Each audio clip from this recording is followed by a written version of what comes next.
It's just about to turn 5 o'clock. I was hoping to time this to be in between football and baseball.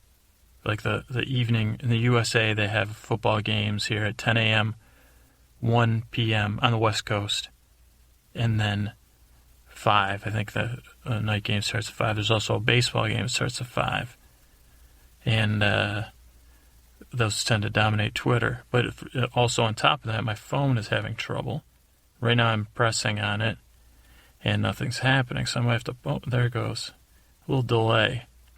That's what happens when you have iOS 5 on a phone.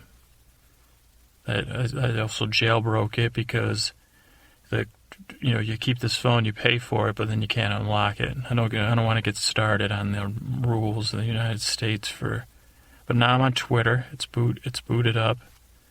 I'm going to click over here on what do I want to discover. Nothing's happening. This is exciting stuff here. I've never had phone trouble like this during a podcast. Okay, boy. The phone, I'm going to pause it, okay, because this is really, it's...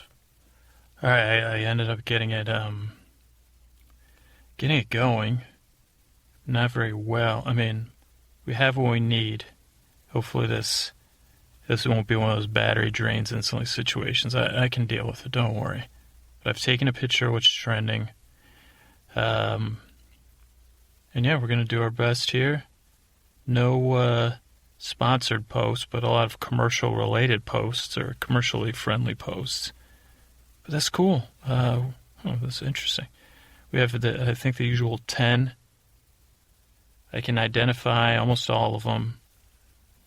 I don't know a couple. I don't know why they're trending, but it'll be interesting. So here, we're going on a Trending Twitter Tuesdays here. Thanks for listening. I just wanted to make sure to say thank you to Chris Posty Posterson over at SoundsLikeAnEarful.com, who does our music. The Lord and Lady of the podcast will be this weekend at the Poconos Food Festival. So if there's Poconos Food Truck Festival, so there's still time. If you live in the New York, Pennsylvania, New Jersey, even Connecticut, there's probably a couple other states nearby, but those states, New Jersey, Pennsylvania, to head up to the Poconos this weekend and get some great food truck food. Look for the Lord and the Lady. Be sure to say hi to them. They will be selling chicken in a waffle cone, and then you have to figure the rest out. All right, thank you to the Lord and the Lady. Thanks to the Defenestrator. Thank you to all our other minions. And, of course, our new listeners. I want to say thank you to Daniel G. over at Twitter, Kevin F., someone who I'm related to. Thanks, Kevin. Cody over on Facebook, Cody D. sent me an email. And I want to thank Miss Summer 1. Miss Summer 1. And Rob with 2 B's, K, for the wonderful, wonderful iTunes reviews. And then the last review from Dan Miller. I'm pretty sure that's a quote from a movie, but I can't figure out what movie it's from. So whoever wrote the review, if you can let me know what it's from, I want to say, I don't know. I can hear someone saying it, but especially heaving sobs of gratitude. So whoever wrote that review, or if someone sees it and recognizes what movie it's from, let me know. Thank you all very much. I think that's it. And let's keep moving. All right, it's time for Trending Twitter Tuesdays tales. Twitter-based. They were trending on Twitter on Sunday at approximately 5:01 p.m. Pacific Daylight Time. Now, welcome to Trending Twitter Tales Theater. On Sunday, I'm back. I didn't go anywhere, but I'm back at, this is another story, Halloween-themed story. So this week, again, I took another trip out to the bed and breakfast I was talking about last week. For those of you who weren't here last week, this is tough to explain. Basically, I was traveling through the multiverses, which is a pretentious way of saying I was in a machine that's like a time machine, but it doesn't just move through time. it moves into like fantasy fiction places and stuff like that. That probably makes less sense than just saying multiverses. But I happen to find this bed and breakfast way at the other end of one of the universes. And it's a bed and breakfast run by a couple whose names I forgot. I wish I wrote that down. Yeah, they don't wear name tags. This old couple of nut jobs, as I joked last episode. But they have a bed and breakfast out at the edge of this, like, transverse plane, I think it was called, was the neighborhood. But I think that was like when you just look inside someone's body, that's a transverse plane. But trust me, the sign said like transverse plane place or transverse plane circle because it was at the end. And they had this bed and breakfast, whole 9 yards, like we said last week, French doors, doilies, breakfast, 186 a night, or you got to make a deal with them. I made a deal with them. I was out there every night this week. Now, the nice thing about having a machine, I have the Roose Bolton fiction fantasy time machine. Well, I call it a time machine. It's not. It's powered by a brewing of Roose Bolton. Don't ask you don't need any details of who that is or what. But, you don't have to go there. Like, let's say, so I told the couple they wanted me to pay 186 a night to stay there so I could get access to their customers and tell you guys stories about them. But, I said, I don't have $186 to be spending on a bed and breakfast. 2, this bed and breakfast is where monsters and villains go. Now, mostly, like, monsters, like, that are, like, more, not scary, but amusing monsters. Like the Munsters, but not quite that comedic. Like last week we had a Dracula fan club member there, I think. I don't know. But so I went out there all week. I told bedtime stories to the customers in their beds at this bed and breakfast. So they could probably call it a bed, breakfast, bedtimes, bed, breakfast, bedtime. I don't know. I was brainstorming. Triple B with an S. Bed, breakfast, and bedtime stories. But it wouldn't go in that order. Like usually the bed and breakfast thing is like if you were to get a printout of what, it's like a lot of hand holding. I'm assuming you're going with a significant, like someone you're dating or in a relationship with, or fighting. There'd be one of those two, or both, depending on what's the motivation. But usually, you have, you get there, check in. Hopefully, you're stirred up. You get a little love session in. Then you go out to dinner or you go for a hike, depending on what time you checked in. Hand-holding in a quaint town. Or spa services, or wine tasting, or what do they call that? Sightseeing. Hiking I listed. Stuff like that. This is a normal bed and breakfast.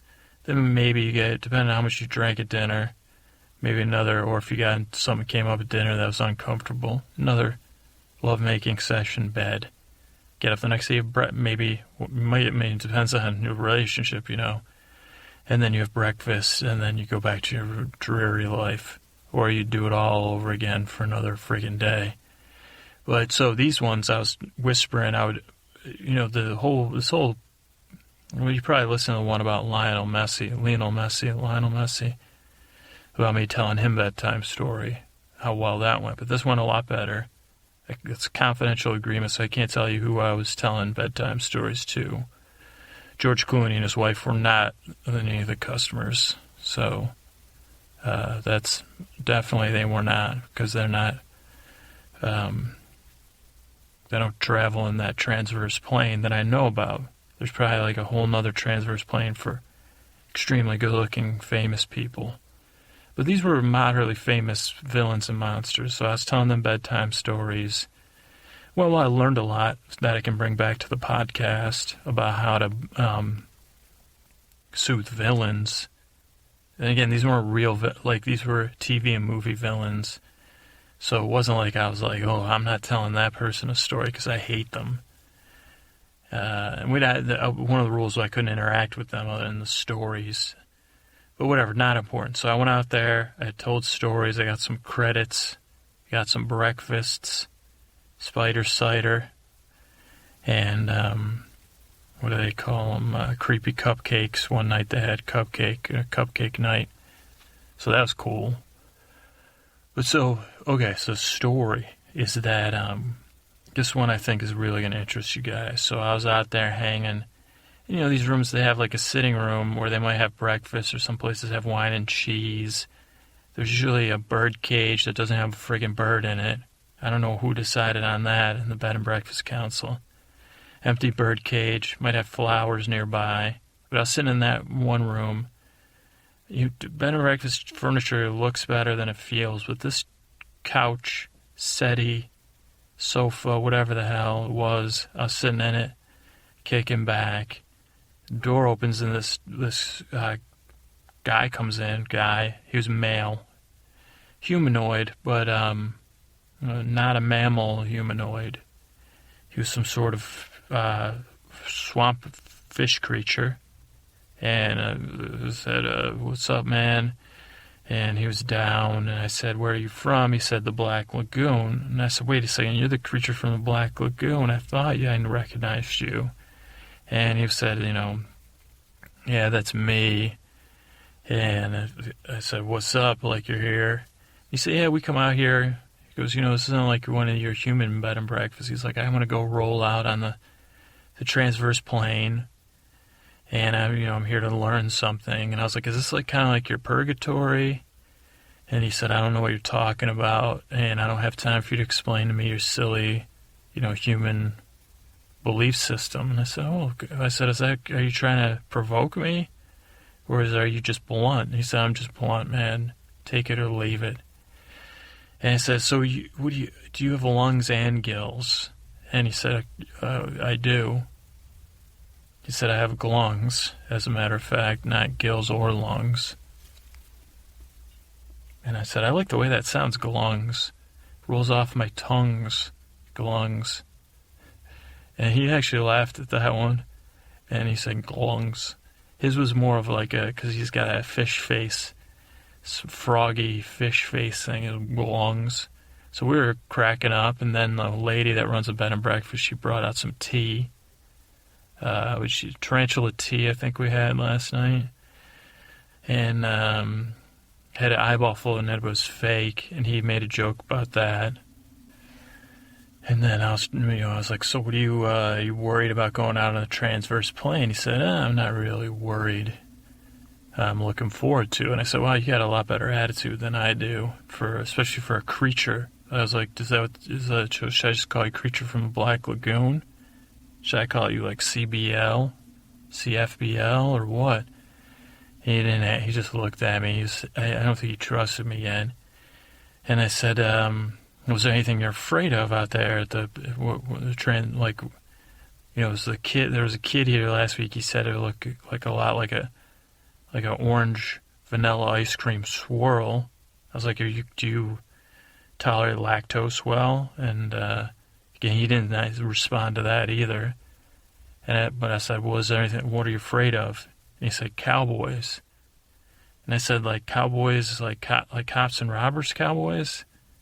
And he said, "What?" And I said, "I guess there's a pejorative game kids used to play similar to cops and robbers that called cowboys and something else, but for some reason I wasn't even trying to be politically correct. That just came out." And he goes, "Well, what about robbers and cops, jerk?" And I said, "Man, this is not going well." And I said, "Well, why are you scared of, is that the kind of cowboy, whatever that guy, John Wayne type cowboy?" And he goes, No, football cowboys." I'm like, "Tony Romo cowboys?" He's like, "Yeah, I'm afraid of the Cowboys." And I was like, what? Like, do you have a gambling problem? He's like, no. He goes, at some point, he goes, "I don't know, one of your human TV shows or video games." He goes, "So every once in a while I go on this pop culture human bender." And he's like, "I got into it, and there was like these zombie football teams. And he's like, it was animated or something. And it was the Cowboys. And he's like, it just scared me." He's like, "I don't know why." He's like, "It was," and I was laughing at him, believe me. And he gave me this look. His eyes are very round, almost perfectly round, this creature. And I said, well, that's just interesting to me that you're afraid of animated. I'm like, what are you, afraid of the ghosts from Pac-Man too? And then I was like, what are you more afraid of them? They're purple, or did you watch that cartoon, Pac-Man? And he's just shaking his head. So I couldn't, but again, his face is kind of like, one, it's very, all dark colors, so it's hard to pick out an expression, and like big scales. So he's hard to read, and his eyes, do they just stay circular? I mean, I think he had lids, but I wasn't paying attention, because a lot of times I was like looking at his webbed feet, which, talk about afraid. That was creeping me out.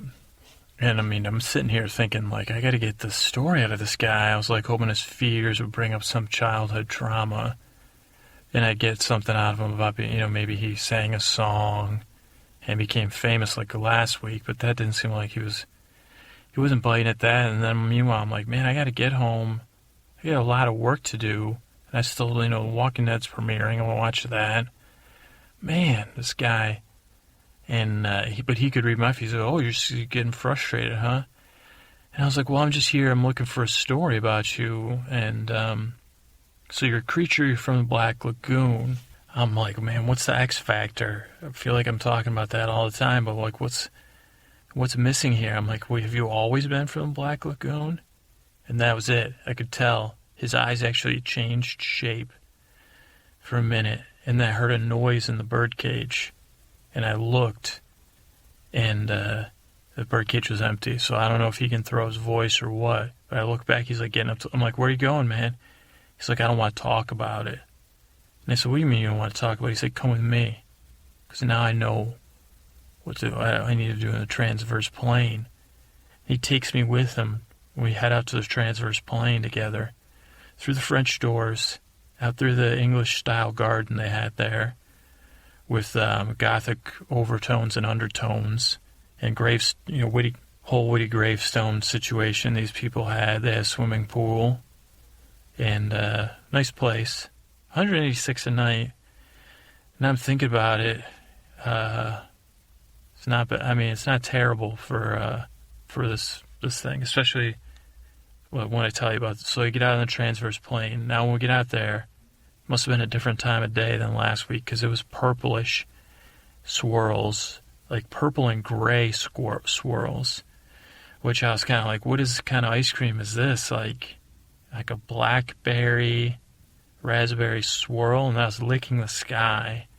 Nothing happened. So I don't know if the kid last week was lying that it was ice cream or not, but then we wander, it gets all misty, and I said, where do you think we are? And he said, this is the depths of the Black Lagoon.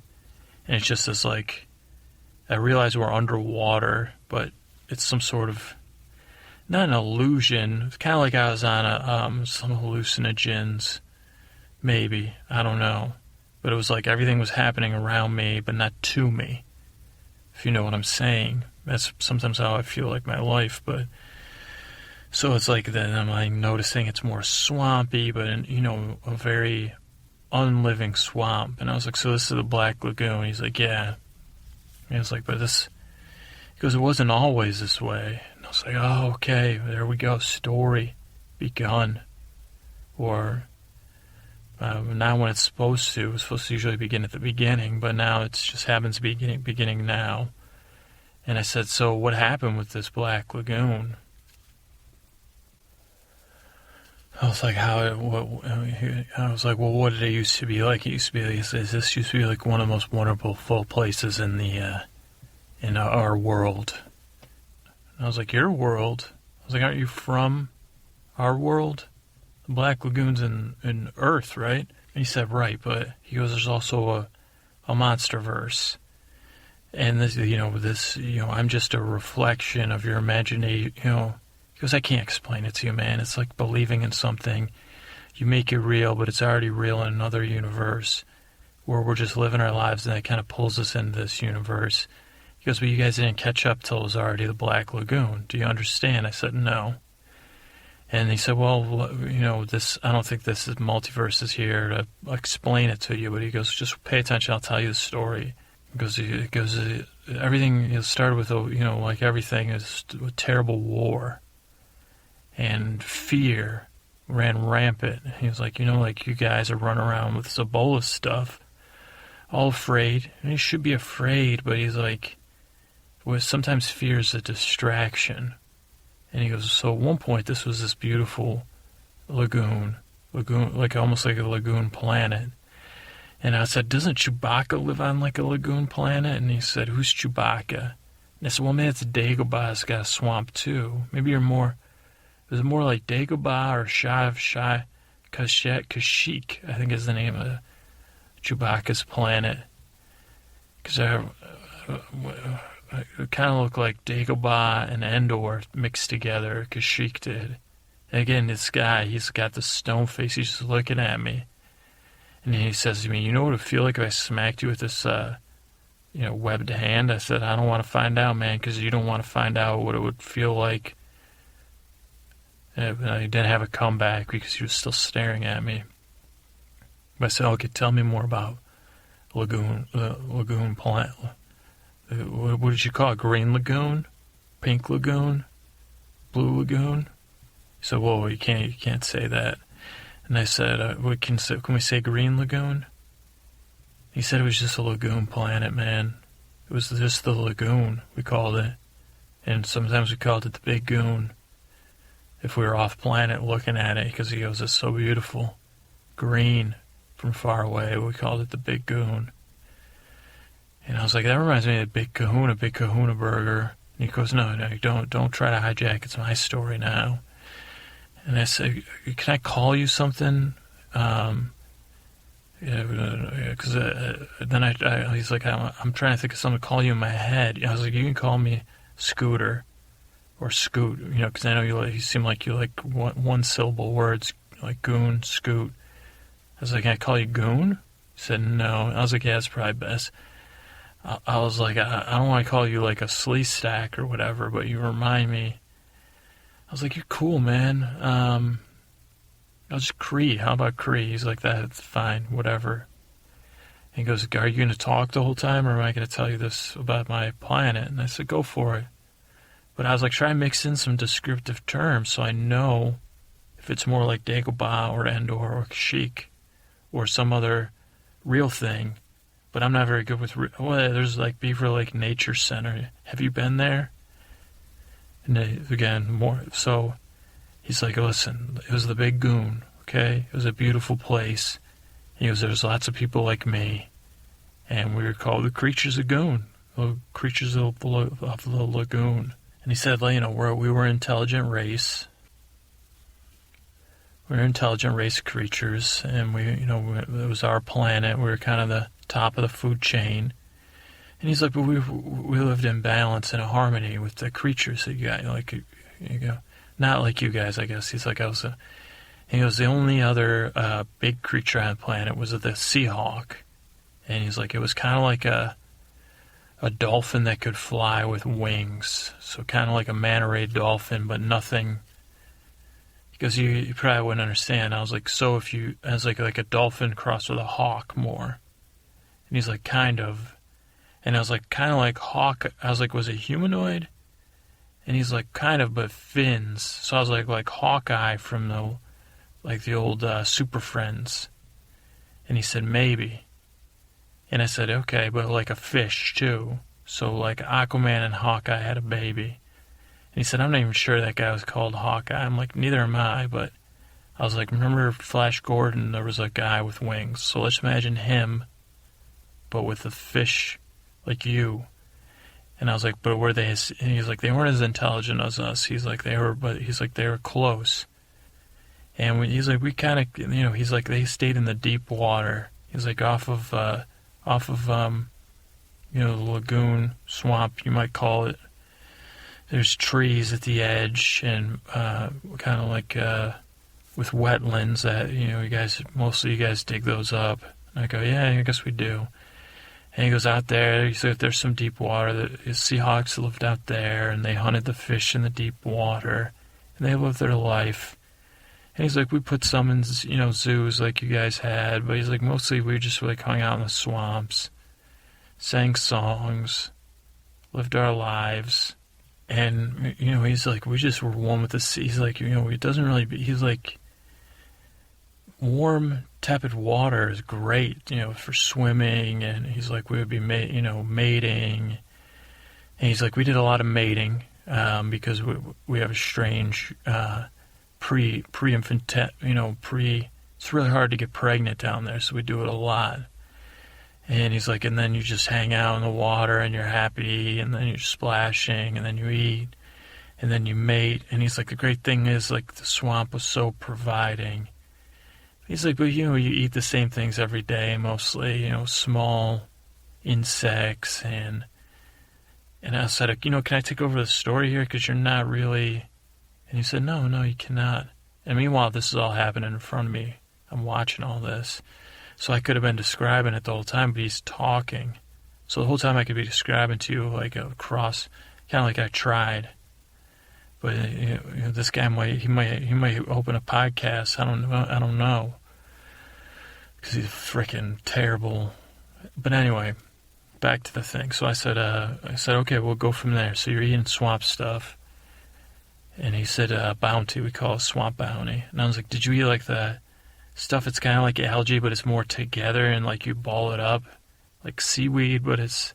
He said, of course. He's like, that's, So they was talking, going on and on about all the different freaking stuff they eat, all of which sounded gross. But I could see for a dude that looks like that, one, I could see green makes sense, or his color, but whatever, it sounded pretty good with all the mating. He was telling me, he went into a lot of detail about that, which you guys do not want to know about, because it's very similar. That aspect there on near mammalian, and this guy was like a dude when it comes to that talk. So I don't want to, throw you guys off, because, oh boy. I mean, some of the stuff I was like, and believe me, I was watching it unfold. So I don't know, next time I see a naked woman, if she might be like covered in scales in my mind. That'll be interesting. Or maybe it'll be a new thing for me. I don't know if that a fetish. Can you develop fetishes as an adult for scaly women? It'd be cosplay, but different. I hope not. But the images are burned in my mind. And plus, he was good at telling the story without sounding like a sleazeball, because this sounded very like part of their thing, not like he's just a dude trying to scam on these swamp women. But who knows? They might have a different story. I didn't meet any of them. But so he says, everything's fine. Everything's going good. And he said, the one day we're all in the swamp, swimming around, mating, the usual. And he's like, this terrible sound streaks across the sky. And he's like, this thing, silver thing, travels across the sky. Boom, impacts right at the edge of the wetlands. Explodes. And he's like, terrible noise. We all, everyone was terrified and wondering what happened. He's like, me and a bunch of the dudes go. And we go out there to see what's going on. And he's like, I see smoke rising in the distance, and I see something crash. Because meanwhile, we didn't have like technology like that. He's like, the only time we would be off planet is like there would be these giant gas pockets that the planet would off gas. And he's like, because it would shoot us out into space. He's like, because of the way we were, whatever, maybe natural selection, maybe you guys are right about that. He's like, we could go up into the way upper atmosphere of our planet, even out into the vacuum of space nearly. He's like, I could seal everything off, so you could be like out, and then he's like, our planet had a different gravitational pull or something. And he's like, or maybe it was like the slime stuck on us. And he's like, then you'd shoot back down to the planet. So he's like, that's the only time we were off the planet, was like by off-gassing, they called it. So he's like, but we were like, where this came from must came from outside of the planet. What the hell is this thing? Swamp in the present moment is our gods. He's like, the swamp provides the bounty. We thank the swamp for the bounty. We respect it. And we mate. And, everything we do and our passing away and everything feeds the swamp. So, he's like, that's our, like, living life in the moment is our way of praying, and respecting the bounty of the swamp is our way of, he's like, we didn't have any gods or outside of the planet ideas. And he's like, this was weird. And he's like, then some of the Seahawks that came, and he's like, we're looking at this thing, and he's like, he goes, now I'm telling you, I can read English. He goes, it's like this, he goes, now I know it was a spaceship. And he's like, it was this transport ship. It said, Pete's Planetary Pineapple Pizza Express. He's like, it was some friggin' planetary pizza delivery vehicle. He goes, a big one. And it was full of pizzas. And he was like, and this thing was like it wasn't just a delivery truck. It was like a pizza. He's like, this Pete guy, he was a genius. He had this was like a pizza production vessel from inception to cooking to delivery. This spaceship that was designed to do it all. And I was like, are you telling me this is some sort of pineapple pizza gate that's about to unfold? And he's like, it is. Unfortunately, these pizzas, he's like, at first we were like just looking at it and had this Pete, this human, eating a giant slice of pizza with luscious pineapple and ham and multiple cheeses. And he's like, it looked great. He goes, now I know it was, I should have been worried, but I wasn't. And I said, what do you mean? He said, well, the Seahawks came. And then he's like, we all started investigating the ship together because we were worried. And he's like, then we first found the ship was still functioning, and it was run by robots, and they were just still producing pizzas. And he's like, so they just handed us pizzas. He's like, it must have been the swamp water, the humidity. They were just in full-on delivery mode. So they said, here's your pizza, sir, anytime they saw somebody. And we started eating these pizzas, and we'd never had pizza, and it was unbelievable. And the Seahawks thought the same thing. So then, but right away, there was a couple skirmishes over the pizza. Initially, a couple, just fighting, and then people getting killed. And then we had the pizza gate, like you're saying. We had a big conference, and we decided like every other day we would go and get the pizzas. One day, Red Moon days, which is every other day, we would get the pizzas as creatures. And Blue Moon days, which were the other days, and don't ask me how to explain that stuff, the Seahawks would get the pizzas. Now we were simple folks. We thought this was similar to the swamp or the sea, and that it would just, there was a right balance, and that it was just producing pizzas. We didn't understand the scarcity concepts. That was one problem. The second problem was our bodies weren't used to processing this food, which turns out is poisonous. So slowly people were getting sick, but also we were making the swamp sick. We were mating less, which we didn't realize also changed. When we mated, we burned a lot of energy. The stuff produced while we were mating fed certain things in the swamp. We had no idea. Meanwhile, we weren't as interested in mating anymore because they also had soda in there. Give us a 2-liter with every pizza. And so that, he goes, but we didn't notice anything because we loved the pizza so much, and we just liked eating it, and we mostly lived our lives. We didn't really notice the changes because they were happening so slowly. But he's like, then one day, he goes, this main guy that would get the pizza, his name was Dal. And I said, Dal, like D-A-L? And he said, yeah. And I said, well, he has a name. Don't you have a name? Can't you tell me your name? He goes, so Dal, D-A-L, he goes and gets the pizzas, right?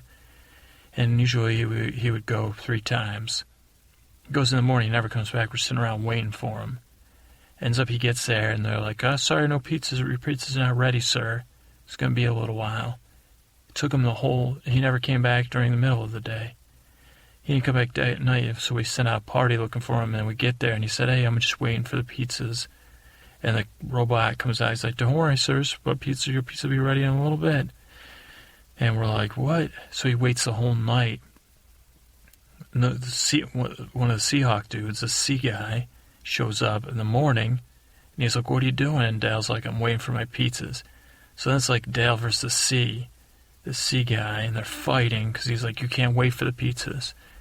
And he's like, yes, I can. And then ended up the Seahawks got their pizza that day because they kicked Dale out because technically they were right. And a whole nother war erupts. And that time there was like loss of life, like too much loss of life, unfortunately. It wasn't pretty. And then we were killing it. We was like, we're going to wipe all of each other out. Like this was like one war. Because he's like, the Seahawks, they got those beaks. And he's like, despite all these scales, he's like, it kind of, hurts when you get bit by a beak and it gets infected if you're in the swamp all the time. And he's like, we had plenty of ways to, you like I said, you won't get smacked with a fish hand. So he's like, it was like one of those battles, war that was never going to end. So at least we had the wiseness to say, hey, listen, guys, let's just not go to the ship for like 10 days, 10 moons, and then we'll go together and we'll split whatever comes out. And we'll eat it all together because there was less people. We lost a lot of people in this war. And so we all agreed to it. And plus it had been a while because we'd been fighting and avoiding damaging the ship, but like making sure to keep the other people away from it. And so we wait, and so I'm like, you guys all sat down and ate pizza together? He goes, so I'm getting to it. And I was like, well, is this like our Thanksgiving where you all sat down and had a feast together? And it was this pure habit. And he goes, why do you keep interrupting me? I'm like, you don't even... I said, okay, let him have it. He's a swamp creature. He might slap you. And now I'm worried that swamp creature slaps might be terminal, at least to Seahawks. So he tells me, yeah, they sit down, they all eat this pizza, all of them. And there was like plenty of pizza built up, and whatever this guy Pete, he must have had some way to flash freeze it, or nuclear something or other, beyond nuclear gamma rays, I don't even know, or like some sort of mega rays, transverse rays, I don't know, but the pizza would come out unbelievable, this guy said. So they're eating pizza. He said we ate pizza for like 3 or 4 days. So we eat all these pizzas, and it's like, and then no one can move. And meanwhile, we didn't realize, another thing we didn't realize is that these droids and this guy Pete, again, if there was any survivors, I hate to spoil the story for you, on the planet, he's like, he would have become our god because these droids are also repairing the ship, and it must have taken years, I guess, whatever was wrong with the ship for crashing. So they're rebuilding the ship, and they were restocking whatever the base ingredients, but of course there wasn't enough stuff to make pizza, so they had finally gone through everything. We had gorged ourselves on pizza. People were dying from pizza overdose or overeating. He's like, well, I finally look around, and I realize, like, our planet is brown and black and dying. And then the creature, one of the robots, says, sorry, sir, I hope you're satisfied. Like, we're out of ingredients, and we're going to have to return to whatever, I don't even know, Pete Central or whatever the hell, not Pizza Planet, that's too obvious, but Pete's Interplanetary Pizza Parlor Supply Store or whatever. And he's like, I look around, and then he's like, people are like, they're still fighting over like crumbs, and I realize my planet's gone. I see like stuff falling out of the sky, and he goes, somehow I survived. He's like, I think it was a punishment for something. I don't know. Actually, I do know. I was hiding pineapples, and I ate them for a while. But they actually returned to the swamp. But he's like, the swamp died because our whole planet was turning black, and I knew I was going to die. And I crawled in this ship, and I said to the robot, like, why'd you do this to us? And it said, actually, sir, we have we didn't realize that our plane had malfunctioned, and we won't be charging you for the pizzas you ate, even though you ate about $1.4 million worth of credits of pizza. We will be extracting the final amounts of resources from your planet. We've been extracting them for the time, and we feel we've recovered the initial cost of the pizza. So I think that speeded up the death of the planet as well, is that they were elementally stripping our planet to repair their craft. And I tried shaking the robots and slapping them, but they were very well made. And then I fell to my knees and I said, why pizza, why pizza? And then I saw this pizza menu. I realized that was only like one kind of pizza. It was their specialty that they're famous for. And I said, they said, well, why not pizza, man? Or whatever, I don't know, the robots. But I was crushed. I fell asleep weeping on the floor of the ship. And the next thing I know, the ship's moving. And I look out the window. I see my planet. Barely can make it out in space because it's gone. The planet lagoon has turned into the Black Lagoon. And I say, where the hell are we going? And they say, we got to go get supplies, and we're going to stop off at the supply depot. And then we're making a run from St. Louis to Nash. And I said, what is that? And they said, don't worry about it. And they said, you're a stowaway. You'll be terminated when we get to St. Louis. And I said, well, why? And they said, well, and I said, can I work here? And they said, no, this is a droid-only situation. And I was so sad that I was weeping again. But when they got to the supply depot, the man Pete, he was a human being like yourself. He happened to be inspecting the supply depot, and he said, oh, this is that crafty ship that's been missing for so long. Because we've been videotaping that planet. It was a lagoon planet, and went from a green lagoon to a black lagoon. And I think they were filming a documentary about Pete's life. And he was there with his wife and some other like hangers-on, I guess. And he was laughing, and then the management droid came off the ship, and it said, "Oh, sir." So he said, "What, you been in the Black Lagoon for a while?" It was, well, it was funny, sir. We restocked on selenium and RG5, and we were able to. So we just needed the mozzarella, whatever you call them, frickin' globules or whatever the hell they make the fake mozzarella for this pizza out of, and some pork. And Pete said, and they said, oh, sure, we also have a stowaway that we're going to terminate on St. Louis. We'll alert the authorities. They said, a stowaway, really? From like, you have someone on the ship? And the robot says, yeah. And says, well, what is it? And it says, some sort of creature, sir. And Pete says, it's a creature from the Black Lagoon. And what can you tell me about this creature? It's what you'd call weeping, sir. The creature from the Black Lagoon is weeping. And so Pete says, get some guns just in case. And his wife says, you want to see a creature from the Black Lagoon, honey? She says, sure, dear. So they come on the ship, and I go from weeping to seeing this woman with Pete. And my mind, all I could think about was she was more beautiful than any swamp woman I'd ever seen. I could smell her hair from far away, smelled like smells I'd never smelled before in the swamp or on pizza. Like, what I would later learn was almonds and honey and wonder. And I ran to his wife, and I took her in my arms, and I ran through the supply ship, and I mated with her on a mound of elemental flower particles.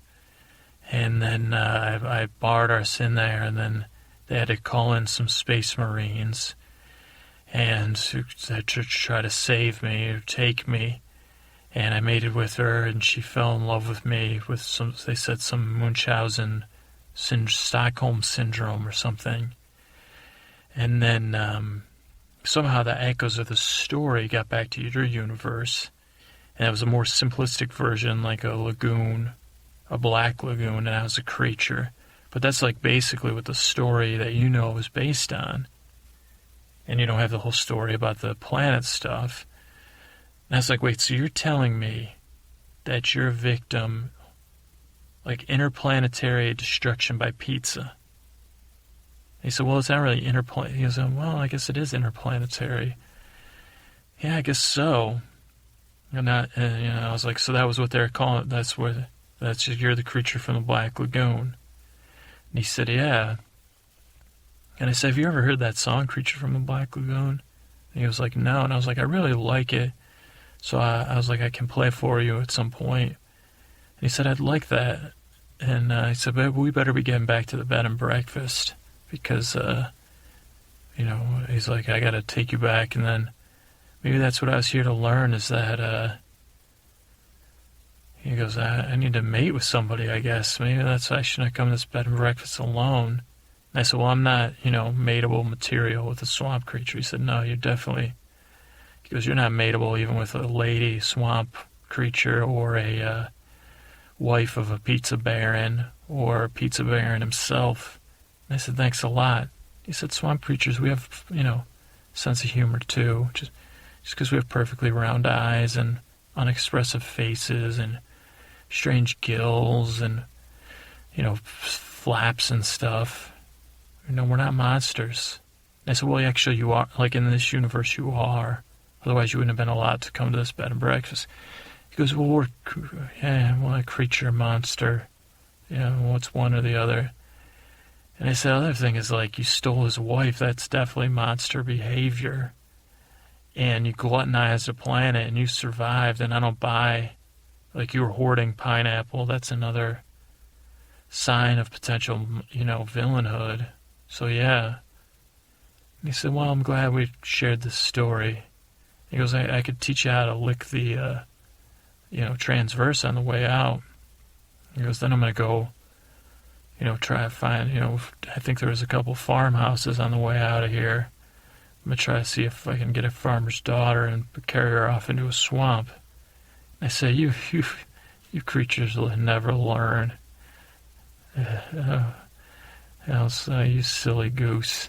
And I said, well, it's been a pleasure, Cree. And he said, it's been a pleasure. Whatever your name was, I don't care. And I said, well, let's go back. I'll play. I was like, I don't know if my phone has service out here, but I'm going to try to sing you the song, maybe. And he said, nah, that's all right. He goes, I'm going to go, go to sleep and then eat breakfast and then go, wreak some havoc. And I said, well, have a great Halloween. He said, what's Halloween? And I said, it's like time we celebrate people like you. That's why I came to interview you. And it's good to know that this transversal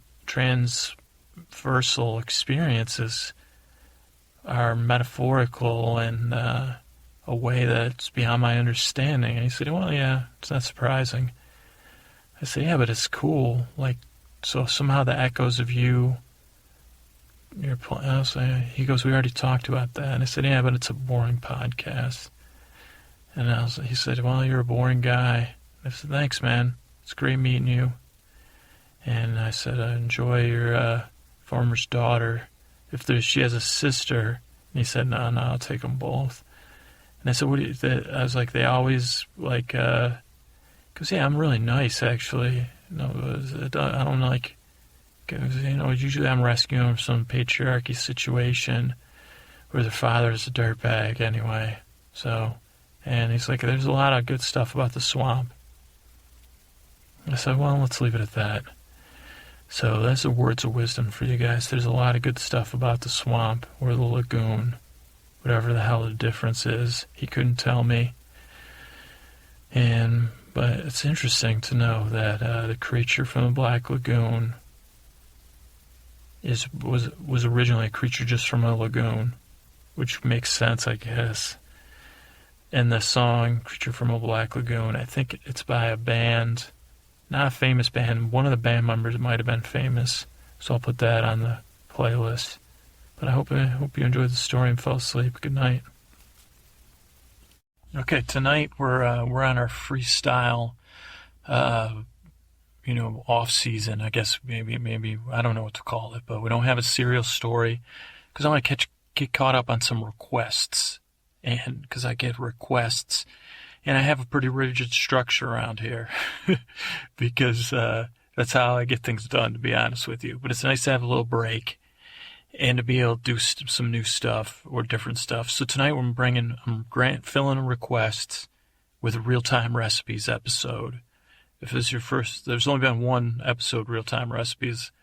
It's technically it'll be where we're doing recipes in real time, which is be incredibly boring And again, it's like based on my pop culture addiction, or the fact that I was raised by television in a good way. A lot of people say that. And so I had the self-addressed stamped envelope thing because I loved the game shows, and I always was like, what's that? And this is like, Letterman or Johnny Carson or Conan or any of those other shows. They bring on somebody to cook, and their food's already done, and it's done in 10 seconds. Even the cooking TV shows. And that's not boring. That's in it. A lot of those shows are really entertaining. I mean, heck, the friggin' cooking shows are off the charts. I mean, I hear people, it's popular. So this is not to capitalize on the popularity. It's just to contrast and make that boring. So we got 2 recipes. Tonight I'm going to try to cover 2 recipes. Now, there's a couple things I'm going to get out ahead of time because I don't want to offend anybody. Now, again, I don't want to hedge my bets very much on this podcast or like try to, please everybody. But I want to make sure this is to put it out there for you guys. I'm going to give you some basic recipes. Now, if you're vegan, if you're vegetarian, if you don't eat pork products, those I have great respect for you. If you don't eat gluten or wheat, I have great respect for you, and I understand a lot of people that's like a preference. Some people it's a cultural or religious necessity, and some people it's a physical health necessity. So I'm going to give you the basics of these recipes, but I would love to hear from people. I know I got a couple people out there. Bethany's the one that comes to the top of my head that write blogs about food and recipes. I think hers is G-free, gluten-free. But yeah, share with me how to tweak these recipes or how you would tweak them. Damon, my buddy, in the big SD or the San Diego. I don't know if it's the big SD, but he shared with me, his. I think I shared about his twists on the flatbread pizza with some. I don't know if vegan cheese. I'd have to look back at the old recipe. But anyway, so I'm gonna put that out there at a time. Is that I can't please everybody when it comes to recipes, and I can barely. But I try it. So these are easily adaptable by someone that knows what they're doing. But I don't want to try to go down the road of like offering alternatives and then screwing everything up. I prefer to screw it up my way. All right, so that's caveats or whatever the hell they are. Now, so we're going to do 2 recipes tonight, ideally. And they're both, I had one last night for dinner as a, prep. And then the other one I had, I think last Monday, maybe 2 Mondays ago. So these are both, one is like become a regular part of my cooking, and the other one is more of a treat food. So, and unfortunately, I probably, when I get down to doing the show notes, I'll think of fancy terms for it, the recipes. But one is a pasta recipe, creamy pasta recipe. So again, another one, lactose people. You might want to stock up on lactose pills because this is going to have some cream. And so it's a creamy pasta recipe, and the other one is a meat. We're gonna do a basic meatball, whatever architecture, I don't know what the hell you call it, but we're gonna add a very Americanized twist on the meatball. And these are both recipes. The pasta recipe was adapted. I've been cooking this pasta recipe for at least 12 years. It was in some cookbook that was made of paper and staples that had Italian recipes in it. I have no idea.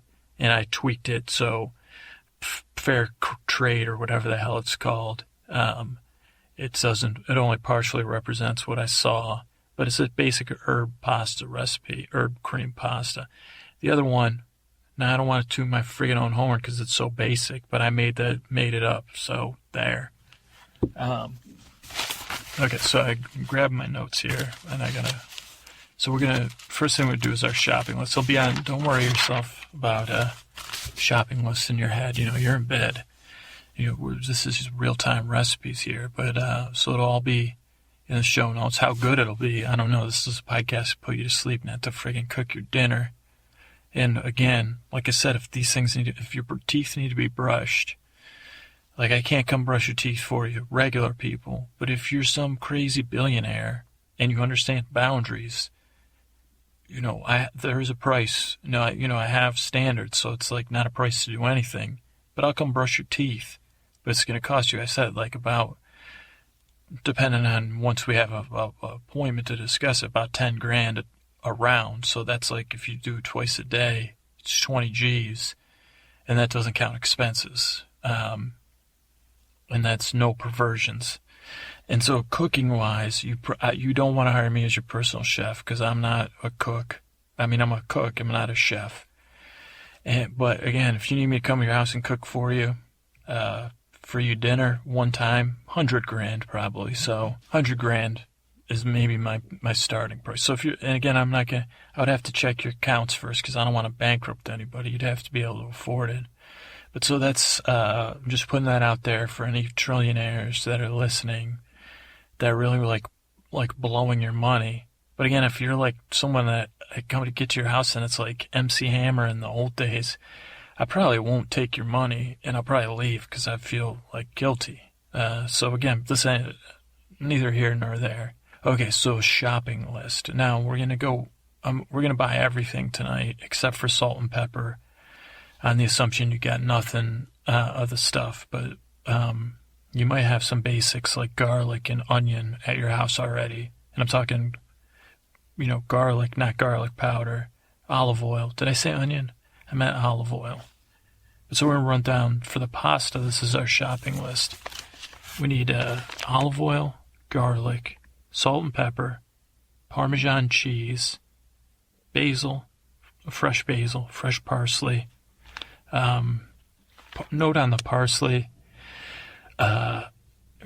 Normally people recommend Italian parsley. I've been having bad luck with my Italian parsley lately in this recipe and in other recipes, and maybe there's a chef out there listening that could tell me why. It smells a little oily. It's clean, and I wash it, but it smells a little oily, like I'm talking motor oil, when I start to cook it. So I've been moving more away from the flat leaf parsley to the fuzzy, I don't know what the hell you call it, the regular parsley. Italian, I think, is flat leafed, and the other kind, but that's not important. Get some parsley, and get the non-flat leaf if you can, just in case I don't want to be oiling you up. So basil, parsley, heavy cream, bacon, and then we're going to get fresh tortellini. Now, when I say fresh tortellini, I mean the tortellini you get in a refrigerated section. You can get in any supermarket. We're going to do all our shopping tonight at Trader Joe's because of the value and the convenience. Again, I'm not a shill for Trader Joe's, but I'm going to shill for them right now for free, is that they've got some pretty good fresh pastas in their refrigerated section. You get all the stuff for both these recipes there. And I drink about a pound of coffee a week. It's just not just mental problems that make me this nutty. It's caffeine. I stopped drinking coffee at noon, though, by the way, or before noon. But I drink about a pound of coffee a week, $5.99 for a ground French roast at Trader Joe's, a pound. You can't get coffee like at that price that's decent anywhere. Now, I'm not a coffee snob, and maybe it's not free trade coffee, which, then I'm going to have to, feel bad about myself. But, again, just one thing. Now, if you have, let's not go down politics road tonight. So that's the shopping list, is a tortellini. Now, tortellini, here's my advice when you get to tortellini. We're going to make enough for 2 Trader Joe's packages of tortellini. Now, at your regular supermarket, you're going to get like some Buitoni is normally the brand that they carry. It's green. They used to have another name, but it either got bought or they changed their name. But I'd recommend a 3 or 4 cheese tortellini. It's pretty standard. And then Trader Joe's has something that's not called tortellini, but it's the same thing. It's just like a bag. It's a tortellini, but instead of being that tortellini shape, it's a little baggy looking tortellini called like praline or parcoline, or I don't know what the hell it's called. But I'm getting some deja vu in here. Did I already do this episode? Anyway, that's got some like some meat in it and something. So I get one of each of those. Okay, so that's but this is just the shopping list. We'll do the what am I doing? So the other shopping list, we're gonna get 2 pounds of ground beef. And again, this is something you can totally tweak, but we're doing 80-20 ground beef because this is an Americana recipe. You're gonna get a bag of Trader Joe's taco seasoning. We're going to get eggs. We're going to get a thing of breadcrumbs, a package of breadcrumbs. And then you're going to get some taco fixins, whether you get sour cream, cheese, and hard tacos, or you get soft shell tacos and guacamole, whatever the hell you want. Taco fixings, just like we did pizza fixings. That's a very personal thing. Salsa, I don't know what the hell you put on your tacos, but maybe I don't want to know. I'll tell you what I would put on them. This is a pro tip bonus, is you buy sour cream, a couple limes, and you have some smoked paprika. You squeeze those limes into the container of sour cream, stir it up. Now you might have some spillage there, so be careful. Then you sprinkle the smoked paprika in there. I don't know if you can buy smoked paprika at Trader Joe's. And then you stir it up, and it'll get red. Don't overdo it, but don't underdo it. That you can put on tacos. You can put them on whatever the heck it's great. It's got some lime tang. It's got the sour cream tang, and it's got a little spicy smoked paprika. So boom, that's, whatever. I don't know, use it or don't. All right, so that's our shopping list. Oh, bacon. I said bacon, right? I think I said bacon. I don't remember. Now, if we're gonna head out to Trader Joe's right now, buy the virtual magic of podcasting. But if you want to do any prep, cook. If you got an extra day, cook your bacon ahead of time. However you choose to cook your bacon. Again, you can buy your bacon any way you want. We'll talk about that at Trader Joe's. But again, don't leave the oven or the stove on. If you cooked your bacon, drain it on paper towels and refrigerate it or whatever the hell you do with it. Okay, let's go. I'll meet you at Trader Joe's, okay? Or you want me at the parking lot? Probably let's meet at the parking lot, but in a non-creepy way. So probably not the parking lot. I'll wait for you, across, when you cross the street from the parking lot to the sidewalk. I'll meet you at the sidewalk. Hey, it's good to see you. How about this weather, huh? Are you ready to go into Trader Joe's? Okay, great. I'll take the cart. You just, no, you can't ride on the cart because it says it's under 38 pounds. Oh, yeah, no, you can't. Okay. So, okay. And keep an eye out for JoJo and the other friggin' two, Elephant Boy, or whatever it's called, and Panda Bear or something. Or JoJo's a panda bear. I don't know, because you can get a lollipop or something. All right, so we're going to take it right here. Now we're in the, right on the right here is basil. Oh, no, it's not. That's basil's over there. Parsley's here. Now this is the flat leaf parsley. They don't have the freaking curly Q, but we're going to buy it just to say we bought it. Okay, we're going to keep going. And they have some Parmesan here. Now we have a selection. I'm going to get the Italian Parmesan Reggiano, legit, and we'll shred it when we get home. All right, next on that second island over there is where they usually have the basil. Now you can get that. On the other side they have organic, but we'll just get the regular basil for now because I don't have any idea what the difference is. So, and the downside is they give you a lot of basil. So you'll have to find another use for the basil. Maybe make some margarita pizzas on. Yeah, that's a great idea. Great idea. You are. Whew. Did I tell you how great you look today? Man, can't believe that people don't tell you that nonstop. You look great. All right. You've been working. What have you been doing? Just walking? Yeah, people say that walking is so good for you, and I can tell. It's like you're glowing. Anyway, I was going to curl around here. So we got the cheese, we got the basil. Okay, so now we got the meat section coming up here, and we're going to grab 2 of those packages of ground beef. Now, a little tip. They also have the New Zealand grass-fed ground beef in the frozen section. It's around the same price. And then they have I've always wanted to do this. They have like dark turkey meat and regular turkey meat ground here sometimes. So, but we're just gonna get the 80/20. It's economical. That's another thing I love about it. 2 packages. Okay. And then we're gonna go up here. Now you see they have the 2 kinds of bacon, that applewood, but they also have these bacon ends.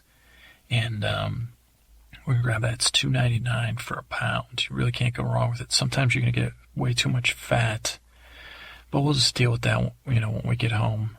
We're not gonna worry about it, okay? All right, can you go run back there? See where I'm pointing? That girder that's holding up the roof.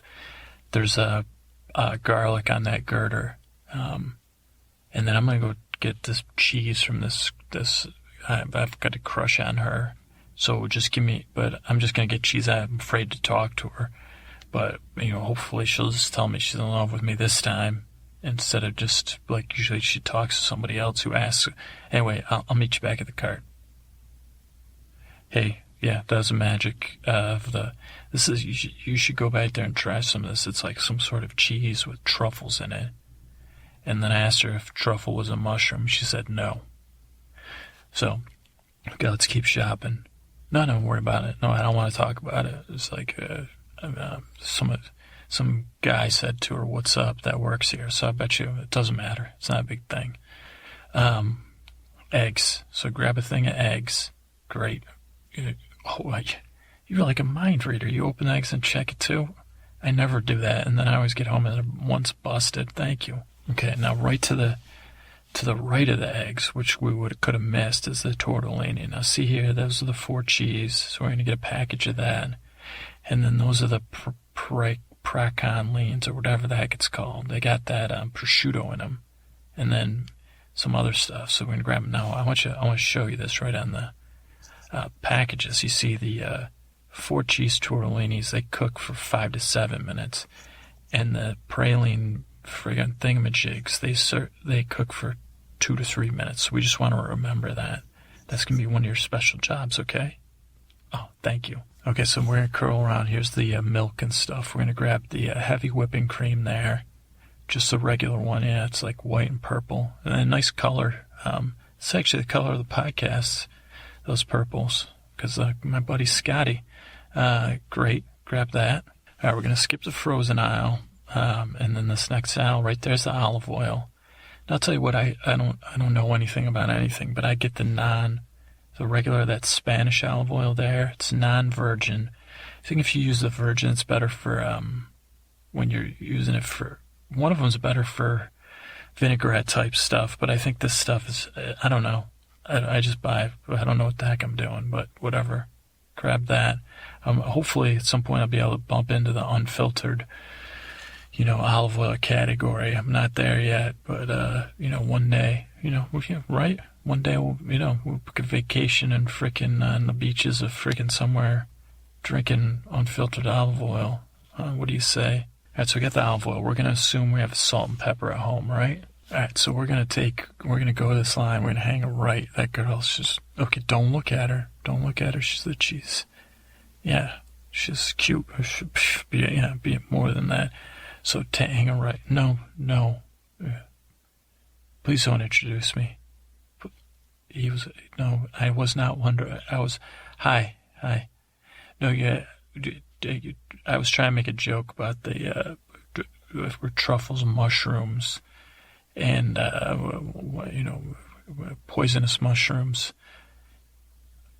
Oh, okay. Yeah. Oh, yeah, we're just friends, but we're good friends.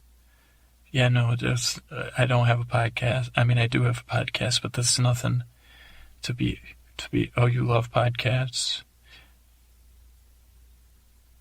Okay, well, believe it or not, I'm in the middle of doing a podcast. This is awkward because I've been trying to, you think that's cute? That's the kiss of death, though. Oh, you laugh at that. Okay, we actually got to get shopping, but okay, I will stop and say hi before I go. It's a pleasure meeting you, and I mean that.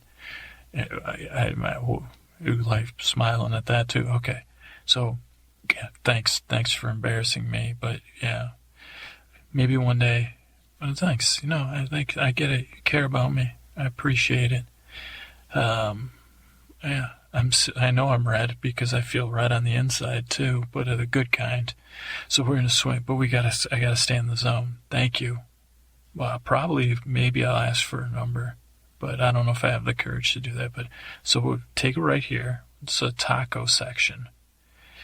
Yeah, I do have. I'm not trying to ignore. Thank you, but we gotta concentrate. So there's taco shells if you want taco shells. Yeah, I'm trying to recover because you did embarrass me, but in a good way. I said it. And then there's the taco seasoning. Now, again, look at the label here.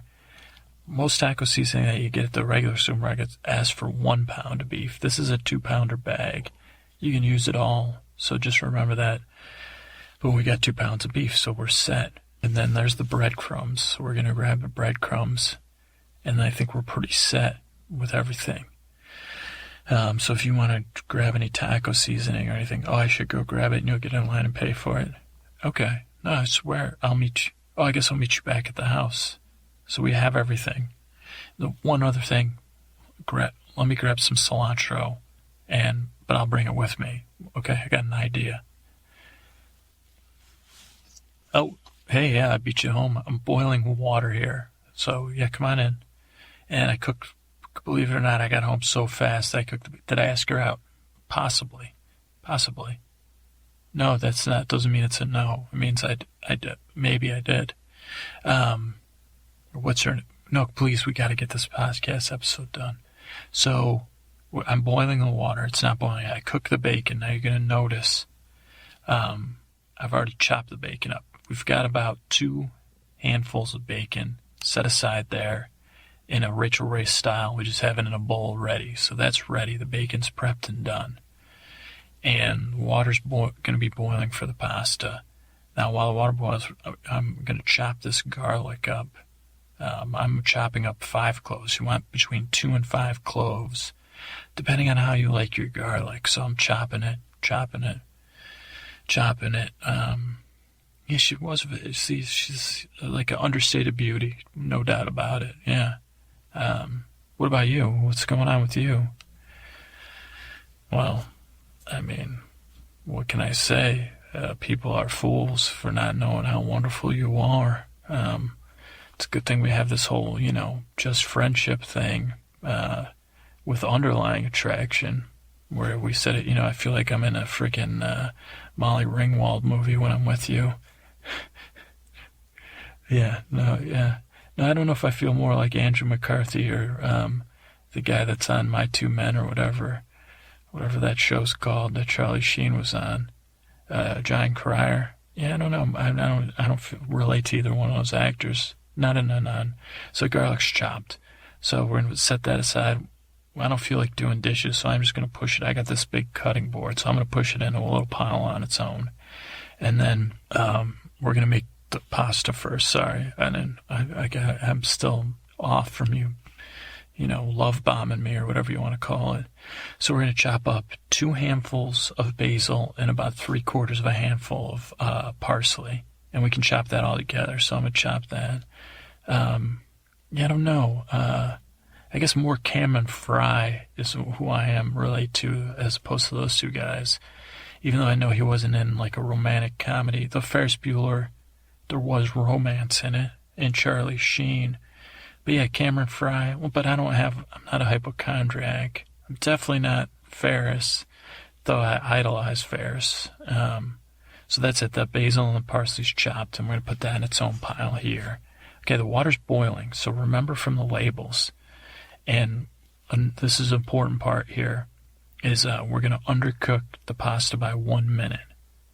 So we're going to put the tortellinis in now, and they got to go for 5 minutes. So they're going to be done in 4 minutes. And the praline pasta needs 2 to 3 minutes. So we're going to pull that out. So we're going to put that in, and in 2 minutes we'll put the praline in, and then we'll pull it all out. Okay, so let me know in 2 minutes. So we got the bacon. Okay, we're shred the cheese here. I'm going to open this cheese up. I got my shredder. So I'm shredding it. And again, I like to shred about 2 palmfuls, like this container at the bottom of my shredder that catches the cheese. How handy is that? So that's about 2 palmfuls anyway, so I'm just going to fill that up with the shredded cheese. And the spilling cheese, what I do is, since I just put it in with the basil and the Parmesan, okay? So, has that been 2 minutes? 2 minutes in heaven? I remember 7 minutes in heaven. Jennifer Connelly was in that movie. Anytime I think about that movie, I have some sort of crazy deja vu and panic attacks at the same time from that movie. Okay, put the praline in. It's been 2 minutes. And then we're going to do a little prep here. We're going to get a colander, and in about 45 seconds, we're going to get the water going as cold as we can from the faucet. Okay. Let me just double check everything. Okay, I need you to open up the heavy cream and the olive oil. Okay. And, all right, the pasta's done, and we're putting it in the colander. Pour the hot boiling water. I'm going to use protection, obviously. Yeah, of course I would use, her face was off, but yeah, of course I use protection. Not that what I needed. So pouring it, okay, so we have the pasta, it just fills, now hit it with cold water.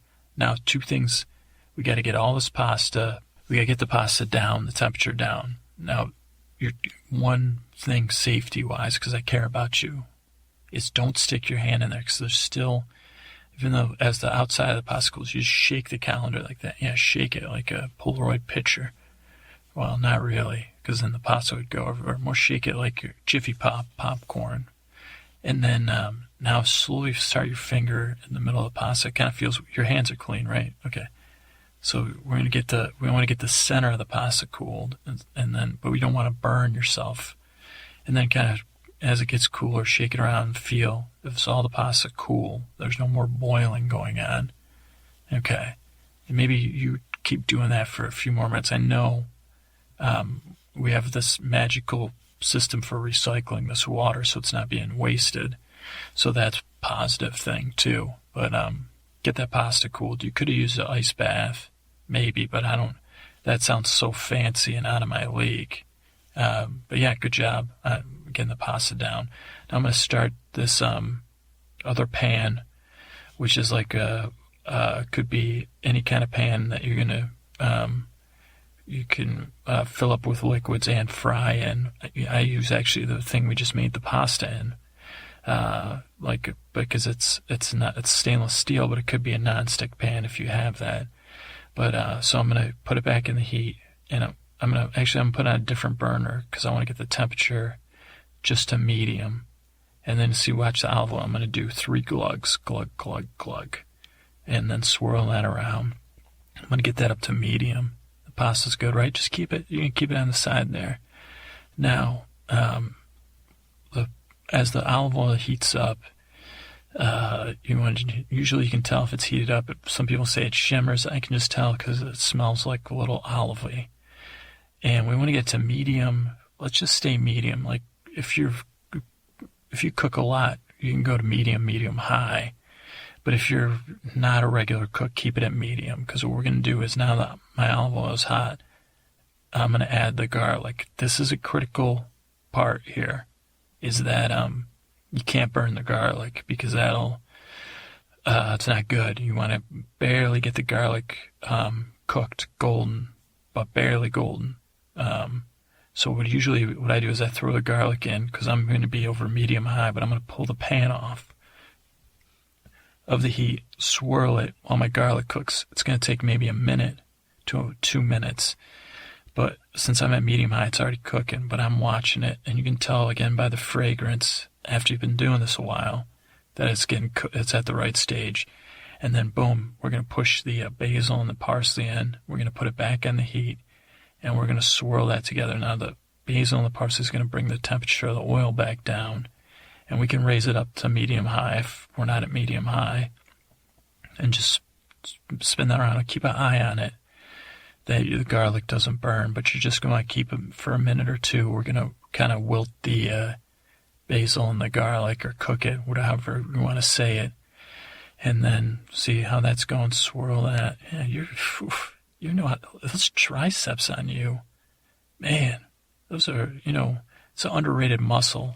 Tricep, I think, but on you, it looks great. Not that it would look bad on anybody, but I just noticed. I'm just, pointing out how good your tries are. So take, okay, so we got that cooked. We're going to take the cheese now. We're going to throw the cheese in. Now, this is when you could have not enough olive oil. So you want to have about a 1/4 inch olive oil at the bottom of the pan there.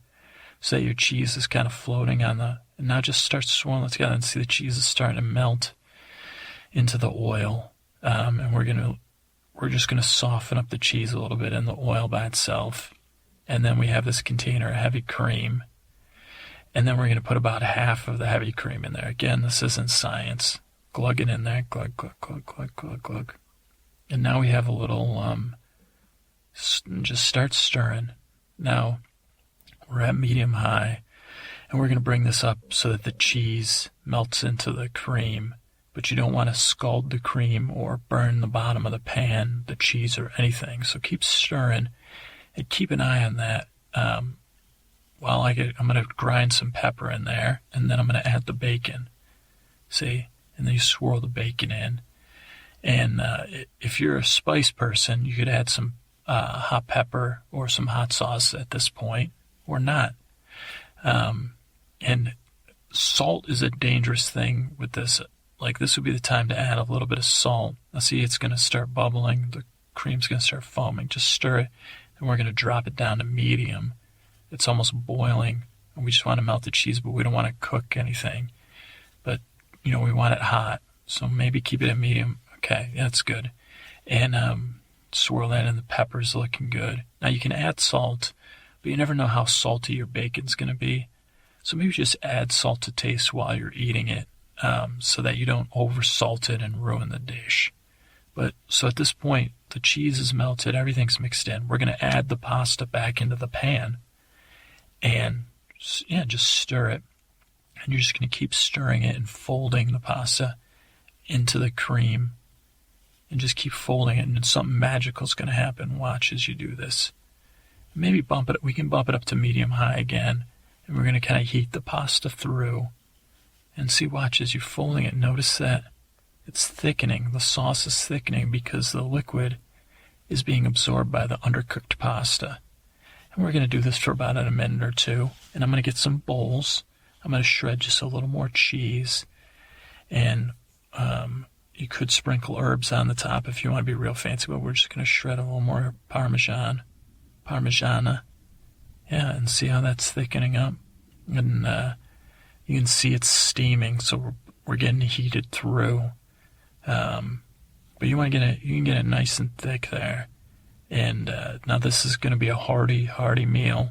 Believe me, this is like, if you don't want to be eating this all the time, because it's got the calories, it's got the saturated fat, it's got the non-saturated fat, it's got the carbohydrates, it's got the cheeses, it's got the sugars, it's got the creams. I don't know about sugars, but so that's it. Look at how thick that is. And we're just going to dole that into 2 bowls. And less is going to be more because we got the bacon. This is a rich, delicious. And that's it. Eat it while it's hot. Sit down, you eat. And the only downside to this recipe is, one, it's so rich. And we made a lot. And we made it to share because, she's coming over, believe it or not, to eat some of this. You believe that? Yeah, she's bringing her boyfriend. But said to ask her out, and I said, we're going to go cook, and she said, can I ask my, Ricky, my boyfriend to come? I said, sure, so they're going to be here, so maybe we'll make friends with, I didn't want to tell you until you had some, some comfort food. Well, I don't need, cooking for you is my comfort. So that's it, eat that, isn't that great? So like I said, the only downside is so we have those 2 to share with, because it just doesn't, it's not good for leftovers. Something like, it's like all the cream gets absorbed into the pasta and all that's left is oil. It's edible and good. It's just unbelievable right now, right? All right. Okay, I'm going to hit the magic podcast button so that we share it with this girl that I had a crush on, her boyfriend. And the dishes are done, and then we'll be right back here in my kitchen magically in 5, 4. And you just eat that creamy, bacon-filled pasta. Again, if you don't eat pork products. You could try some turkey bacon. You could try some, turkey bacon's probably your best bet, or some bacon, or something like smoked, maybe, I don't know, maybe some smoked salmon might be good in there. All right, 3, 2, 1. All right, so yeah, look at how clean the kitchen is. They were nice. I mean, yeah, they seem happy together, so it doesn't bother me one bit. Yeah, she did seem like not my type. I mean, as far as being wonderful, beautiful, that laugh. But I mean, again, yeah, not my type as far as like maturity level, for sure. I mean, yeah, I need someone with a, immaturity level, right? So, okay, so kitchen's clean. Everything's put away. Leftovers, you're full, but you're ready to eat again in some sense. Okay, so what we did while you were eating your pasta was we prepped our taco. I have shredded cheese. I have that sour cream and lime, smoked paprika. I have some hard taco shells ready to go in my toaster oven. So I have my taco and some salsa and some hot sauce ready to go for tacos. Now, ground beef tacos, I don't know where you come from, but to me, there's nothing that says Middle America or anywhere USA like ground beef tacos. And it's a comfort food for me. And actually, I grew up on the East Coast. I met someone that grew up outside of LA, and it was their favorite comfort food. So it seems like one of those things that is easy to make. So this is a twist on ground beef tacos, which are already easy enough to make, but this is also going to teach you the basics of making a meatball, which you can pretty much use as a jumping point for going anywhere. And it just makes it easier to store and freeze leftovers. But so we have our taco prep, and then we have 2 pounds of ground beef. I put it in this giant bowl I have here. You can see just the ground beef in there. Now I have 2 eggs. I have the taco seasoning. I have 2/3 of a cup of breadcrumbs, and that's it. And I'm going to take the eggs, I'm going to crack them, put them in with the beef. Then we're going to put the breadcrumbs in and the taco seasoning. Now I'm going to mix it with my bare hands. They're clean. Your hands are going to get really cold and covered in beef juice and other stuff, but we're just going to squeeze it together. See, watch, I'm doing that. Oh, I do.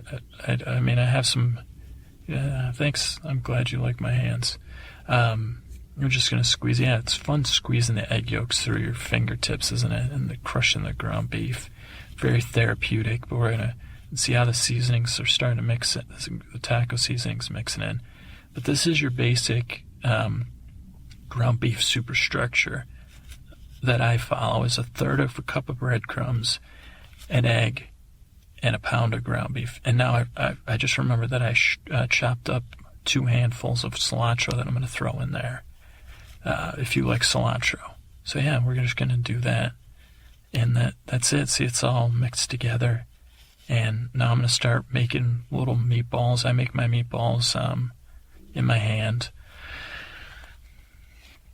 So they're maybe 1 inch to 1.5 inch meatballs, and you're gonna be able to we're gonna make a lot of meatballs here. Yeah, watch me. Yeah, that's relaxing. No, we don't need to make out right now, but I can feel the tension between us. I guess we're not gonna. I guess it worked out. Like this is like I'm like Ducky or whatever the hell the guy's name was, and you're like the pink lady. I guess Anthony Michael Hall would be who I would be. Yeah, no, that's definitely 100%. But he never got with Molly Ringwald. It was Andrew McCarthy and then Ducky, right? But he got with somebody, right? Kelly, when they made the Robot Woman with Weird Science, didn't he had a girlfriend, maybe. But yeah, I'm Anthony, just remember, yeah. So maybe we don't need to break this tension. Maybe Andrew McCarthy's going to show up and sweep you off your feet. Yeah, we're like, who's that? I'm thinking, I know what movie you're talking about. It was Eric Stoltz, and she was blonde. Mary something. Not Mary Stuart Master Antonio, but Mary W. maybe? But anyway, so So that's it. Look at all these meatballs.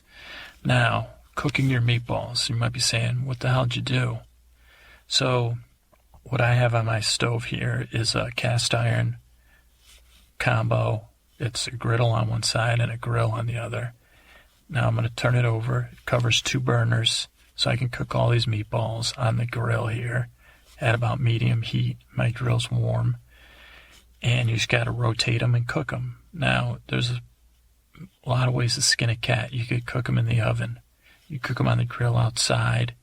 You could probably fry them.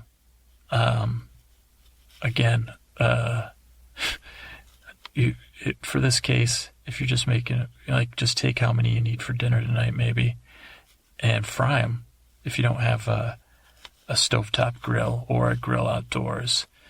And, they're going to be a little lumpy because of the grill. They'll be more like a triangle-ish shape. But that's fine.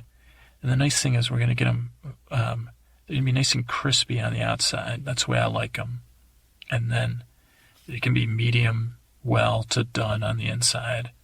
Probably don't want to go medium because they have anything less than medium well because they have eggs. And to think, how much did we spend? Look at all these meatballs, and we're cooking them. Look at and then you're gonna heat up the taco shells, and look at how crispy they're getting. Oh, and it's gonna be just like you're having taco night, but instead of it in a saucepan, we're just gonna take the meatball. It's like this one. Yeah, I have it ready for you, and we're like a fork. Oh wait, there's somebody knocking at the door. Holy cow! Hey, what's up, man? It's Andrew McCarthy, Eric Stoltz, and John Cryer are here to take your pick. You don't have to. You can tell me later, because I showed them all your profile. Yeah, they're all single tonight, and for you, believe it. Yeah, believe it. And the blonde woman from the movie, and Molly Ringwald, just in case you're attracted, whoever, take your pick. Yeah, there's enough meatballs for everybody. Psh, good to see you. You guys look great. Eric, you and Molly, your hair is all similar shades of red. You guys aren't related, are you? Yeah, no. You guys heard about the girl from Trader Joe's? Now she's got a boyfriend. Psh, no big deal. No big deal. So that's it, the meatballs. What you want to do is, hey, everybody gather around. Hey, John, man, you could have, this is an affordable meal, but I'm sure you could buy your whole calf you're doing great. I'm so happy things worked out for you because I loved you in that hiding out. Yeah, Andrew, you're just the silent type. I know, man. You're just kick back. Andrew, I thought for a little while I got you and Paul McCartney mixed up when I was a little kid. Funny, huh? So we're going to take the meatballs off, and then you just hit it with a fork. Yeah, chop it into fourths, and it's taco sized. Yeah, it's Taco Tuesday, and it is Tuesday, isn't it? Is it Tuesday I'm recording this? Yeah, Taco Tuesday. I'm having Taco Tuesday with you guys. Meatball Taco Tuesday. And then you don't have to eat you could eat these as meatballs on some sort of pasta, maybe, or you can eat them in soft tacos. You can eat them by yourself if you want a low-carb situation. And this really stretches you out. Now, sauce them up, guys, everybody. Yeah, so that's it. I'm here. I'm here live with you, of course, most important person. And those people that are here to go out with you, well, one of those people. So, yeah, why don't you guys fill up on tacos? I have this magical room that you can get to know each other in whatever way you two are comfortable. The rest of us will kick back and just, talk, just have one of those conversations when you got a stomach full of creamy pasta and tacos and, comfort. That's what we got here. So thanks, again, I got to thank you. I got to thank the girl from Trader Joe's and her boyfriend, who said, he gave me, when I opened the door, he said, don't look at, stay away from her. And I said, don't worry, bro. Got to thank, the concept of Trader Joe's, of convenience and value. or the theory of that. Whatever market you shop at, I hope you're getting all of that. If you're John Cryer, I gotta thank John Cryer for being here. But he did, he's really did great for himself, so he might not need value, but he probably would respect it still, right, John? And Eric Stoltz, who I've always looked up to for some, I think he's got gravitas, no doubt about it. Mary, and I forgot your last name, but I love you in that cute bob, and you look great. And whatever that movie was with Eric you did, it was great. You were that kind of faux punker. And Andrew, you put the sweater vest on sweater vest, bro. No doubt about it. And Molly, what can I say about you that hasn't been said? The positive stuff. I don't even know if there's any negative stuff out there about you, but there shouldn't be. So that's it. I'm glad you're all here. I hope I helped you all fall asleep. Molly, I got one question for you, and we'll go out on this. Have you seen Snowpiercer? You have? Because did you notice, so the scientist's daughter, again, I'm not good with names, she seemed to be channeling the girl that was in Breakfast Club with you, whose name escapes me. Like, was she channeling that character, do you think? Like, it seemed to me like it was straight from the Breakfast Club to Snowpiercer by way of my father's the scientist behind this train, and I'm his daughter. That's whatever they were consuming that, like, stuff that they said whatever, right? Totally. Yeah. Oh, you guys could have brought Chris Evans? Yeah, I don't know how I'd react because I saw in the movie Sunshine, he was so good at being dislikable I might just get into a fight with him, even though that's only a character. And I loved him in Snowpiercer. So yeah, I'm glad you're here. I loved Snowpiercer. Yeah, you don't have to understand it, right? It's great. Brave to make a movie like that and make for it to be enjoyable. And it's like almost like, yeah, Terry Gilliam throwback is what I was thinking too. Oh boy. Yeah, you almost look for his name in the credits, right? So, great stuff. Yeah, I'm glad we saw it on that. And take your pick, whoever, this is like a dreamlike situation. So, I mean, I see you looking at John Cryer, but I don't know if that's just because he's still hilarious, even funnier in person, right? Or, whatever, okay? I'm glad you're here. I'm glad you're asleep. And I'm glad now you have, foods that may or may not be made. All right. Good night. Well, hey, everybody. It's a random time. It's Happy Martin Luther King Day.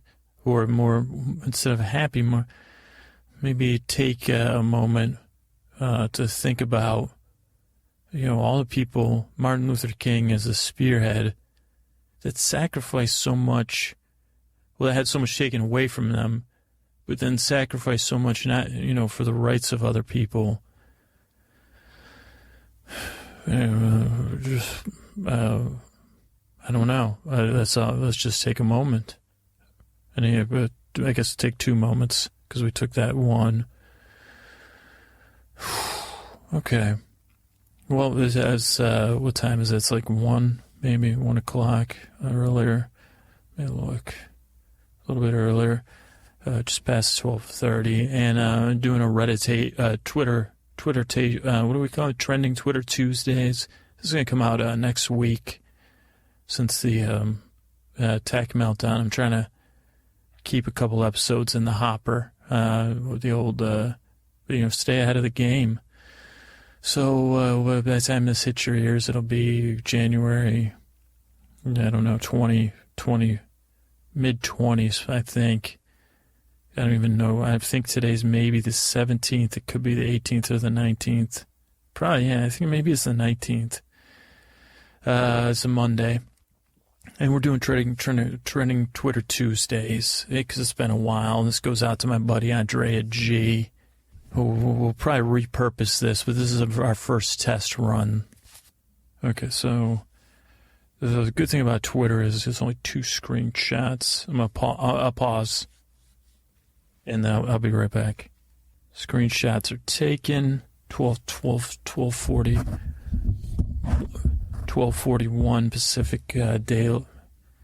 I think it's Pacific Daylight Time, and everybody just close your eyes. We're drifting into another world. Where you're sitting in a chair and you're waiting for something. You're listening. It's a busy place. Lots of people walking, lots of people chattering. There's other background noises. I believe it's CNN droning on. A voice. It's just a background noise at this point. Agitating for a background noise. And there's other noises. There's an announcement. And you realize it's time for you to stand up and get in a line of pushy people. And everybody's in this hurry. And you're like, well, it's not even my group. Why am I standing to position myself in a position, to get in a position, to position myself in line? Why do I just do this? Why do I just get wound up? Let me just relax here. Maybe this, instead of pretending, instead of being real, this is just a dream. And you realize that you've got a paper-like ticket in your hand. It's some sort of, it used to be paper, now it's like printer receipt paper, which you're not sure if it's paper or plastic, but it's in the, you've shoved it in your pocket, but it's a boarding group 3. Does that mean what does that mean? But you say, okay, well, if this is a dream, would I handle it differently? Yeah, just kick back on these chairs, that are, like universal between, it's strange they pick this shape for a chair, and to wait at airport, much more hip room on these chairs, a little more ass room, like ass to leg room. But these chairs they're not terribly uncomfortable or comfortable, and they're great for putting a bag on, if you want to isolate yourself and make it inconvenient for other people. But right now, you're just, this is a dream. Maybe your mind even goes to, like, whoever that was, like Young and B.F. Skinner. I don't know if that was a guy, but there's some dream guy like that says, associative type stuff. Is everything, what does that digital board mean in your dream, if this is a dream? But is it real or a dream? I don't know. But you see that you watch with kind of amusement as the people in line. There's the people with dirty look people, and sometimes we're one of them, we know it, we admit it. And then there's the people that are either totally aloof or pretending they're aloof and waiting in the line, and that they're not supposed to be there, and it's a little bit, and without being in line, it's kind of, you're like, okay, well, is the what do you call it, the flight person gonna let them go anyway, or not? They're pushing their kids in front of them, but they haven't even, that they call pre-boarding is a 12-year-old part of pre-boarding. If you travel with a 12-year-old, you'd say probably, yeah. But what's this, and then you realize something else distracts you, and it's just, you start to notice there's a hum that if you let go of all the sounds, they're separate and one sound at the same time. But there's also like a hum of just presence of so many people moving, gesturing, charging their phones, eating foods that are both overpriced and unflavorful, people trying to get a couple beverages in to relax them, unwind them, give a lubricant or a space between the world and themselves. There's other people, trying to there's pleasant people out there. You notice a couple of them, people smiling. I wonder what's going on with them. What's that smile? You look at the magazine and candy, soda bottles, water bottles, but you have some water, and now it's time to board, and you even missed out to see if that person got on in the proper boarding group or not, because it doesn't really matter. And then you start to walk, you hand your ticket, you just feel like, if this is a dream, maybe I wonder where I'm going. Well, I guess I don't know where I'm going, because if it's a dream, it could say Albuquerque, but it might not be Albuquerque, or it could be Albuquerque could be like a bowl of tomato soup in a dream. Where would a plane land if it was a bowl of tomato soup? Is there a jetway? Does it pull up next to the bowl, or does it land in the bowl? You giggle as you hand your ticket, and the person taking the ticket's like, wow, it's clear you're not giggling at me. Hey, have a great flight. And they think, wow, there's one non-grouch going by, and they even, non-grouch coming through, coming down the jetway. And then you hear announcements, and then you realize like that the inefficiency of the boarding process always ends up in a line on the jetway as well, which is doesn't seem to be a solution to.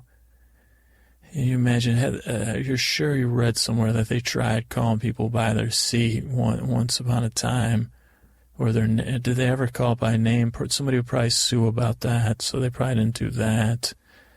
But would that speed up the boarding process? And you board the flight. You walk down the jetway. It smells of wet carpet, and you hear noises outside. Every once in a while, the jetway readjusts, which there's nothing to be nervous about. You think, is that a symbol? Should I take note of that symbol, a readjustment, sudden jerky readjustment of the jetway? Does that have some global meaning for my life? Or is that just a thing in a dream? Or is anything just a thing in a dream? Or is it just one hormone rebalancing with another in my head, and these are just images that are byproducts of that? You're not sure. And again, you're like, well, I could have taken too many Xanax. Did I take any Xanax? How much red wine did I drink? Are my teeth red? Could this be real? Okay, well, at least I'm mellow, so I'm not going to act out. So probably no consequences. So I'll just get on this plane, go to sleep, and wake up. Hopefully, they don't, mistake. I'm going where I'm supposed to go. I'm going to have to trust the airline. And then part of you's like, what are you saying? That's madness to me. You say, well, it's either a dream or too many Xanax, so you don't need to worry as much as normal. I know we've got this trouble having faith in these people who run, the corporation, even the normal human beings. You couldn't be responsible for a jetliner. But then you say, well, can I have faith in my lack of faith, that there's limits to how far my, ability not to have. It's like, okay, well, that has limits too. So maybe you say, wow, that's dreamy, because I know that doesn't make a whole lot of sense to me. And then you notice, well, maybe this is a dream because I don't hear any kids crying. So that's a bonus. So no kids crying thus far. Oh no, hopefully I didn't jinx myself. I'll really know it's a dream when I start passing the restrooms and determine the sense. And then you pass further along the jetway. You see no strollers, so you're like, okay, whoa, there's no strollers being waited to check. And then, you haven't heard any, okay, so okay, I'm just like a, gelatinous thing inside of a liquid floating and rolling, almost like a slow-moving ball, a globule, if you will, towards my destination, which is my seat, 24C. And then you're like, I can never remember if C is the window or the aisle. And then you're like, well, should I hope for one or the other? Did I ask for that? Was I thinking I'd have to go to the bathroom? Do I have to go to the bathroom? Well, how long is a flight? And how long, if this is a dream, how long? Is this an 8-hour flight?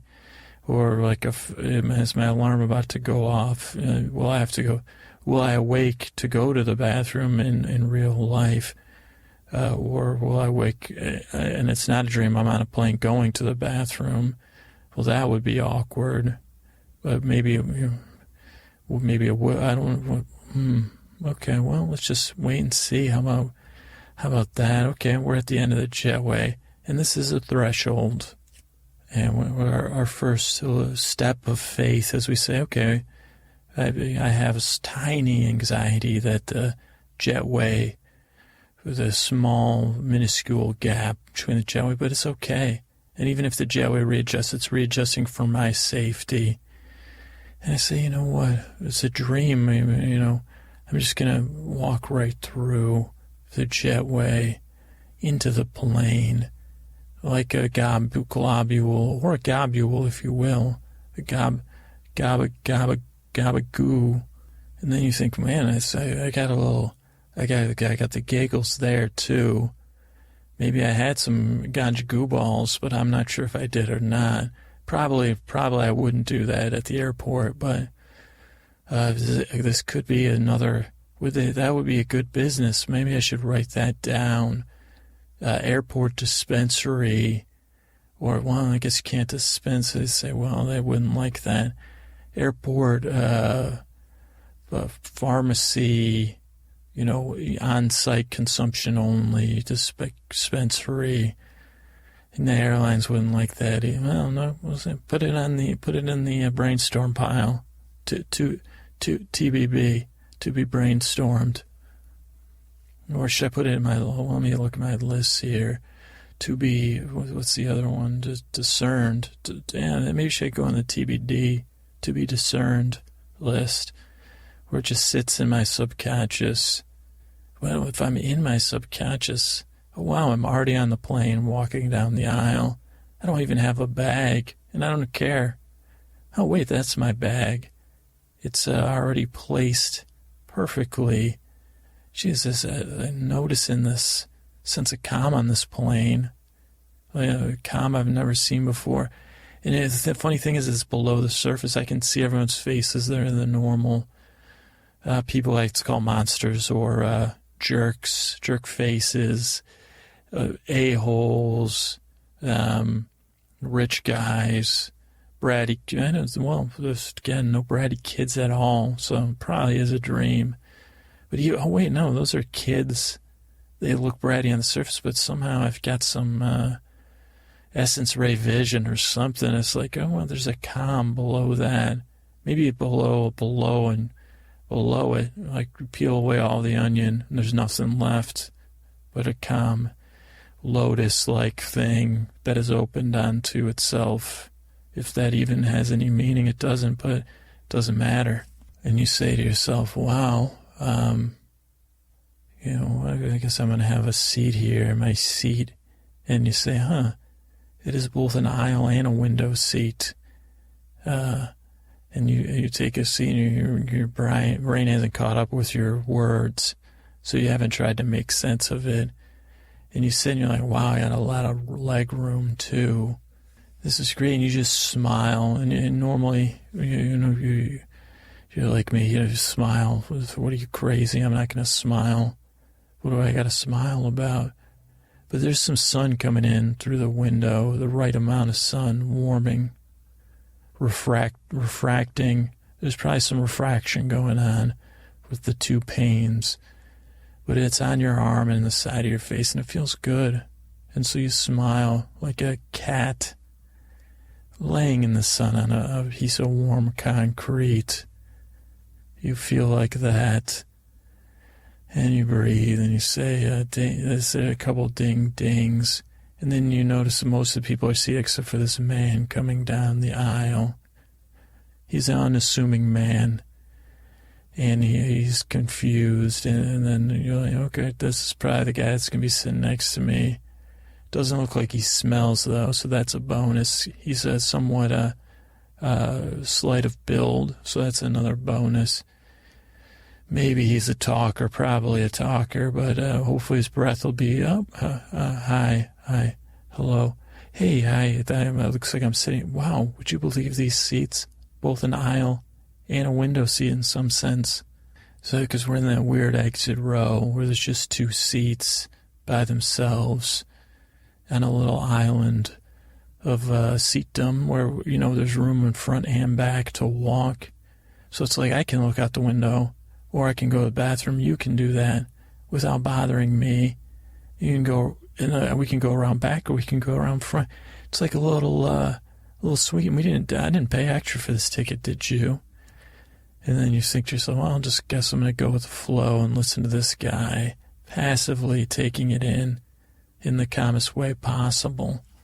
And as you close your eyes, you get an overwhelming sense of like you gave this guy a look over. He's still chattering about the island of seat you have.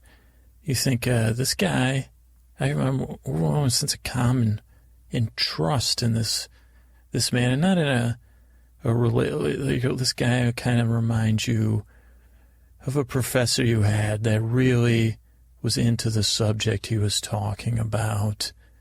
And he was like, not non-sexual, but the kind of professor you just felt comfortable around. You would never have any, it wasn't like he was unattractive, but not attracted, you were not attracted to him. And it was clear he didn't have any attraction to you except as a human being and as a studier of his subject, which he is so obsessed about and interested in. And he was one of those guys that just amused you in an amusing way, and it was a very clear-cut subject, which is odd because now he's we're sitting next to each other on this plane, and I know that plane sitting is a terribly, loaded.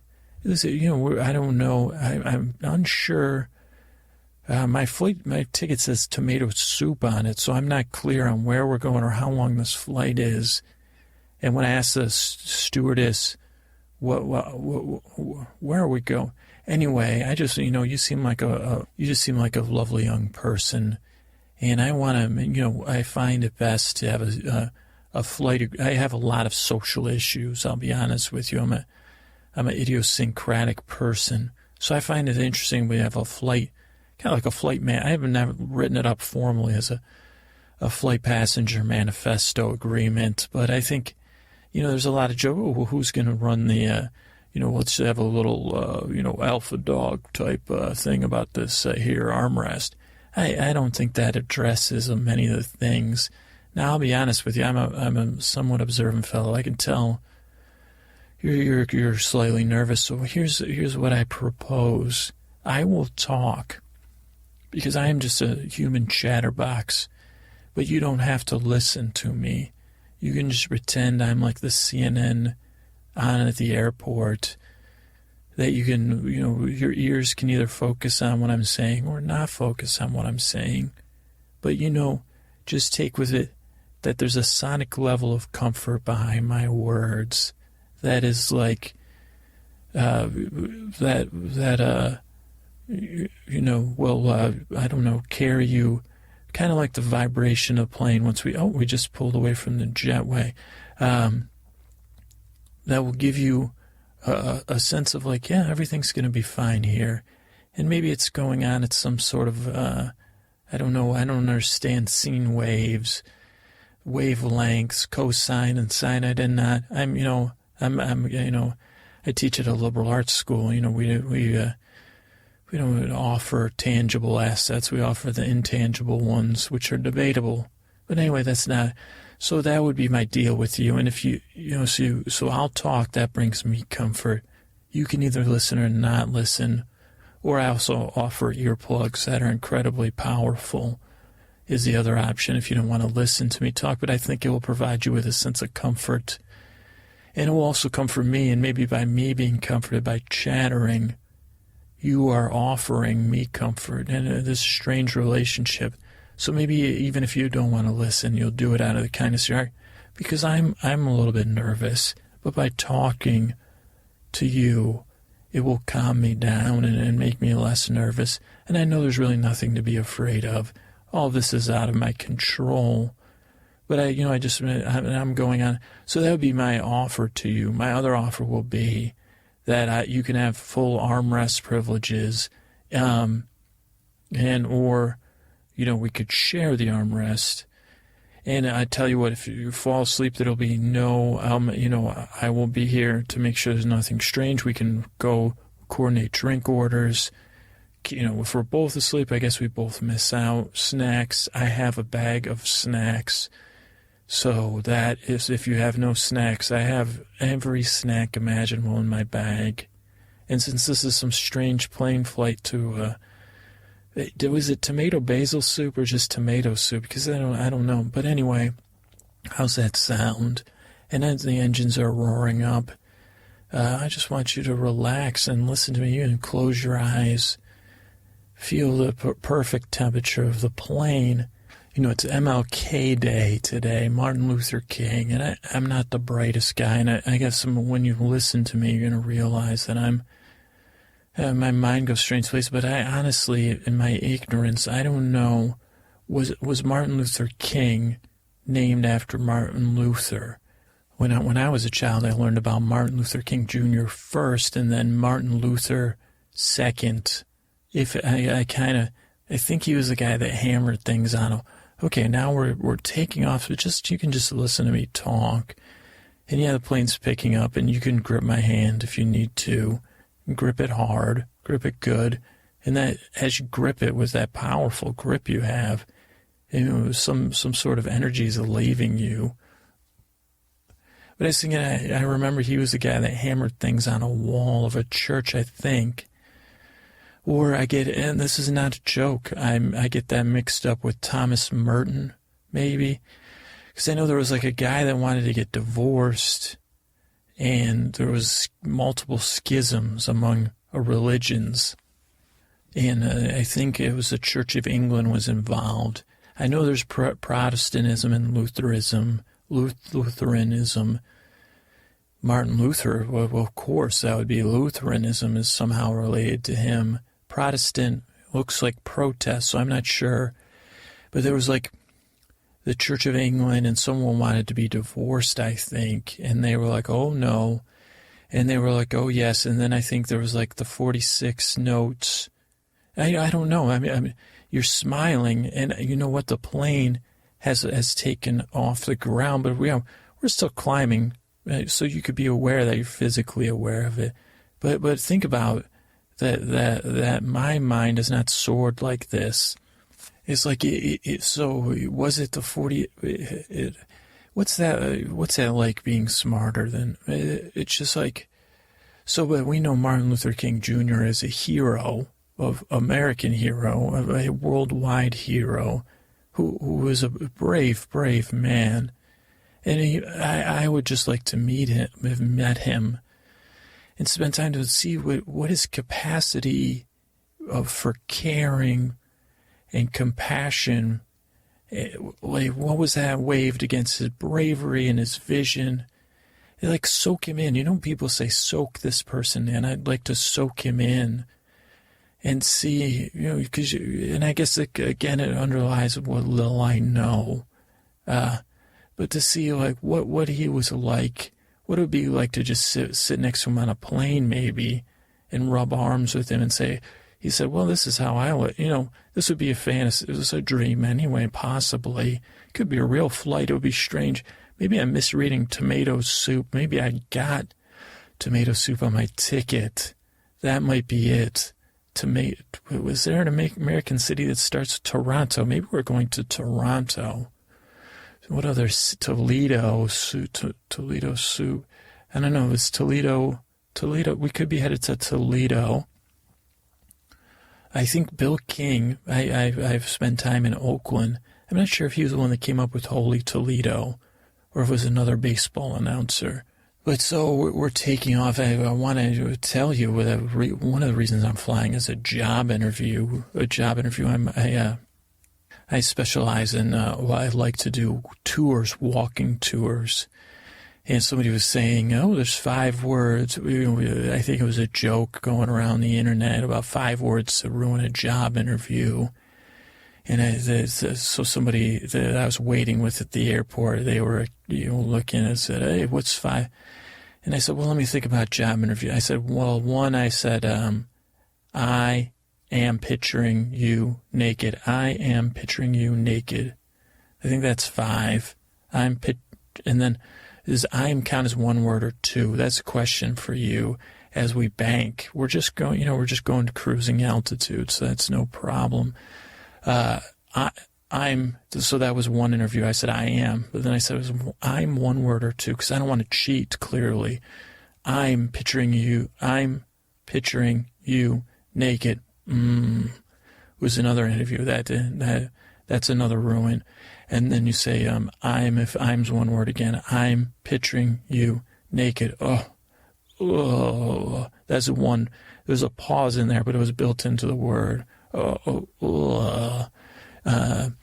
So that should get you through the banking, thinking about that. But there's many other times, but those would be the main ones I would say. I am picturing, but that could be good for an interview if you were being, like, say you were an artiste, like say you were you were one of the Dutch masters.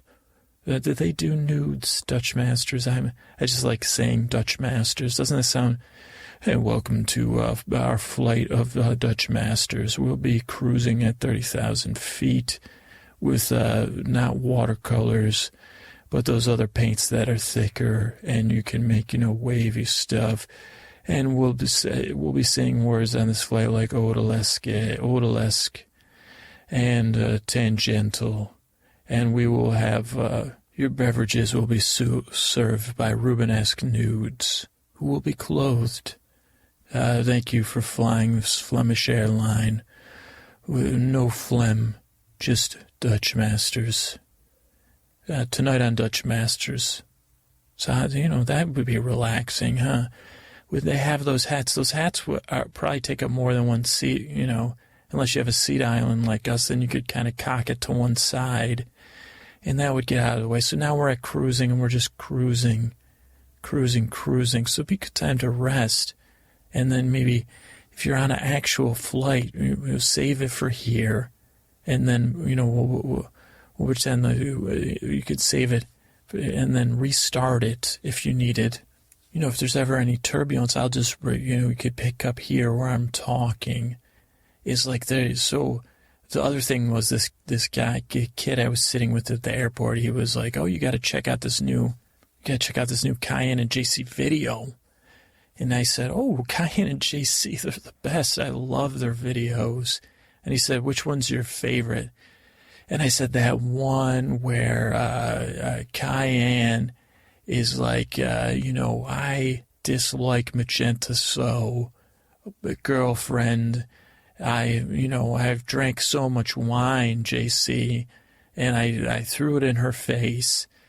And then we were like, RGB came over, and we were like, why do we have to aspire to be 1080i's when there's already 4K and the 1080i is like, what's going to happen to me? Remember the good old days when it was just CGA, or before that, pre-GA, which was just greens, and And you think about the great colorization fad of the 1980s, I think. Was Ted Turner behind that? The colorization fad was say, hey, let's paint this town literally on film, paint it. And the people, was that hand painted? It probably was. Or, they didn't even have they probably only had green computers back then. And then it makes me want to say Unix. And the boy he moved 2 seats away from me. And I said, well, that was my favorite Cayenne and JC video. And excuse me, young man, this is since this is a dream, I can ask you questions in the future and past tense. Speaking of JC, I know this also stands for Jesus Christ. And we were trying to figure out this Martin Luther, not Martin Luther King Jr., but the original Martin Luther. Well, one was Martin Luther King Jr. Was that just a happenstance that it was named that, or not? Two, was Martin Luther, what are Martin Luther and JC's relationship as far as belief systems go? Are you familiar? Was this thing he stapled on the wall, was this like more of a political thing or a spiritual thing? Do you? And then he called over a security guard, and I said, oh, no, just asking. Sorry. I said, do you have any? And he said, just don't talk to the kid, please. And I said, okay. And I said, would you like to talk to me? Because, in a case of turbulence, it's great to talk about things. And he said, really? He said, because he said, I got something to talk about. He goes, there's a little trending right now is replace a movie with a body part. And I said, really? So replace a movie with a body part. I'm like, one word in the title or all words in the title? And he said, I don't know. And I said, well, I was like, are porn or non-porn? And he laughed. And I said, because you got Top Buns right off the bat there, or Top Guns. You could just say Top Guns. Mop something would be another one. That would maybe be behind-the-scenes porn, though. Okay, let's move on. 10 things I hate about poo. Well, that's not a body part. 10 things I hate about your do. But that's kind of cheating. Why did that movie come out? I don't think I've seen it. Pitch Perfect. Let's try Pitch Perfect. Stitch, that's not a body part. Itch Perfect, that's not a body part. I'm not very good at this, huh? Toes, Toe Face. Scarface already has a body part. The Toe Father, maybe. The Foot Father. What about current movies? Thor. How about Forearm? Forearm. No. Avengers. The Age of ulcers. Age of you. What do they think? The thing in your throat. Uvula. Let's see. About Star Wars. The leg awakens, like if your leg fell asleep. Yeah, I don't know if I'm good at this game, but the turbulence seems to be subsiding, and there's nothing to worry about anyways. It's bouncing us. Maybe it'll bounce my brain into functioning at this challenge this man's presented me with. Star Wars. Let's see, what's other movies that are out? I'm not very good at this. Guardians of the Gargling. That's Guardians of the Gonads. Guardians of the Gonads. That could be a porn or a educational film. Guardians of the Goiter, if you have a goiter. Guardians of the Golgi apparatus, of course. Well, that could use a guardian. I think there probably is a guardian. Okay, let's move on to something else. I saw that movie, which title eludes me. Gravity, we could say, but then it's like cavities. That would be a cavity. Cavity, yeah. And that could be, when you could try to get to the cavity before it started, or relocate the teeth, or what, I don't know, regrow the teeth with stem cells would be one thing. What other? I guess I'm not good at on the spot coming up with stuff, security guard, but I hope I relaxed you so you're not going to put me on any watch list or anything, because I'm just here traveling. Oh no, my tomato soup may be leaking, or maybe that's a symbol of my heart leaking out joy at playing this game with you. But thank you for entertaining me. I wish I was better at that. Dazed and confused. Dazed and colons. No, it should be. I would think you would shoot for the same syllables in the. So it's. I'm sure if you get, I've had a piece of paper and some time, because I like to have the syllables match up. Let's see if a Pulp Fiction, Foot Fiction. That's kind of boring. Polyp Fiction. If you're, is about the colon, polyps in the colon. Groin Fiction.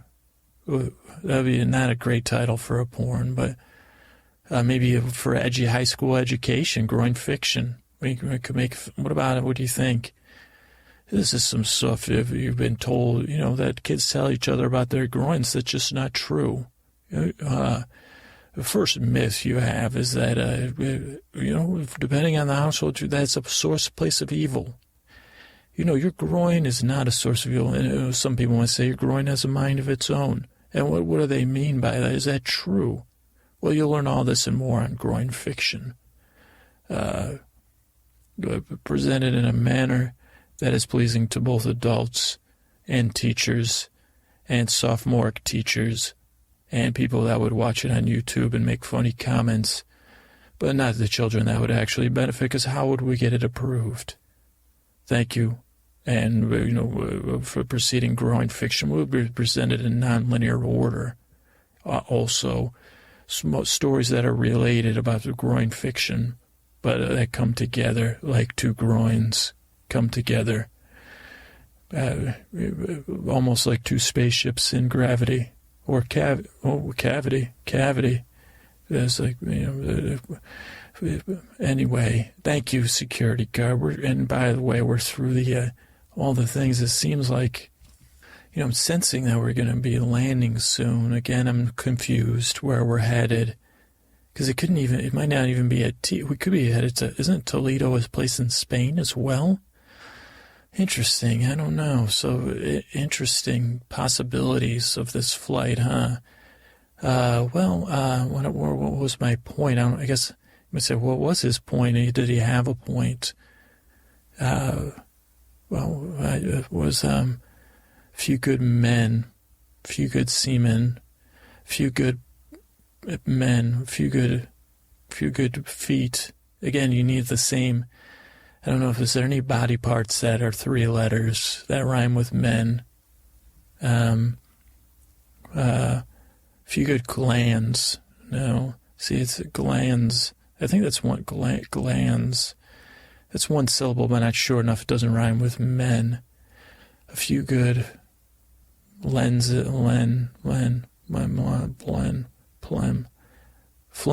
A few good phlegm. There you go. Is phlegm, and phlegm is plural, I believe. Phlegm's pure plural for phlegm. I have a lot of phlegm. Wouldn't that be plural? What do you think? There's the Super Bowl's around the corner. You got Russell Wilson. He had a bad game, and Tom Brady had a good game. I don't know how that's going to turn out. Particularly, I don't know. I don't know. I know that there's a guy named Kevin who's a big Seattle fan, who I haven't met, but he seems like an interesting character, interesting human being, wonderful, wonderful person. I don't know what his status on flying is. I think he's a biker. That's like Russell Wilson plays for the Seahawks, Tom Brady plays for the Patriots. I know nothing could be more boring or irritating. But, maybe a little irritation will stir you up. But, I was talking about bikers, and my ranty is, she said, I've never ridden on a motorcycle. She forbade me from it. And that's right, I said ranty, not auntie. I have an aunt. Her name is Runhilda, and she said, call me Ranty. And I said, I'm sorry, I'm confused. And she said, from now on, I want to be your Ranty. And I said, well, why? And she said, because I love to rant. And I said, you are hilarious, my Ranty Poo. And she said, no, just Ranty. Ranty Poo is weird. You're my adult nephew. And I'm your Aunt Ranty, which used to be your auntie. But now I'm, because I like to rant. And I said, well, Ranty, what do you like to rant about? Why don't you tell me without ranting? Because I'm retelling this story in the ears of a wonderful person who knows that we're approaching our landing altitude. And we're both like, oh, where are we going? So, Ranty, what kind of stuff would you rant about? And she said, well, I'd rant about the wonderfulness of London. And I said, well, that's not really a rant. And she said, well, I'd rant about page 3 then, because that's just... And I said, page 3, is that where they put naked women? And she said, I believe it is, but I'm not in London. So she said, I'd rant about that. And I said, well, geez, is London's where? Is that where Martin Luther got his start, Church of England? And she said, I'm not sure. That'd be another thing I'd rant about, your ignorance. Didn't you go to school? Didn't you pay attention? And I said, no, I did not. And to be honest, I don't know what the, religious historical, I guess in American history, they would have been world history or English history. I don't know, Rancy. I don't know. I don't know. And she said, well, that's enough to make me go on a rant, just like, ranting about, necessity of things like Selma and not Martin Luther. She said, I don't really know anything about him, Martin Luther King Jr., and how we're just not done with that journey yet. She's like, I'd rant about that as a flight comes in and lands. She's like, I'd use that energy and that fear to stoke my inner fire and say, hey, I'm safe right now. Maybe I need to take some actions, or at least let my heart open up to other people's suffering. And I said, Ranty, that is a wonderful rant, as Scooby-Doo writes say. And she said, don't degrade my points with a Scooby-Doo reference. And then she laughed and said, Ruby-Doo. And I said, I thought about my ranty as a plane comes in for a landing. Right as rain. I think about American Sniper. American Piper. Well, that's not. Is there a Piper? Is that part of it here? An American Liper? No. Aper. Baper. You can go through by the alphabets. Kuiper. Cipher. American Cipher. Cipher in the Snow. Did you ever see that movie? American Cipher. Diaper. American Diaper. That could be a movie. Title, body part, if you wear a diaper a lot. American Piper, Pfeiffer, maybe CDF, Guyper, Liper, Cyper, Sniper. American Diaper is the closest thing I could come up with for American Sniper. But it's just like one of those things, like as our plane lands, it touches down right as rain. We're landing. And my rants of just going on, talking to you, maybe you drifted away, but I just got to thank you from the bottom of my... Did someone just say Vibe Central? Because I'm feeling a vibe here. I feel like this is Vibe Central between the two of us. Because the vibe I've got is a vibe of gratitude for you listening to me as we taxi on the runway, totally on the ground. I sense we're on some sort of solid land, so we're not in soup. And probably we're not next to soup, because if looking out the window I see, so maybe this is a real flight. And if we're not at home sweet home, we're at land sweet land. But again, I cannot thank you enough for listening to me. It was so calming, because I was really nervous on that flight. And my chattering, you listening to it and accepting it, and in some sense you validated me, passively listening when you were listening, and actively not listening when you were actively not listening, made me feel safe. And I'm normally not a guy that is people want to listen to, because I'm out there talking about my ranty, talking about how I can't, talking to people at the airport they say, there's no such thing, Kian, Kian, not Cyan. And I said, JC does not stand for Jesus Christ. And why don't you get a book and read about Martin Luther and Martin Luther King Jr., or write one?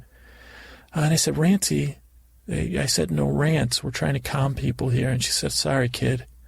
I'm just trying to play my PSP. But I got to thank you for listening to me. It was so great to be able to get through this flight, and I wondered if this was like a dream, because it was a dream come true, to have someone to comfort me only by listening. And you say, well, I wasn't really doing anything. You were there for me to relieve attention, because it is like the fear of being alone and being the tree that falls in the woods that no one hears.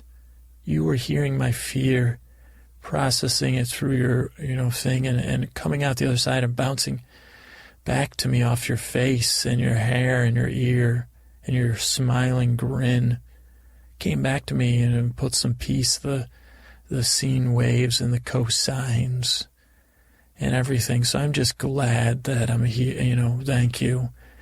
And I hope I helped you get through this flight. I hope I helped you fall asleep or relaxed you. And, if all else fails, pretend your toes are jelly and they're melting in your shoes in a good way, in a warm jelly. I don't know. I just thought of that. I don't know. Is there a movie with jelly in the title? If you have nothing else to do, you could think of 5. What was the first one? The boy said 5 things not to say at a job interview. That's funny stuff.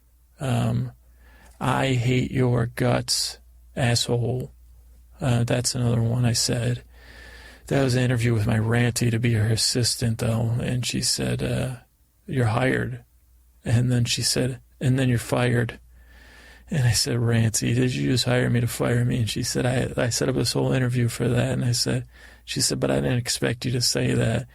And I said, I expected you to fire me. And so we laughed, me and Ranty. That was great.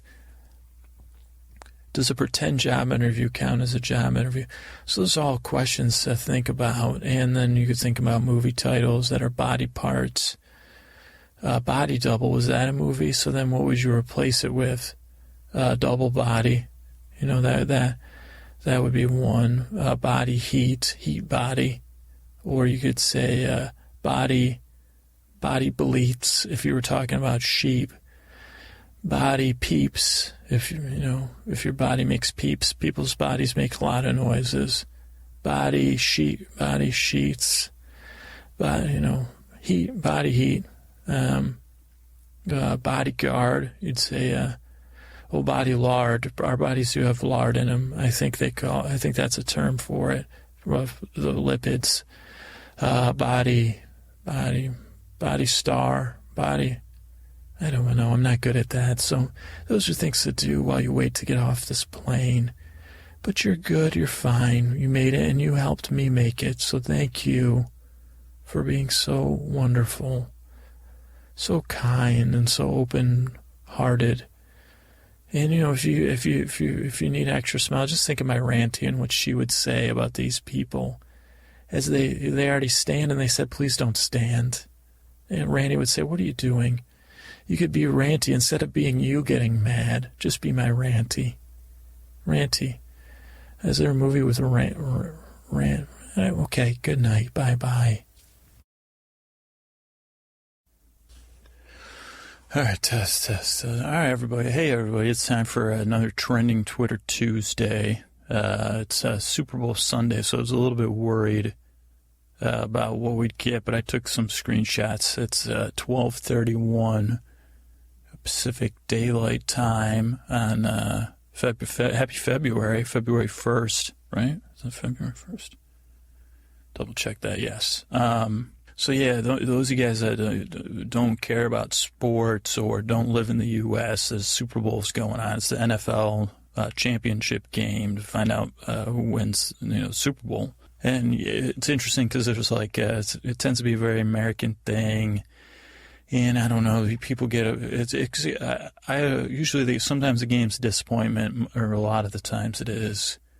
But we take it. There's a lot going on today, and but then somebody said to me yesterday. They said, "Well, I think 3 times as many people are going to watch the Man City Chelsea game yesterday than the Super Bowl today across the world."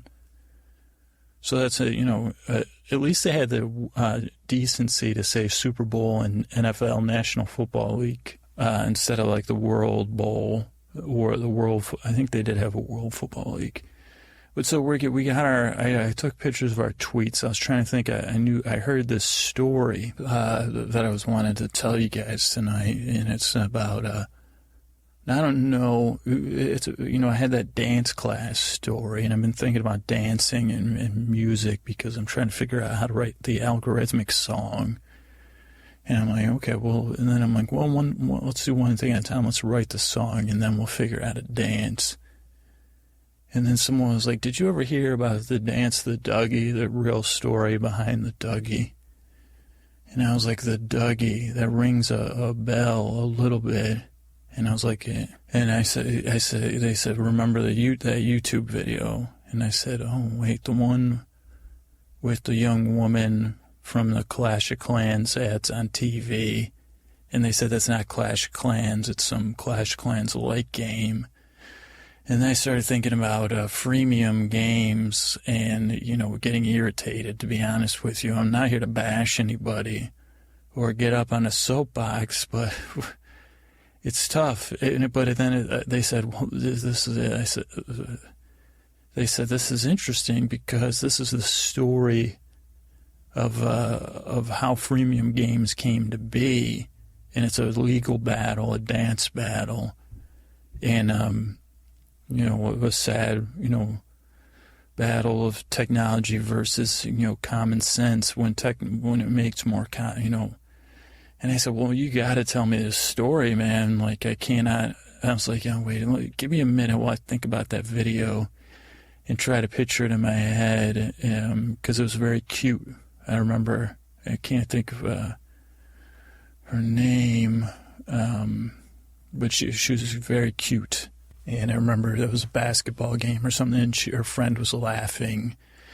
And you get the sense of youth and brightness and not in a negative way, desire for fame and attention in a non-negative way, in a cute way, I guess. And he said, do you want to hear the story about the greatest story about dance, freemium, and, legal trouble? And I said, hit me, bro. And he said, well, this is a story about Dougie, the inventor of the Dougie. His name was Dougie Friedman. And I said, really, huh? It makes sense, Dougie. I was like, he's not Doug, though. Like, it wasn't the Dougie. Like, he was Doug and the dance was Dougie. He said, no, this is Dougie. And, the dance is the Dougie. I said, okay, I'm with you. He proceeds to tell me a story about and then of course you know me. I'm like, well, wait, is it Dougy? Is it Dougie with an IE or a Y? And he said, to be honest, I don't know if the dance has a Y or an IE, but he's a Dougie with an IE. And I said, is he a Friedman? Friedman, FR. How does that work? The I and the E thing? I can never I before E. Except after C. And he said, I said, okay, I'm going to be quiet. You tell me this story. And he said, well, it can almost be called the worst day in 4 words, the story. And I said, like, something like dumped on Super Bowl Sunday. Dumped on Super Bowl Sunday. That's 4 words. And then I said, well, dump it once I remember her name, but I guess she couldn't be dumped by Super Bowl Sunday. No. And I said, he was just looking at me. And I said, oh, yeah, you're telling the story, not me. Sorry. And he said, this is the story of Dougie Friedman loses everything. And I said, well, that's 4 words, but it's not exactly specific enough for a day. And he started giving me his eyes, and his forehead started wrinkling up. I said, if we're going to tell a story, you got a refinery. So Dougie Friedman loses everything. The day, Dougie Friedman. So I'm like, you really hamstrung us with this worst day in 4 words. Dougie's day. Dougie's dance of doom. No, Dougie's day of doom. But then we're wasting it on of. And I was like, you think we have to count of as? And he said, yeah. And then I said, okay, he's buying into this title stuff. And I said, Dougie, the day. No, then we're wasting 2 words. The day, Dougie. The day, Dougie. Well, I was like, does he make it to the end of the story? And he said, yeah. He goes, if it would. And I said, okay. Well, it's because I was going to say, the big D when you. Super Bowl. Is Super Bowl 1 word or 2 words, you think? And he said, I think it's 1 word. I said, okay, Super Bowl. I said, what if we call it Super Bowl disaster for Dougie? And he said, I like it. He goes, okay. why don't you tell the story, podcast guy? And I said, well, no, I'm interpreting the story. It's a different, because the story could be interesting, but then if I run it through my brain and mouth, it'll be, didn't I explain to you how this podcast works? And he said, I was pretty sure you were joking about the podcast and that, it was just another one of your things. And I said, oh, you kidder. And I said, that's hilarious. And I said, no. And I said, I'm sorry, I don't mean to go back, but I said, I just thought of a loophole. Can I pitch you on it? He said, yeah. And I said, Dougie's Super Bowl disaster dance. Because we can say, we use the possessive and we cheat. And we get dance in there. We still don't have freemium. Dougie's Super Bowl disaster dance. Dougie's dance. Then you need of. And he said, oh, no. He goes, oh, you said the podcast is boring, right? And I said, right. I said, dull, lulling, pointless. And he said, yeah, he goes, okay. And I said, so Dougie's Super Bowl disaster dance. Go ahead, tell me the story. And he rolled his eye. I was like, are your eyes? I was like, I never seen anybody who could roll their eyes that far back. And he said, I didn't know I could do it, but the level of rage I'm feeling at you. And I said, well, that's not really healthy for you. Let's breathe that out. And he said, that's not healthy breathing. He goes, you're supposed to breathe from your belly and your nose. And I said, well, I was like, my nose is always stuffed. My whole life, it's been stuffed every single day. And I was like, you think I should see a doctor about that? And then he crossed his arms. I said, I'm just kidding. I said, I'm not really kidding. But go ahead and tell your story. So Dougie's Super Bowl disaster, go. And he said, okay, well, there was this law passed a couple Super Bowls ago. And he goes, I think it was called, and that's like a legal, national law, state law, local law. And he's like, I think it was it was SB 49. He goes, so it sounds like state ballot 49. And I said, it sounds legal. It sounds like a law to me. And he goes, yeah, it was SB 49. He goes, Bay Area, California, we like a lot of things, but there's a lot of things people don't like. And he said, when people get up in arms about stuff, they can be anti a lot of things. And I said, I hear you.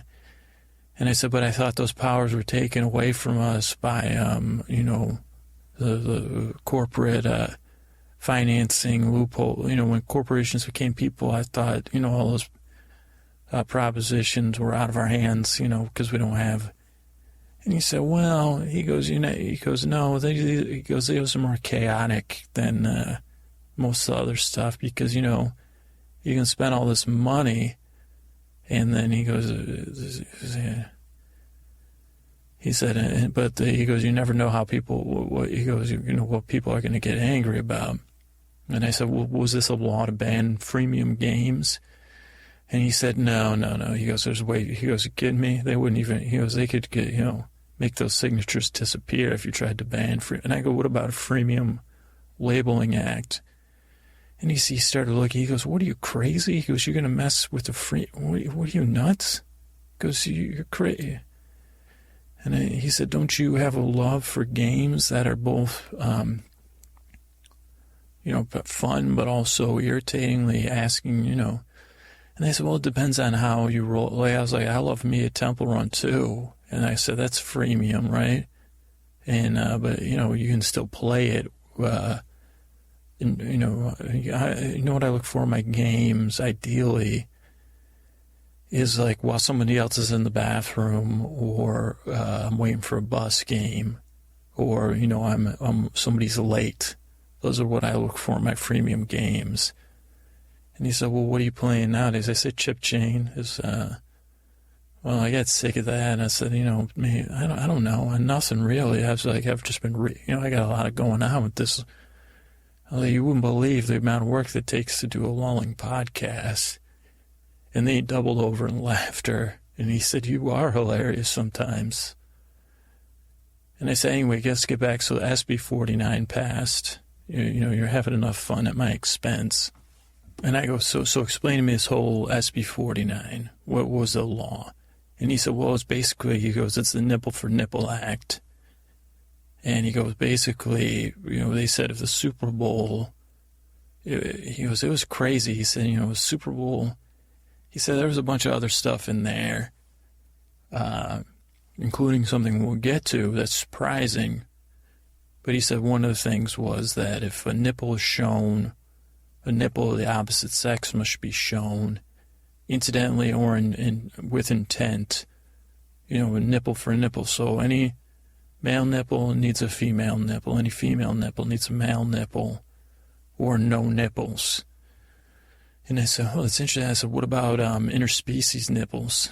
Like, what if they show a cow a nipple, or do they have to show a bull? Do bulls have nipples?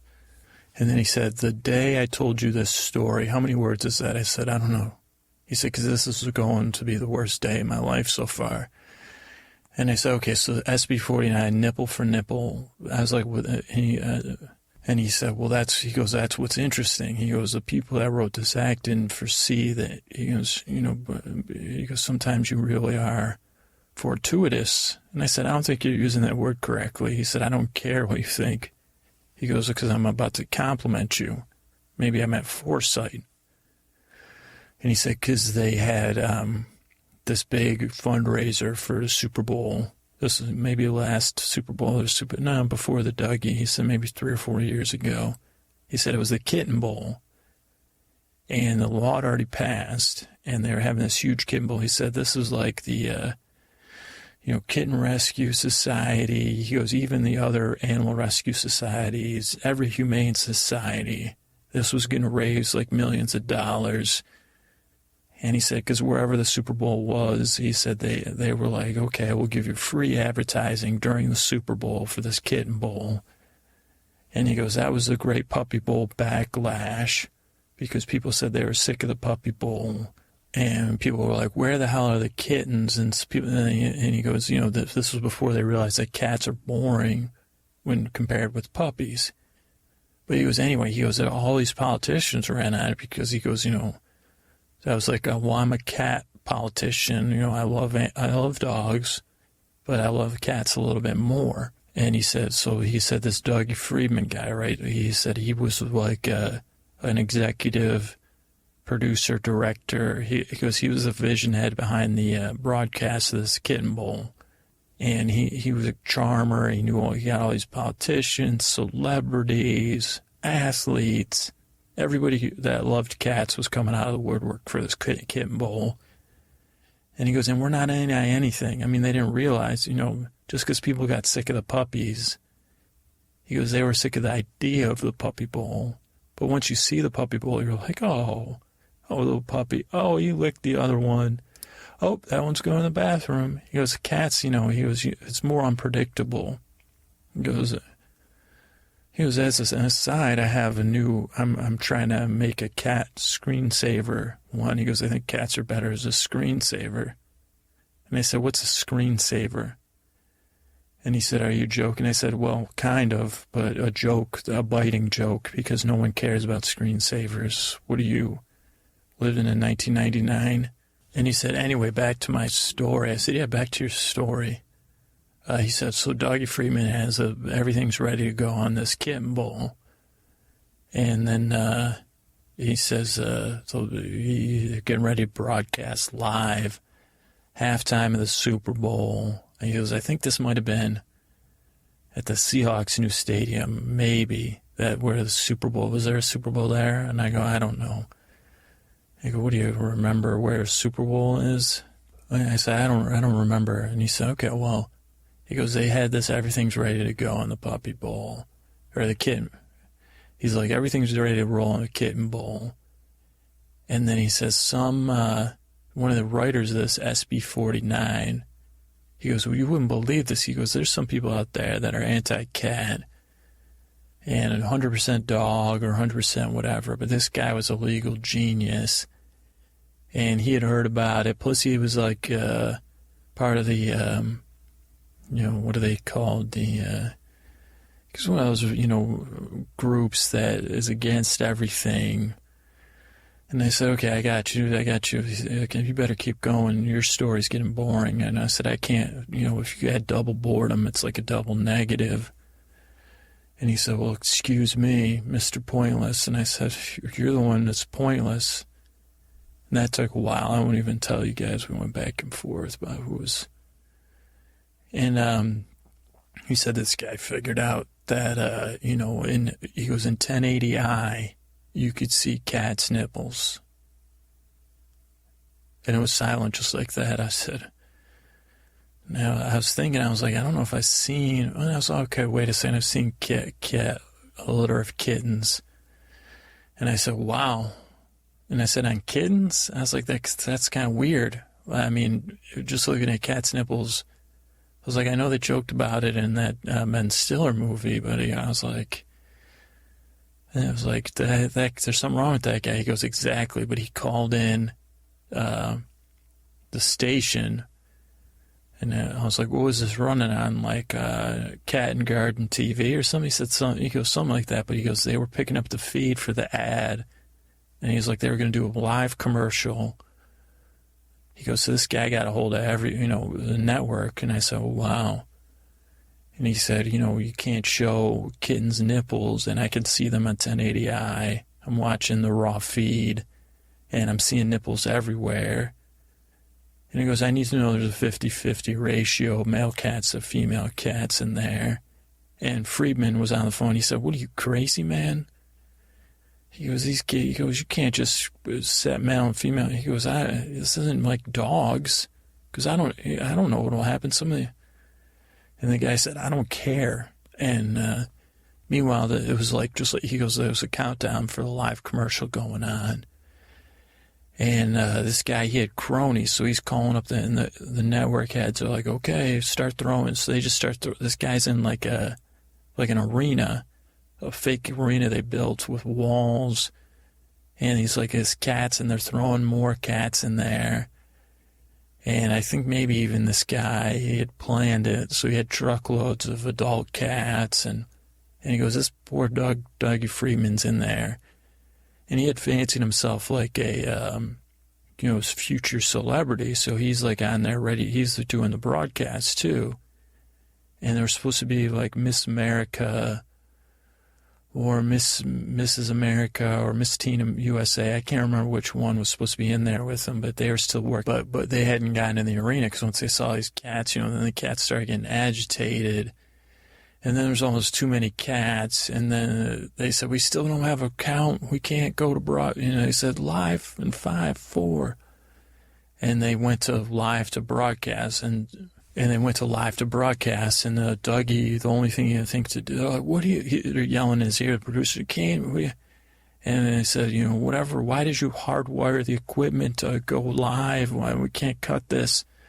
And he's like, this is 1 billion households. And he said, that's just not true. There's not 1 billion people watching the Super Bowl. It's a marketing term.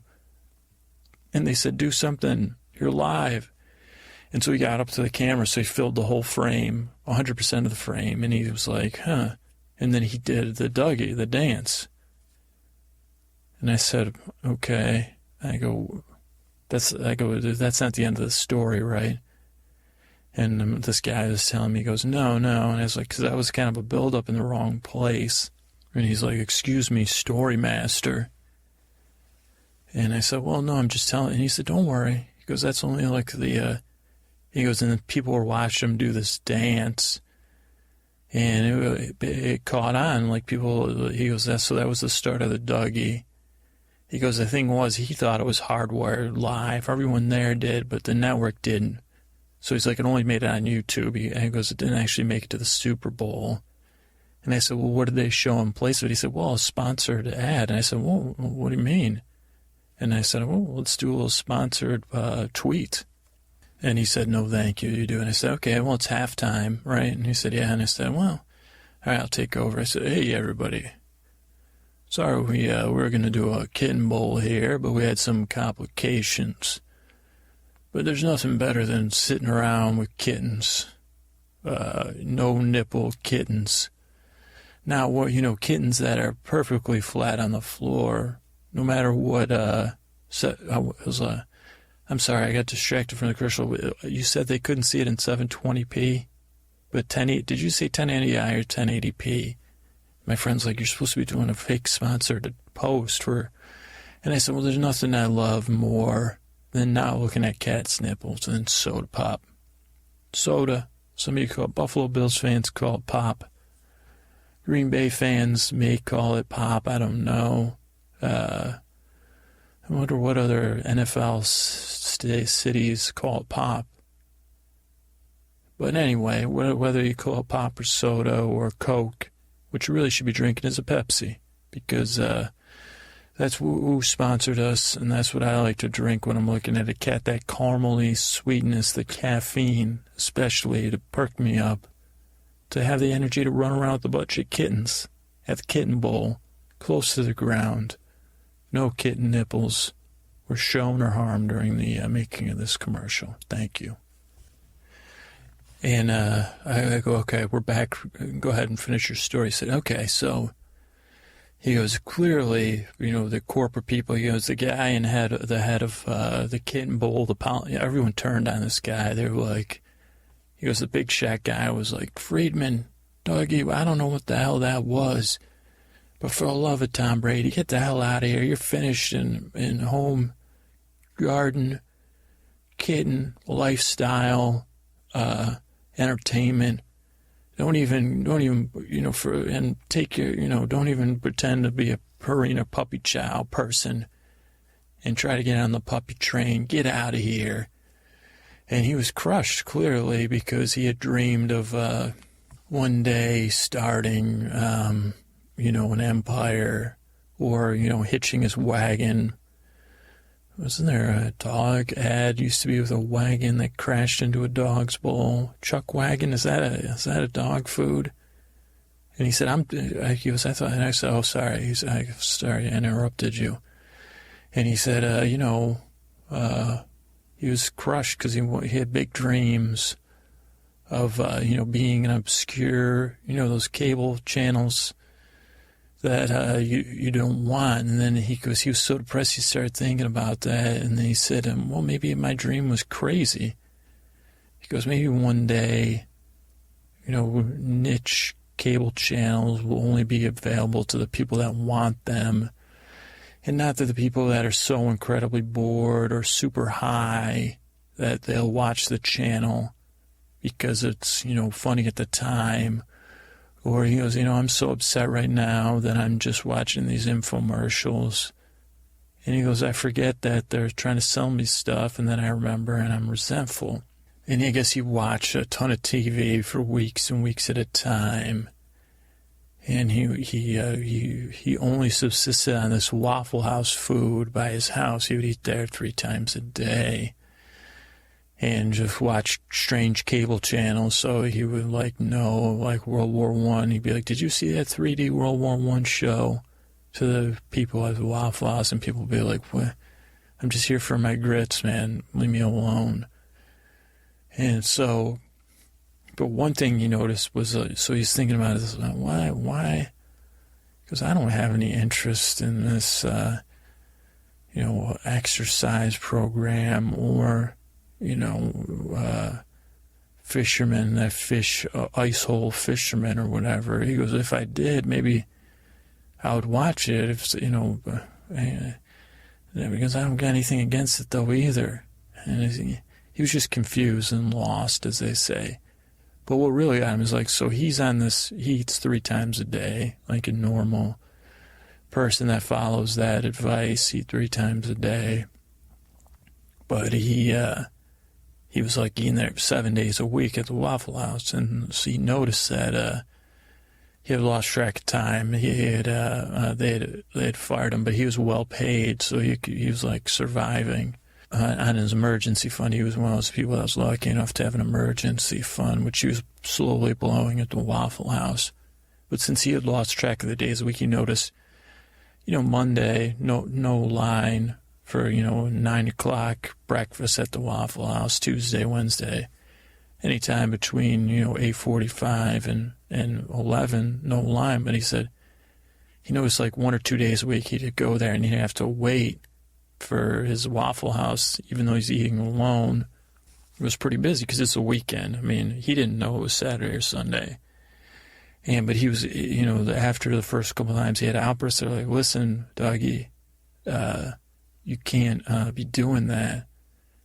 And then at the meanwhile, he didn't know this because he was in this depression and funk, but, slowly, his dance had infiltrated the dance world, especially the NFL dance world, or the celebration dance world, or the people that do dances in their like break room dance world, not the actual people that dance. Maybe some of them did it too, but actually combined with stuff instead of people that just do the one move. The office clown, that would be a break room, or coffee, people that do it in a coffee shop. Or a lot of cute girls, like we had said, took up this dance because it was, and then I think some Oakland A's maybe did it. I can't remember, but he said this was all going on while he's just eating at the Waffle House. And they had told him, like, don't make a scene, just wait your turn. He's like, but I gotta wait 45 minutes. Yesterday, I just sat down and I had my, he was going through the menu of the Waffle House. Is the Waffle House a buffet? And I said, isn't that aren't I supposed to interrupt the story with dumb questions? And he said, yeah. He goes, but I can't remember. I go, yeah, same here. It's been a while. I go, I wish I had a Waffle House right now. He goes, so do I. I was like, where do you think the closest one is? I was like, maybe, are there any in L.A.? He said, I doubt it. I said, oh, well, it's too far to go then for food. And so then when he was waiting at Waffle House, he had a passive-aggressive streak, which we know, and it's an ugly part of people. So he'd just be like, oh, waiting is the worst, or he'd talk to people, or he'd be mumbling to himself. And then somebody's like, why don't you bring a book? And he's like, I don't like, books are boring. I just want to eat. I'm so hungry. And then somebody else was like, do a crossword. He's like, no. And then he saw kids playing on their parents' phones. And he said, hey, what are you doing? And the kids would say, stay away from me, creep. And he'd say, whoa, I'm just, do you like kittens? And a lot of kids didn't like kittens. And then finally there's this one girl, she goes, I'm playing a kitten club. I like kittens, come sit next to me. And he said, he goes, what is a kitten club? And she goes, well, you buy stuff for your kitten and then you put it on there. And he goes, well, how much did this game cost? He goes, 99 cents. She goes, that's what she said. And he said, huh? And he said, what is it on? And she said, iOS, Android. And he said, interesting. He goes, well, how much does it cost to buy your kitten stuff? She goes, oh, whatever, 50 cents to buy a necklace, or look at this beautiful hat I have. And he'd say, oh, that's cute. Your kitten's cute. He goes, oh. And he said, well, how do you earn money? And she said, like any other game, you just run around and collect coins, like between the kitten villages, and then you spend the money. And he said, well, is there like one of those ones like where you could just keep going between the villages and collecting coins? They keep producing the coins. Every time you go into a village, you could just go right back out and collect coins. She's like, really? And he goes, yeah, look. And he says, so you could just keep collecting coins and then spend it. And then it ended up that girl didn't work out because then she had all these coins. So the next time he saw her, he's like, she was sitting there crying. And he goes, what's the matter? She goes, oh. He goes, aren't you going to play some Kitten Cup? She goes, I have everything. So boring now. I just have to wait for my food because I get, $1 a year to spend on apps, a game, and, I don't have the password to my parents' thing. And so, I just get to download one game. And he said, well, is there one game a year? She said, well, I'm trying to get him to do it a quarter, every 3 or 4 months. But she's like, And he said, so you're only allowed to buy one game. What about a free game? And she said, free? She goes, how would you make a free game and make money? And he said, well, you're right about it. And then next thing you know, he's home. And this, like everything, this comes in a dream. And he had this dream one night that he was jumping around and jumping from like TV screen to TV screen. He was in a game. Well-dressed kittens were addressing him. "Hello, sir. Hello, you seem to be jumping." He said, "Yeah, I'm jumping from channel to channel, man." And the kitten would look down. The TVs were flat, so the kitten could see what was in the TV, and he could see if he jumped on there. But the kittens would say, "Oh, come to my TV. Do you want to watch something totally irrelevant to your life and just barely entertaining?" And he'd say, "No." And then one kitten was like, "What if I pay you?"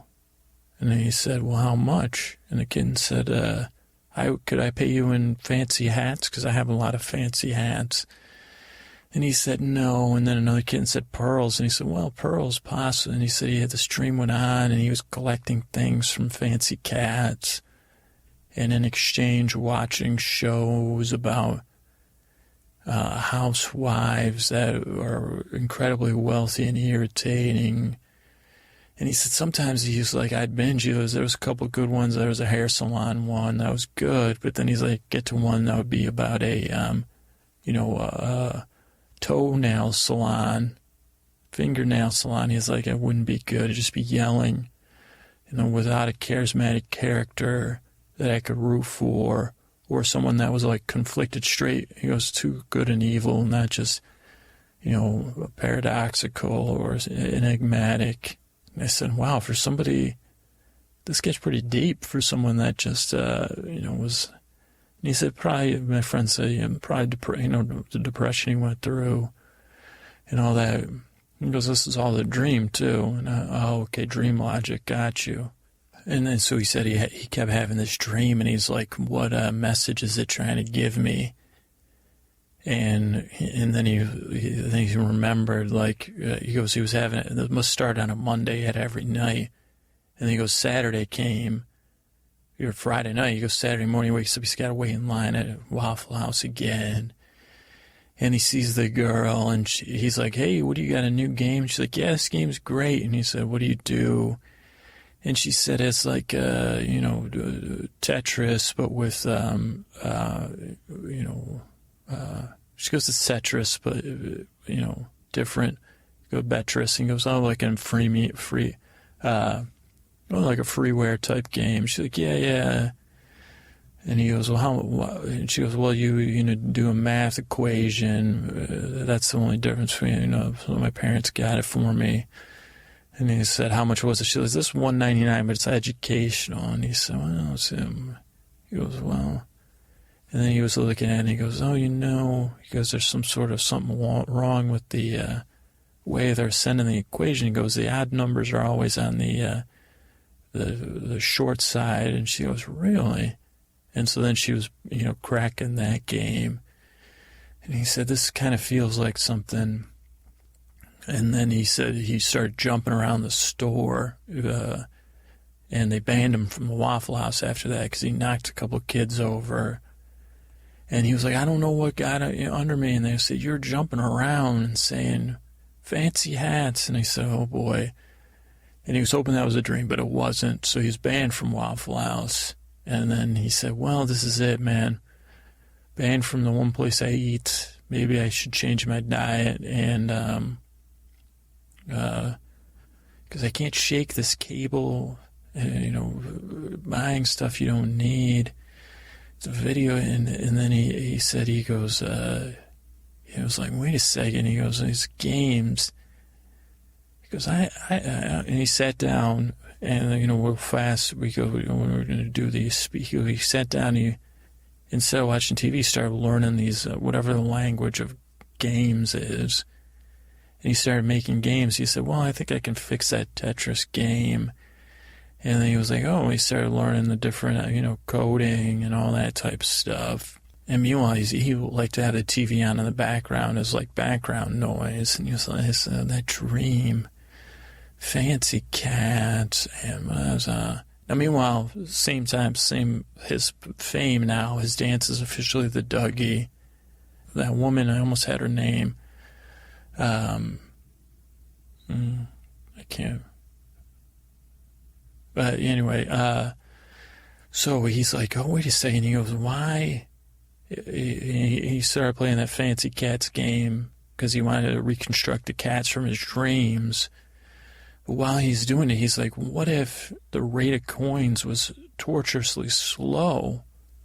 The game was free because you could only get so many coins. And then he goes, he figured out the whole App Store thing. You buy it. Because once you're logged in, he goes, what if you just buy coins for 99 cents? Enough to almost dress your cat fancy. And then he goes in, and he figured out, basically, this was the guy that, he cracked the freemium idea that we have no patience.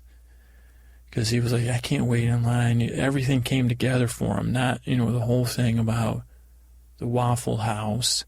And that, and he said, oh, yeah, it is. And then he started shopping this idea around. He called the thing, and they were like, who is what?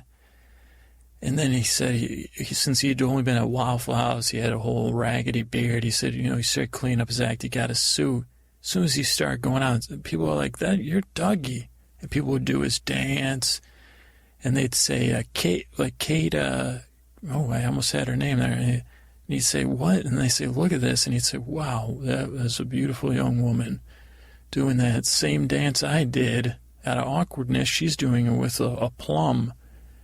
And, that's a star. And he said, people were like, yeah, you're a star, though, man. And he said, oh, wow. So he started calling these gaming companies. And he said, hey, I saw you had this cat game.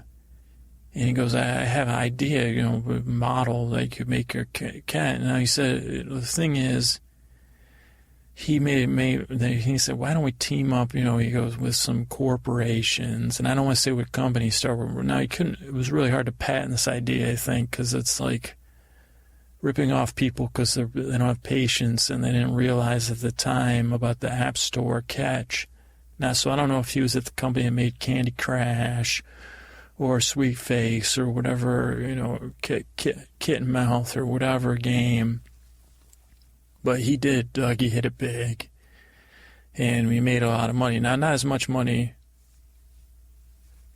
clearly not as much money as if he had, if you could patent that. And now there's been, backlash that you can't just spend all your parents' money. Once you're logged in, you got to, have a password each time you want to buy freaking 50 coins for $1.99 or whatever the hell they're charging. But he was the guy behind Premium, which is strange because then Kate Upton, that's the Clash of Clans, and he said, no. I said, oh, let me tell the story now. Is in those commercials. I'm not sure if it was like a sense of irony, like the director of the commercials, like we had to hire Kate Upton, and people like brilliant idea. And he said, well, because you don't know the history of Dougie Freedman, and they were like, who? And they said, the dance? Yeah, that's why I love Kate Upton. Originally, that was the dance that made me think of her as a future star. And also probably have inappropriate thoughts. And he said, well, she, put a smile on her face, right? And they said, yeah, it did. He goes, well, there's a whole Dougie's Super Bowl disaster dance is what they really should call it. And people were like, well, we'll get Kate Upton for this Clash Clans clone. And the guy said, wow, Clash Clans clone. Dougie's Super Bowl disaster dance. It's a lot of alliteration. But anyway, so that, things worked out for Dougie, I think. I don't think he's married to Kate Upton or anything, but that's a story that I was told, and then I kept interrupting the storyteller. But then, it got to you guys.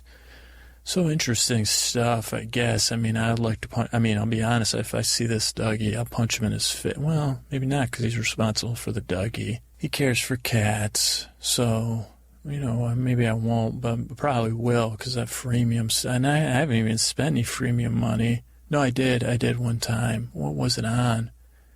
Maybe it was Clash Clans. Tiny Tower. Did they try to charge you money, or is that just like the idea?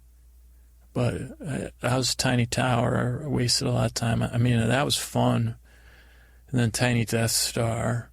But I'm pretty sure I spent money on Clash of Clans, maybe, or something else. There was one time, I think it was $2.99 or something. Maybe it was $4.99. Could have even been, I'm ashamed to say $9.99. I don't know. Maybe not. That Clash of Clans a little late. Just trying to figure out what I could have blown that money on. I know I did now. And they said, oh, there goes that gold. It's so much easier to spend than real money. Re-up me. So that's the story of Dougie Freedman, the Super Bowl disaster dance, and the Kitten Bowl, and premium games, and Kate Upton, and the Dougie dance. Wow, Super Bowl Sunday. And I wonder if that law is still in effect, the Nipple for Nipple Act. If that's a federal statute now. So keep an eye on it if you see any nipples. Well, actually, this is going to come out a week and a half after the Super Bowl. So that's not great. But I guess maybe I could. Well, what is? I don't know. All right, thanks for listening. I hope I helped you sleep. Good night. Hey everybody, it's Scooter here. It's time for another Tuesday episode. It is November 7th, Saturday, early evening. Well, post-sunset, I guess that's always evening. And we're going to do a new test episode here. It's a trending sound effects episode, so if anybody doesn't... So this will be a test. We'll see how it goes. But this will have some sound effects weaved into the story. I haven't totally... I think I know how it's going to go as far as weaving them into the story. I'm going to listen to them, and then maybe we'll do a music bed. We'll play... I don't know. We'll see how it goes. It was a great idea submitted by Bob C., one of our wonderful listeners, and he said, hey, I got all these sound effects that I used to be in radio. He said, hey, I got all these sound effects, and he said, let's try a few out. I said, let's do it. So that's going to be the trends for the episode, sounding... I think Bob had a great name for it. Of course, I forgot. But it's trending, sounding Switter Swooze Day, which is sounds, that's very Seussian. Somebody actually, it's weird that comes up because somebody used the word swole with me today, which I think I didn't ask them how you spell swole. I guess I would presume it's SWOLE.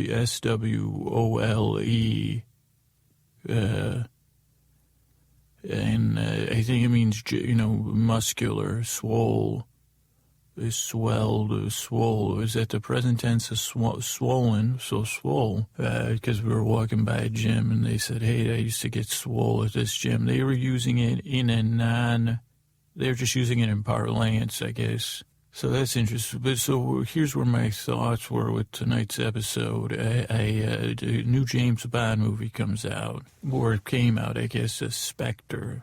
And I think Daniel Craig makes a pretty good Bond. And I've always loved the Bond movies. Oh, now it looks like maybe we'll have a double setup here. And again, these might be stories some of you have heard before, but in a different context. And there's two things about Bond movies, one that affects this episode, but the other thing is, when I decided I wanted to, there was a point in my life, a summer, let's see if I can make this as short and sweet as I can, but there was a point in my life where I was old enough to go to the movies alone. And I would say that was 5th or 6th grade. And there was a movie theater, 2-screen movie theater, maybe 3 screens. And I'm not sure if it was close enough to walk. I don't know if we got dropped off, but sometimes me and one of my siblings would go. Or my best friend at the time, who, I don't know what happened to our friendship. I think I talked about this before. But we would go to the movies. That was one of the greatest summers of my life. And one of the movies was a James Bond movie that summer. And I probably saw it, and I'm not being facetious, at least 10 times in the movie theater. And I had a paper out, and all my money went to going to the movies that summer. I think the only other thing I spent money on that summer was a pack of Score bars. I dreamed of buying like a bulk candy, and I think I bought like a pack of Score bars, like an 8-pack. Probably ate them all at that moment, and so that's why I don't eat Score bars anymore. I'm still a toffee fan, not a hardcore toffee consumer, but I enjoy toffee. I'm not a toffee. Like some people are like, especially those rolls. What are they called? I can't say. Roca. Living in Almond Roca. But so I saw this Bond movie, a couple other movies, and I remember now, like I said, I was in 5th or 6th grade. So now most of my classmates were, everybody loves the movies, but I would go home and recreate the movies with G.I. Joes and Transformers and Fisher Price. And I can remember, I guess this was 6th grade, so too old to be playing with toys by some people's standards, but not by mine. And I remember I was reenacting a scene from the James Bond movie, a snow-based scene, I think, with a snow-based G.I. Joe character. And at some moment, my mind grasped the fact, for the first time, at least in a concrete way, that people actually make these movies, that it's someone's job to make sure these movies get made. And I guess before that I never thought about it. And at that point I decided, well, that's what I want to do with my life. I want to make movies. And I remember I became obsessed with like I didn't really have any. I don't know, what happened was I learned about Steven Spielberg. And not only was Steven Spielberg a director, he was usually an executive director, producer. So I got obsessed with that. I think sometimes my focus gets too narrow. So I didn't think about the fact that people write the movies. Some people just direct movies. Some people produce movies. People act in movies. All these thousands of people can contribute to the making of a movie. And we should have a second of gratitude for all those people. Thank you. So I became obsessed with Steven Spielberg at the time and an executive. And I said, one day I'm going to be an executive producer director. And people would ask me what that means. Now, I know there's a lot of 6th graders that are mature. I was about the maturity of a 3rd grader, I would say, as a 6th grader. So I just said, well, I'm going to make movies like seasons. I'm going to be what are you going to do when you grow up? Executive producer, director. That's what I'm going to do. And then I remember the time came in that grade to do a report based on what do you want to be when you grow up? I said, oh boy, well, I know what I'm going to do. But it needed, we needed to cite some things, you needed to base it on some books. And I couldn't find any books about becoming an executive producer, director of movies. Probably because those are more titles than just being a movie director. But even at the time, I don't know if we were just using our school library, which was very small, or if we were using, but I remember I had the worst time, and the only book I found was way beyond me. And also, it was just, what was I going to say? My understanding what an executive producer director is, I didn't even have that. To me, that was the person that was Steven Spielberg, right? He made the movies. And I knew there was other people involved, but to me it was like this single-handed, like, vision, which in Steven Spielberg's case, it seems like a lot of times that's the case anyway. But not as an executive, I was obsessed with that term. I thought that term meant, movie visionary, whatever. And, also at the time, so we had to do this report, I think it was over like spring break or holiday break or something. And I think it was a long report for 6th grade. And I didn't have any discipline also or a lot of structure around getting my work done. Also, I hated school. And even this thing, and I said, oh boy, this is it. I'm going to nail this report. And I remember I started writing it, and I was more writing about what I loved about movies and why I wanted to make movies, which now I kind of get a little, Like, man, I could have used a little advocacy here. But within the parameter of the school, probably they would say, well, no, not really. You're not following instructions. True, also true. So I just sat down to proceed. And I guess I probably threw in, like, some fake quotes. Now, also, anybody that's looked at any notes, gotten any show notes from this SASE, you know my handwriting's pretty bad, and that goes way back to when I hurt my arm in second grade, and you just have problems with handwriting due to whatever, I don't know what it is, but I don't know, but my handwriting is very bad, and I'm left-handed, and I don't have any discipline, and because of whatever happened, my arm would tire more easily. Or at least I thought so. That's what I would tell myself. So I think my biggest mistake going into this was, one, my obsession with being an executive director, producer. And two, that I decided, wow, that's a lot to write out. I don't know if that's such a good idea there, Scoots. I mean, at the time I called myself Andy. So Andy. So I decided to... just decide by my own authority to shorten it down to executive EDEP probably, and then I would put a star, and then I put a little note to the teacher as the executive director. That's short because, obviously I'm not going to write it. And I guess it's going to come through the episode because we might as well keep going. I didn't realize this story would kind of suck us in, so. But I remember I was really excited about this report, even though there was some dread in it. I was like, man, this is it. Like, this is when But if we go back there, it was such a formative memory for me in my relationship to movies, and now coming full circle in a different way with the podcast, I think. So we have this moment to thank. But I'll never remember. It was like when I remember it had this snowmobile and a G.I. Joe was on it. And he hit this jump and it was like these, harp music from heaven, as I realized. And I sat down. And now that we're going to do the episode on this, it was like just harps were playing, heavenly harps were playing.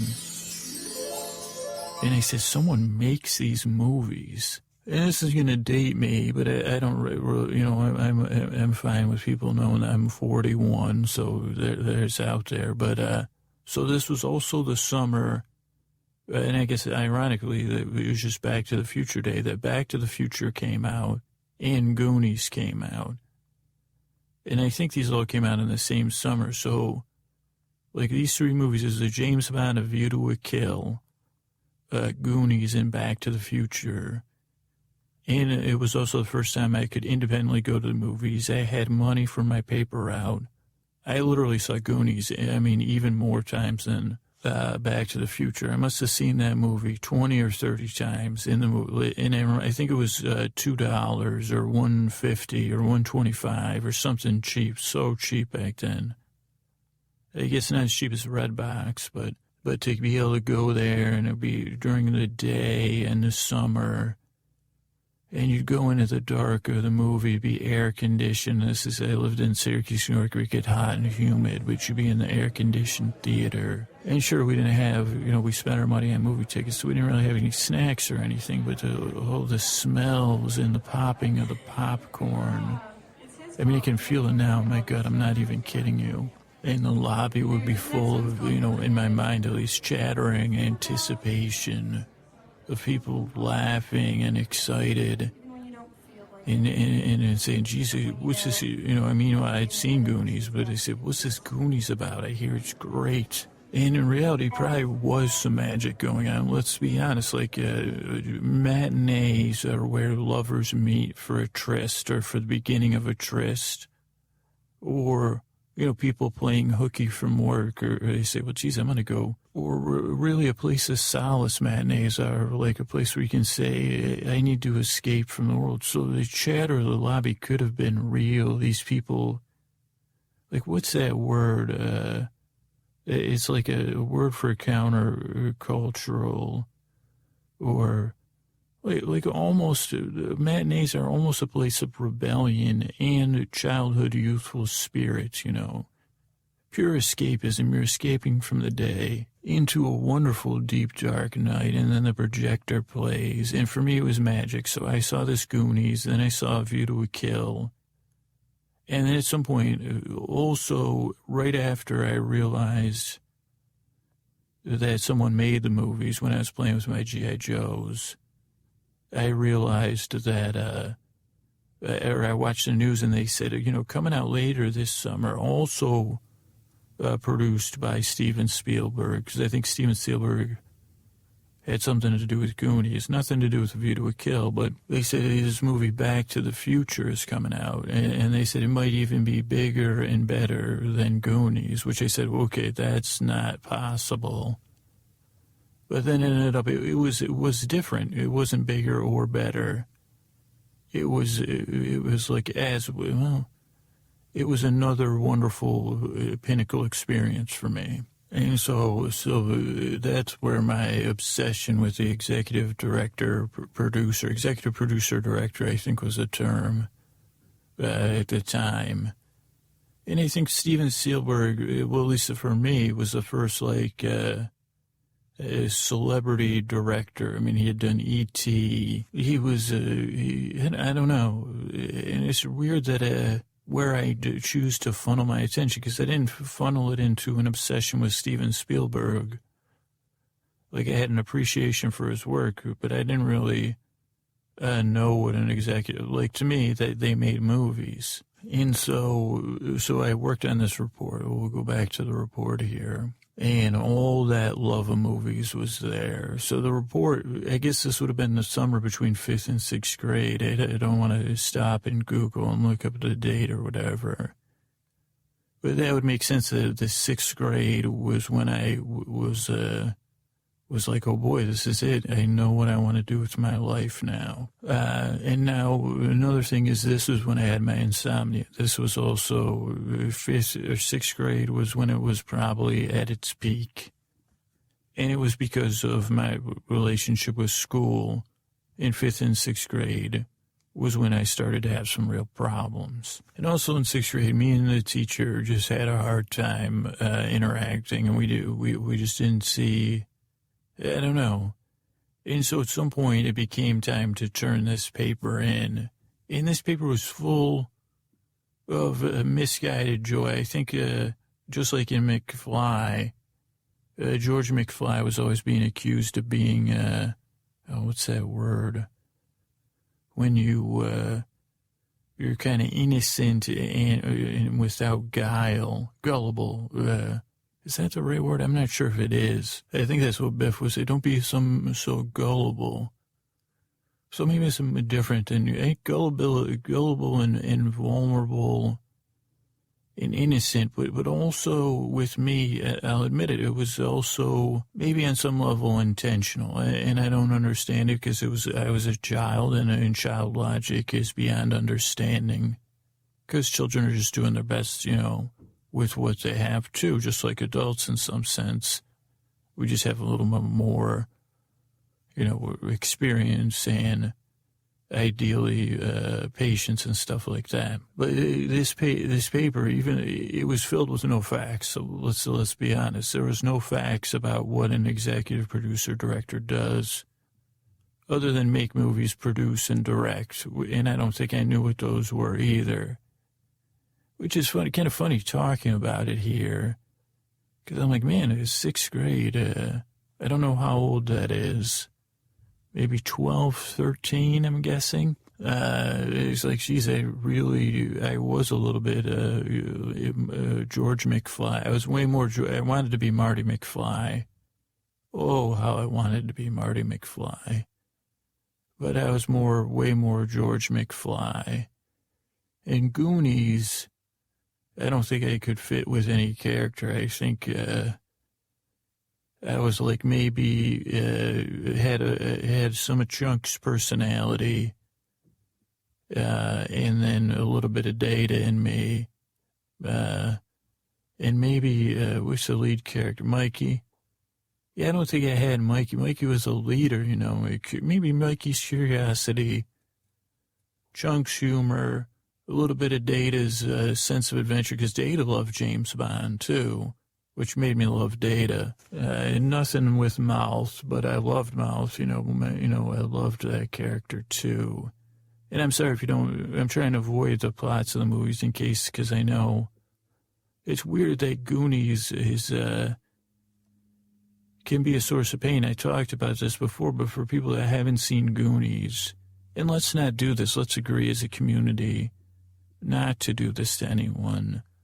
Let's stop the Goonies shaming from here on forward, especially with our brothers and sisters that are in the millennial generation that might be on the front end of the millennials. They've probably seen Goonies, but the middle and back end, maybe they haven't. And there's plenty among us pre-millennial that haven't. And they say, and people, we don't want to hurt anybody around Goonies or shame them. If you haven't seen Goonies, maybe see it, maybe don't. No pressure. And I say that, and it's because my sister-in-law, my brother Carl's wife, Julie, hi Julie, she did not see Goonies, and we would, and I guess I have an amends to make, an apology to make, because we'd be like, wait a second, like if we were all driving in a car, and then Goonies would come up, or you'd say, man, we can do a truffle shuffle later, or, hey, Mikey, whatever. She would be like, what do you guys say? Well, it's from Goonies. I had never seen Goonies. Everyone in the car would say, you never seen Goonies? And it was, you don't realize, I guess, how hurtful it can be. So let's agree to stop the no more Goonies shaming. Would Mikey want us to shame? Would Data? I mean, how would Chunk feel? He'd say, Mouse, is that it? Mouse, is that one of the characters? Is that Sean Astin? We had Corey Feldman, and that's about it. Me, Josh Brolin was Brant, right? Is that right? I think it is. I could probably think about it. Let's not pull him. But so, where was I?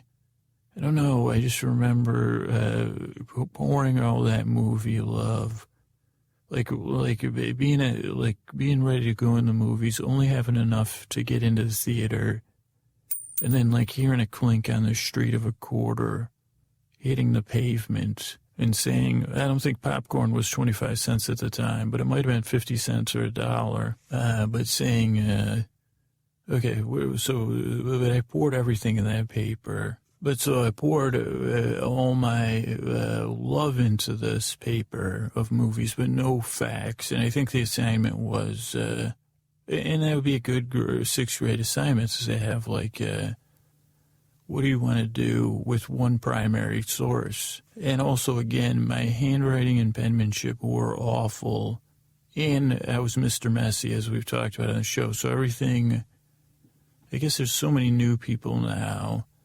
They would like to get to know me a little bit better. I'm a messy guy. And as a child, I was unbelievably messy. And if we ever get a chance to meet, I'm also a very awkward guy. So just so you know, way ahead of time, like I'll probably fumble between shaking your hand or hugging you. It just happened to me the other day. Let me run this by. This is a tangent, I guess, but an old friend was in town with his wife, and we hadn't seen each other, and we spent some time together, and then we went out to dinner, and one of her coworkers came, or one of her old coworkers from another job, and we were at this kind of a bit busy, noisy restaurant. So me and my friend Chris, we talked, and his wife and this gentleman talked a lot because of the restaurant, But then we lingered as dinner closed, and so we kind of talked a little bit. And I guess I wasn't talking about the podcast, believe it or not, but I was talking about some other stuff. I don't know if I was holding court, but whatever. I was talking, and I guess I have a tendency to tell stories, so I was telling stories. But I didn't have a lot of one-on-one time with this person. But so dinner closed, and we were saying our goodbyes, all of us. And I did the old awkward go to shake this guy's hand, and he was like, oh, hell no, it's a hug. And it was so awkward because then I felt like, geez, I didn't want to hurt him and say, no, you're only shake worthy. And then I hugged him, but I still said, well, I don't know. Are we like a, I mean, that was all going through my brain in real time. Well, I don't know if we're on a hug basis. No, if, I'm not even on a hug basis with myself.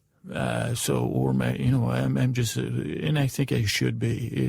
They say that's good for the health and such things. But so if we do cross paths, that would be one thing. You can have a hug, but it's going to be, and I think I would challenge you, say, hey, just let's hug.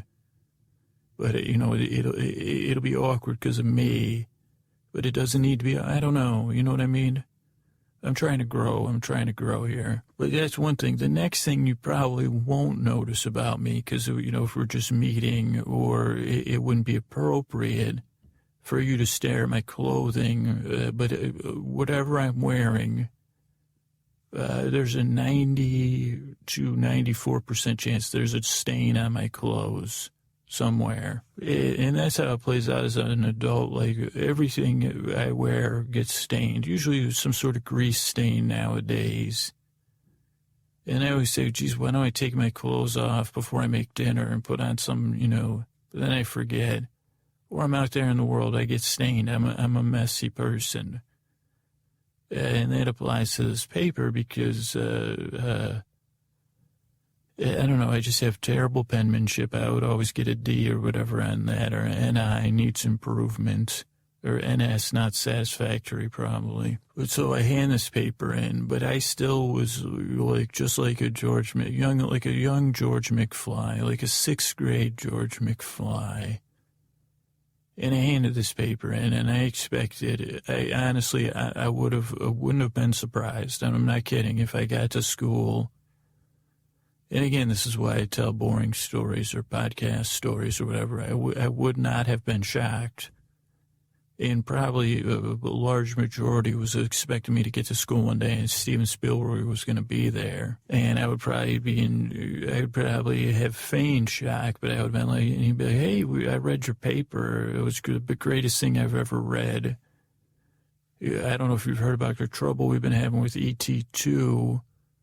Or whatever, he said, I'd like to pull you out of school and bring you out, maybe, figure out, maybe we could break some stories, maybe you'd be my protege. So I was kind of expecting that, and that's another problem of mine, is these unrealistic expectations. I said, okay, all my school problems, I don't need to worry about those, because when Spielberg catches wind of this, this work of art I've created about this ode to executive producer directors, I guess I should have done that.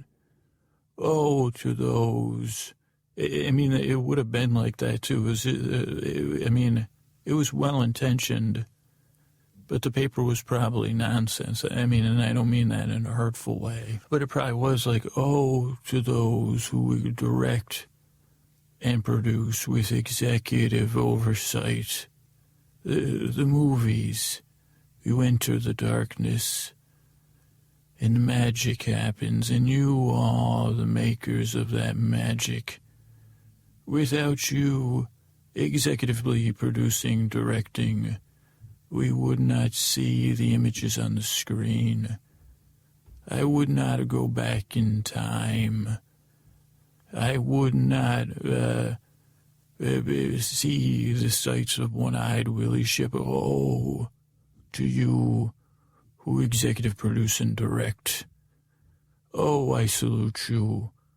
In my heart, in my soul, the gratitude fills up and overflows, for I am so lucky to drink from the chalice you have filled with your executive producing and directing. One may ask, what does an executive producer do, director producer do? And I would cite one Steven Spielberg, and maybe I mentioned Robert Zemeckis too, who both executive produces and executive directs, executive producer director. He brings the films to the screen for us to enjoy, to be touched, to adventure, to hear Sloth say, Baby Ruth. It is the dream that is granted to every child of the world. Who wherefore out thou did say, of you to kill this day, Roger Moore becomes James Bond, Marty McFly, puts the 1950s on. In so many ways, my life has changed this summer for learning of you executive producer directors.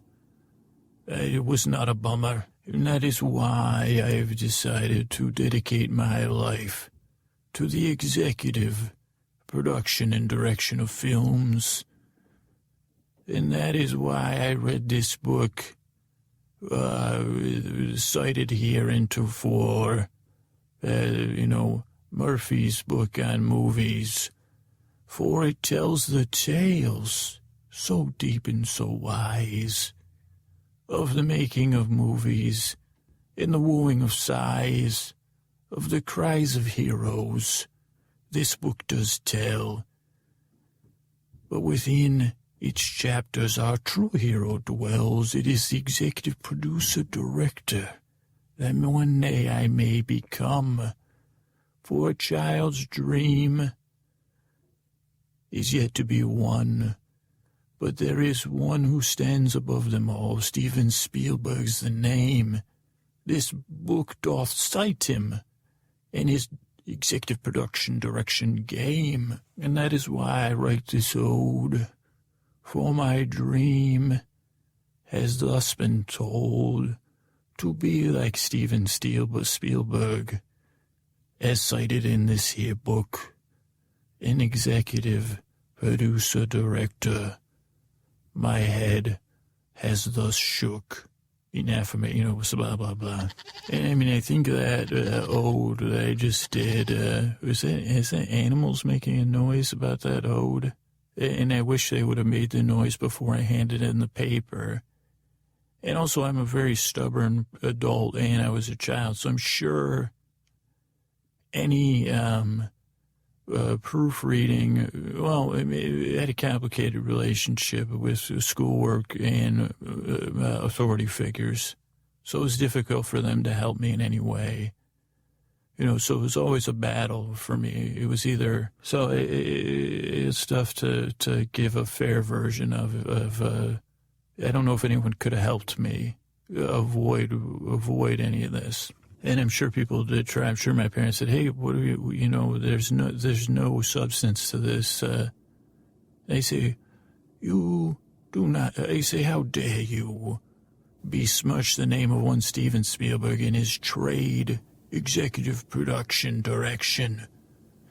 I wish I would have just done that. If I would have known to do an ode, I still would have. So I handed the paper in, right? And then I don't know how long I had to wait. I expected Steven Spielberg to come get me, and I'm not making that up. I really constantly, even now, but maybe experiences like this tamped it down a little. But I remember the day came, and I was probably riding high that the papers were going to get back to us. It was probably the only time in 5th, 6th grade that I was waiting for a paper to be returned to me, because otherwise it was going to be bad news. And I think probably I was expecting, they said, well, we had to, principals here and, executive of schools, because we had to come up with something better than an A+ because of this paper.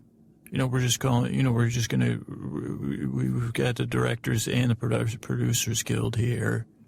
And that's it. You're now, because we can't even give you an A+, it just feels. But so I remember, and this is almost, you can see this coming a mile away. So the papers get handed out, and I turn I turn it over, I see it. And it failed. I didn't even think it failed. I think it refused. I'm pretty sure the teacher refused. Like, whatever it was like I thought I was hearing. I was like, what did you just say? is this in German? I'm sorry. And then maybe I started speaking in German out of confusion. But I was like, oh, I said, what do you mean? And I think it said, basically the teacher said there's no substance here to this paper, there's nothing here. And you didn't read the book, and this was a repeat offense. I remember I had to read a Civil War book, and I made up a, paper the night before about that. But that was a good one. That was probably an ode. I said, like, Cannon's Blast in Gettysburg, it's just the same like I just did the material. And that was actually in a paper I failed as well. Maybe that was a year before, but this one I had way more emotional investment. That one I was just hoping to sneak one by. This I thought was good. But, I was wrong. I was wrong about that. But so I got it back, and I think usually and it probably had to be signed by my parents because it was so bad. Usually in that case, they say, bring this back tomorrow, signed by your parents, and then redo it. And usually my move in that case was to stuff it at the bottom of my backpack, my backpack was one of those,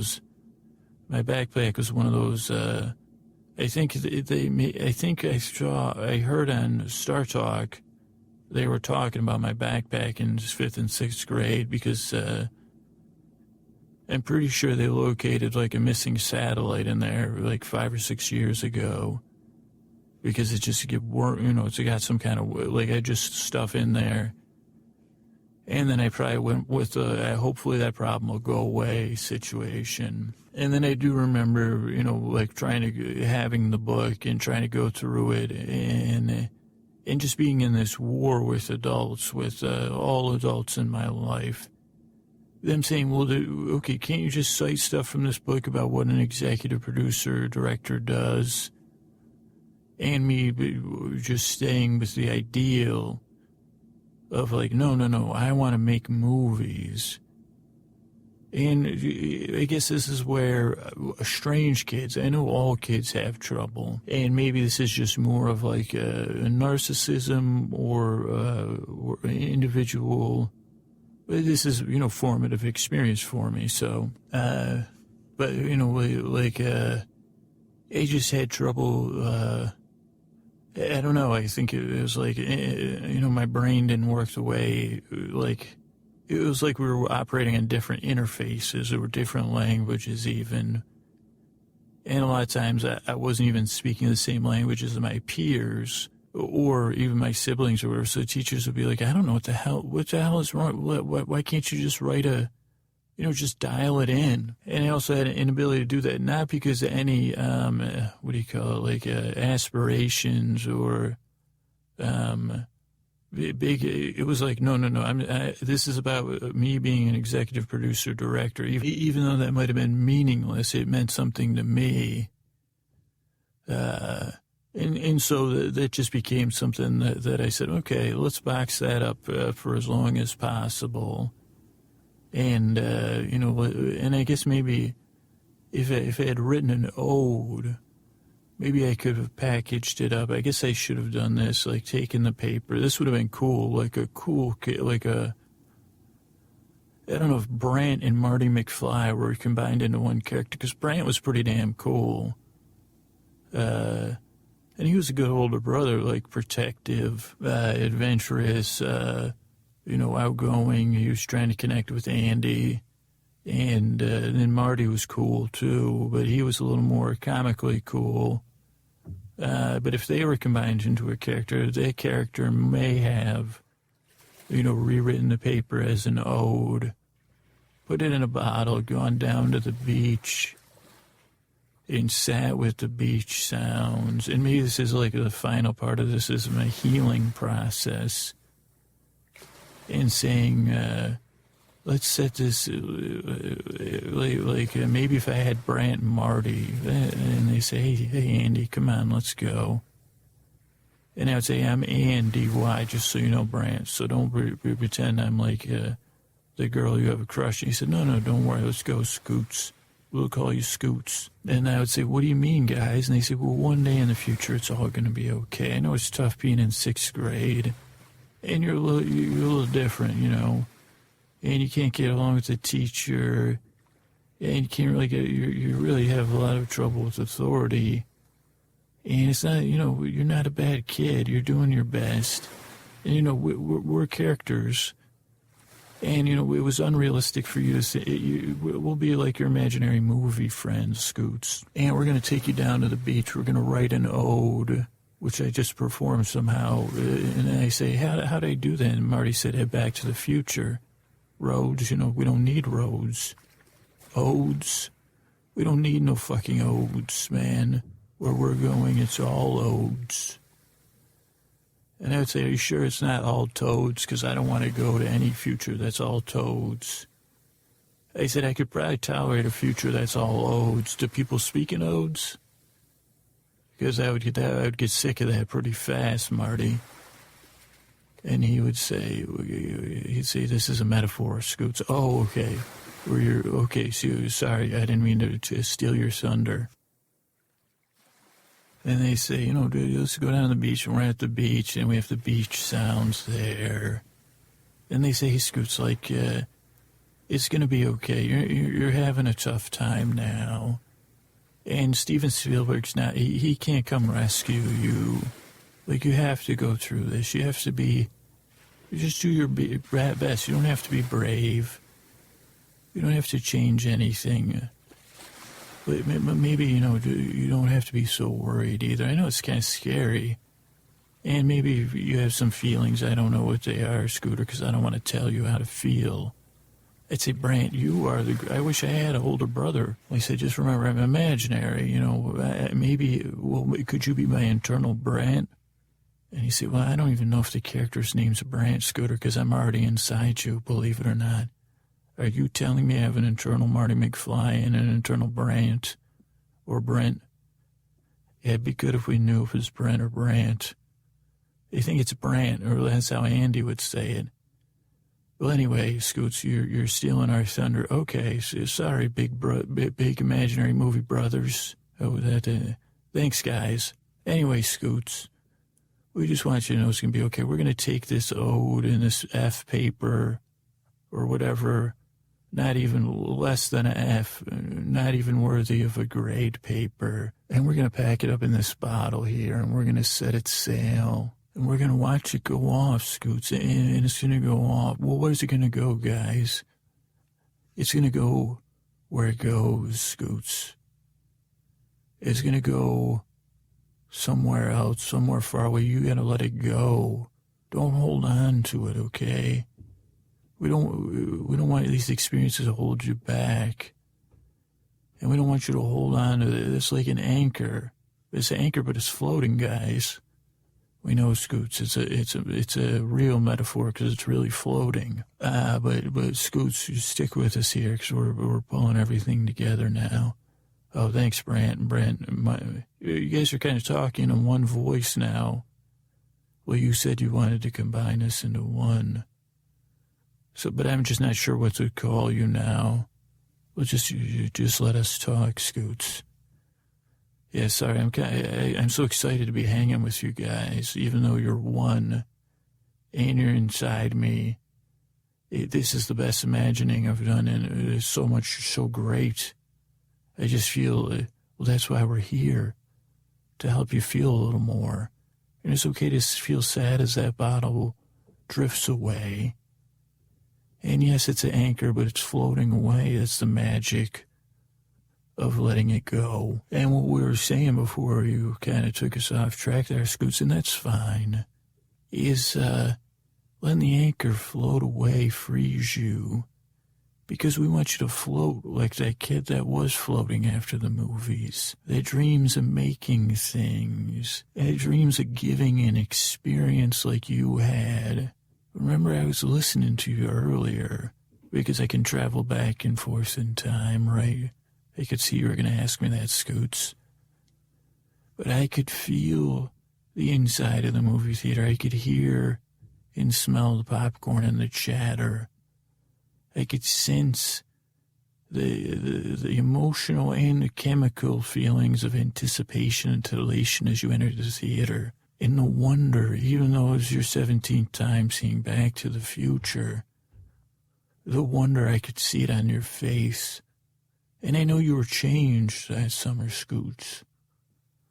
And now we have to let that anchor go away so you can return and take solace in those memories and pass that experience on forward, Scoots. You want to create that experience for others. That's what you wanted. The magic of the stories are kind of in the experience and the journey, right? In the wonderful dark night there. And it's, guys, you're so right. Yeah, so let it float away, Scoots. Sure, it was a dream of yours. Sure, you didn't follow the instructions or actually read the book ever. Or you made up citations. But you love Steven Spielberg. You love movies. And you want to do that for other people, Scoots. And I can tell you, and now you're here with us here. You're kind of doing that in a different way. And it's okay, all right? So let that anchor float away. And take some breaths, and you don't have to worry. Because that's one less weight you got to carry now, buddy. I said, hey, by the way, could I ask you guys one question? Where were you when I was a kid? Because I could have used this back then. We're here now, Scoots, to help you now. And that's all part of the journey. Now's the time when you have something, you have a platform to share, and you get to do it. So it has come full circle. It's taken some time. We know that. We know it's taken a while. You've had your ups and downs. But now you have to start floating bottles. Or maybe there is no have-tos. Yeah, thanks. I was going to interrupt you and say that, actually. Okay, Scoots, let's, you've done good. And could you, Scoots, you were so good on that ode. Odes, before we go, we need one more ode. Okay, an ode to the bottle that I said goodbye to, goodbye bottle, full of pain, of Marty McFly, notness, but a lot of George McFly, hair gel, and a little shame, goodbye bottle.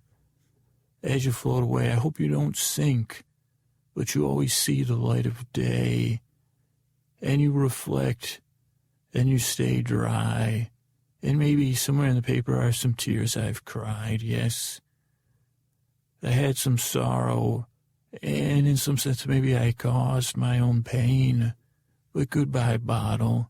Now that you're gone, maybe I'll never be the same, or maybe you've always helped me as I've carried you along.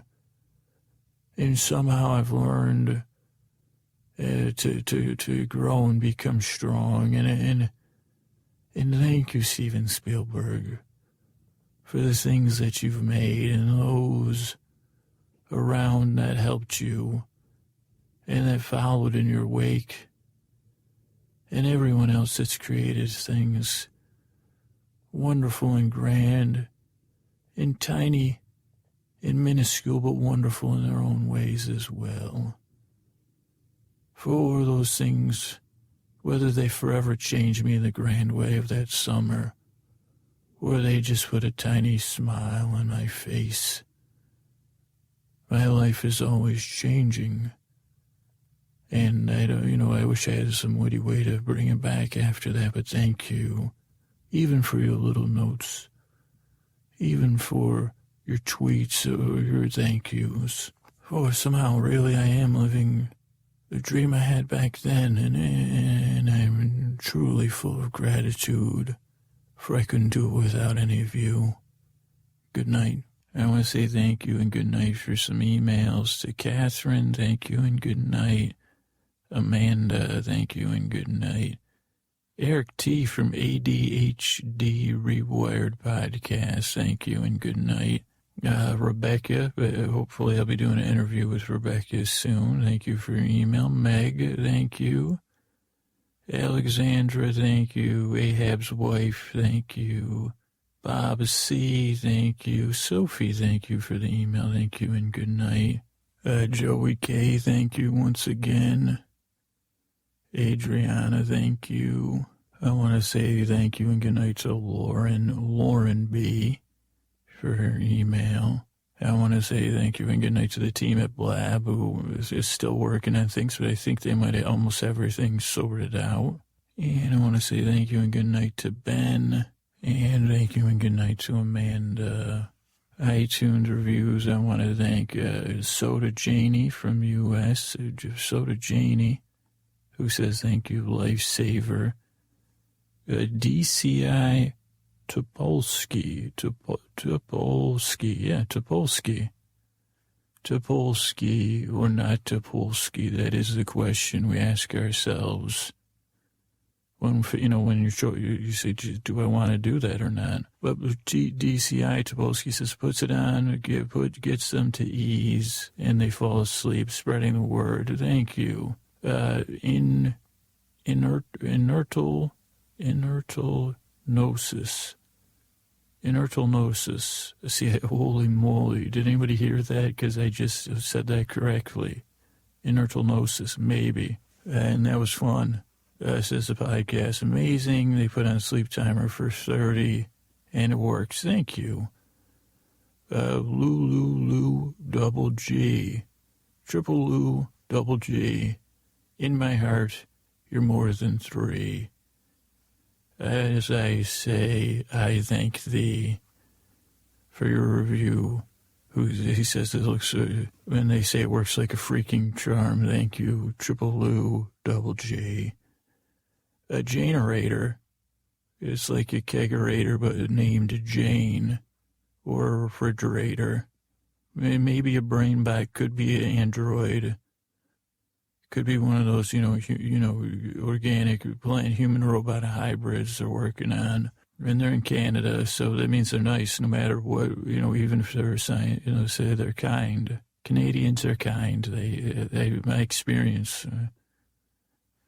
But it works for Janerator, so thank you, Janerator. Then we got a Mega, here we go. Does exactly what it advertises by 1237738 LMU. So that's a brain bot with a serious serial code.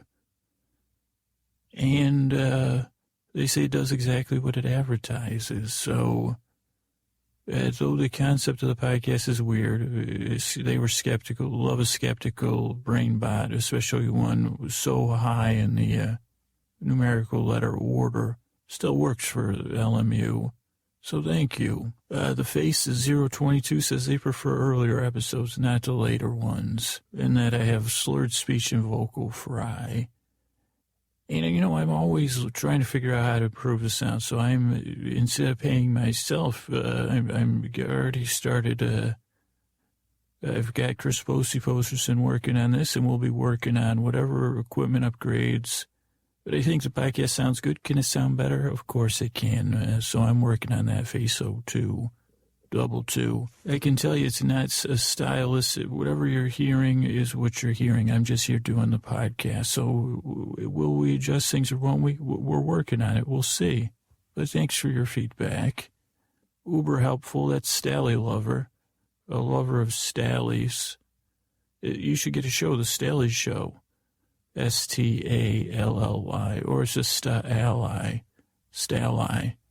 Stally's better, though. They fall asleep in 20 minutes. JMDM81. They say great for racing minds. Well, thank you. And they I've got a garland to deal with. And how about this one? Hate PDA from the UK. They say the podcast is magic, and they can't explain it, but it works. And hopefully, so I guess I'll be canceling the PDA series I was going to do, where I try to bore people asleep by going in public and kissing people. But I'll cut that out because I didn't think it was very good anyway. And neither it was, I said, well, geez, I'm not even comfortable looking at myself in the mirror, so I don't think I'm comfortable with PDA doing it. and observing it, I say, well, geez, even though it's PDA, it's none of my business. But how about Joe Q8, also from the UK? They say it's weirdly effective. It helps them get rid of their gobbledygook. They think, initially annoying gobbledygook helps them fall asleep. And they don't know how it works. Well, thanks, Joe Kate. Joe Kate, right? Joe Kate. They think so. Thanks. We got Zooey1, Zooyoun. Except it's O-N-E is how you spell one, O-N-E. I misspelled it. Zooey1 spelled it right. Could be Zoe1, or it could be Zoo-Y1. But they say wake time hours, they fall asleep to the show. But they like to listen to it at daytime. Those are my special friends, and that's Randall. Randall. Hey, Randall, can you Randall for me? Do you know what that means? Well, look it up on YouTube, and then Randall for me. It's kind of like a dance, but a move. Okay, Relax Finally says they can't sleep without it. They used to use Tylenol PM, and they've been going through a hard time, but the podcast works. Thank you, Relax Finally. And then we have Chem on the Go, better than a C-SPAN broadcast, to the House Agricultural Committee. And what a gift Scooter has. We're fortunate he uses the powers for good. Well, thanks, Chem on the Go. It's some sort of chemistry set delivery service, I believe. The Uber of Chem set delivery. Started by Chem on the Go. Well-rested 2812. We may have thanked you already, but let's thank you twice. Impressed. Wow. And they've been traveling a lot, but using the podcast. Well, thank you so much, Well-Rested. And if anybody else is awake and you want to review the podcast, go to sleepwithmepodcast.com/iTunes. Thank you. It's Tuesday, January 12th. And I'm going to look up the trends here. I didn't realize that I have been not using Tweetbot to its full potential. We're really going to have some fun in 2016 with Tweetbot because you can really dial down your trends to different places. What we're going to do, I got the trends, pictures taken, and just yesterday or the day before I was pining. I think that's the correct word. I was pining to myself. And then there's people talk about psychic places and they talk about memories. And I guess I'm one of those people, I guess, I don't know if I'm an auditory learner because the teachers were talking and I don't know if I was learning or if I'm a visual learner. I'm more of a mistakes learner. But to go back to I have this auditory thing, auditory geographic brain fusion, where if I listen to a piece of music or a podcast in a certain location, sometimes those become fused for me. And so I guess this will be some unwinding of the sweater here a little bit again, so I was listening, maybe my daughter, of course, not me, is a big Taylor Swift fan. I guess I am too. I like Taylor Swift. And I hear, I did an episode about her trying to look into oh no, that was about Lorde. Sorry, Taylor. I did talk about her battle with trying to figure out the streaming music rights. I think I did that. But so I was listening to a little Taylor Swift this week, and then I noticed that Ryan Adams had done a cover album of that Taylor Swift album, 1989, or I think it's called. And I said, well, let me listen to this. And I tried to get to the youngsters I hang with, the third graders. They, re-enrolled in third grade, by the way. Don't tell anybody. But I said, hey, check this out. This is a little Bad Blood, a little. And then I remembered I had a couple psychic places tied to some Ryan Adams songs. And we don't need to go down that road. Not important or anything. It's not filled with any. But it was those places where the hills of the city of Oakland, beautiful downtown Oakland, as Roman Mars says, in his tones are on the sweet side. He has dulcet tones, I think. Now, he's buttery. I think I described his tones as buttery. His are like a vibrating butter tone, still solid. What's the fourth state called again? You got air, water, and solid.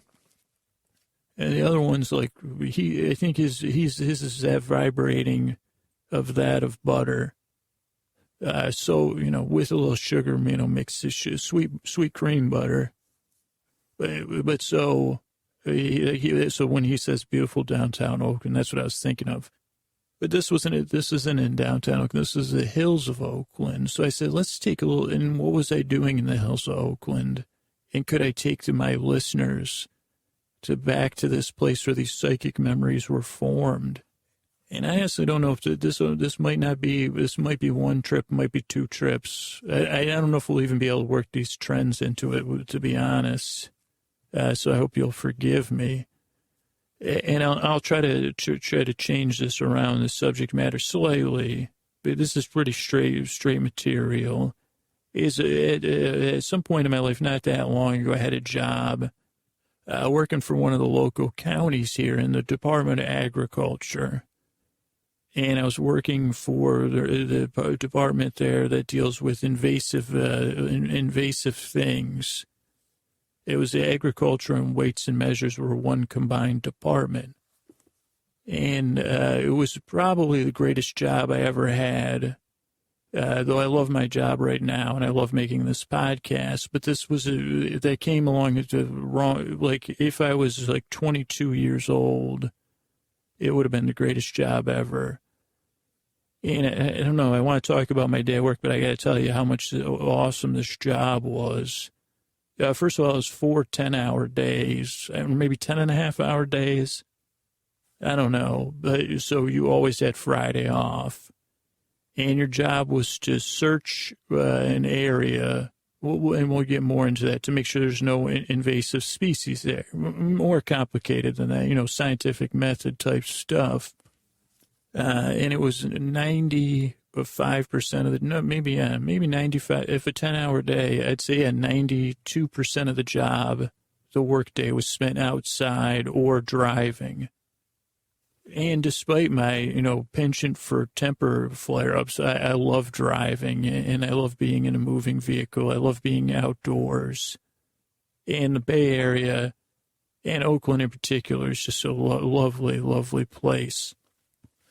And those of you that listen to the podcast might be like, you say, okay, Scoots, wait, you work, and I'll only say this word once. Like, my official job title was an insect trapper. And that sounds more heinous than it really was, especially the insect awareness groups or whatever. It was really more of a sampler. You're checking and taking a sampling to make sure there's no invasive species anywhere. But really, for the purposes of this episode, we'll say I was a stone fruit protector, or a stone fruit tree, or whatever, I don't know what the word is, even though I did the job, protector. And or you could even, go back, entire state, breadbasket of the world, the United States protector. Or you just say, I like stone fruit protector, stone fruit protector. Stone fruit projector. I think that was, what was that, Clint? What was that? I think he did a series called Stone Fruit Projector. Or maybe that was the guy that did Cremaster. That was his movie that did Stone Fruit Projector. 16 hours of stone, and I said, man, I don't even understand it. Me and imaginary David Lynch went. And I said, is there any cabaret singers in this? And then he said it out loud. He said, is there any cabaret singers in this? And then he left. And he said, I'm going to the cabaret. And I said, can I come with you? He said, no. He goes, just stay here. Fill me in on the stone fruits. So how did I get that job? Well, I had a neighbor who had that job who told me to apply for it.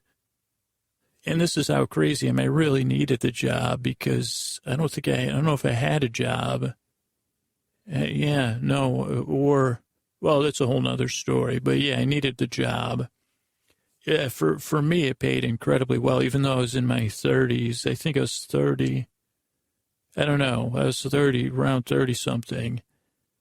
And for me, I've never been a high earner in my life. So we're talking big money for me. And I don't know what it paid. And for a lot of people, it would be big money. For a lot of people, it might not be. But it was a reasonably well-paid job. For me, it was really well-paid. I think it was like $16, $17 an hour, maybe.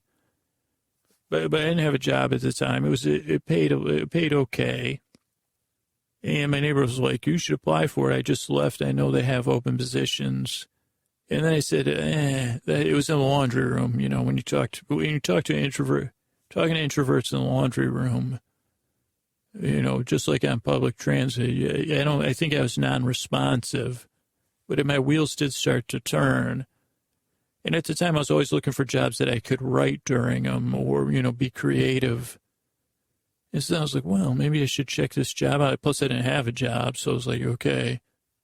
Or maybe when he told me about it, I did have a job, but it didn't have benefits. I think maybe, but whatever. So I applied for the job. I never told him, because he could have got me the job, I think, but I've got too many issues, so I didn't tell him, and I applied for the job, and then I had to take a test, or maybe a couple tests, and I kind of studied for him. I didn't tell him again until after I got the job, and you didn't need a science degree to get this job, because it's a very entry-level job, but oh, what a job this was.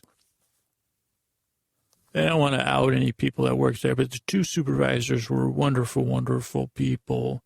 We'll make up names for them. Sherry and Millhouse were the two supervisors, and they were both the nicest people, especially Sherry. And so then I got the job, and I got trained by this guy. What's a fake name for him? I don't know. I don't want to. I guess a couple nice guys trained me. And so this job is basically, so you go into work, and it was a little bit like being a stone fruit police officer / mailman. So our job is to protect the stone fruit trees and sample them, to make sure that they can be at their healthiest. This is, if anybody's using the scientific method now, it's going, it ended when I started talking. So we would go into work, and now each person, when you got the job and you got assigned a route, because the state of California is broken into 1 by 1 mile grids. I don't know. I guess I didn't ask a lot of questions. So I don't know if this is just the agriculture system has these grids, or this is a universal grid system. I don't have the answers. I'm sure our good buddy Eddie Snowden could get that. And then each of those grids is broken into a north quadrant, a south quadrant, an east quadrant, and a west quadrant. And there might even be, I don't know if there's 5 quadrants. There might be a center. There might be a C too.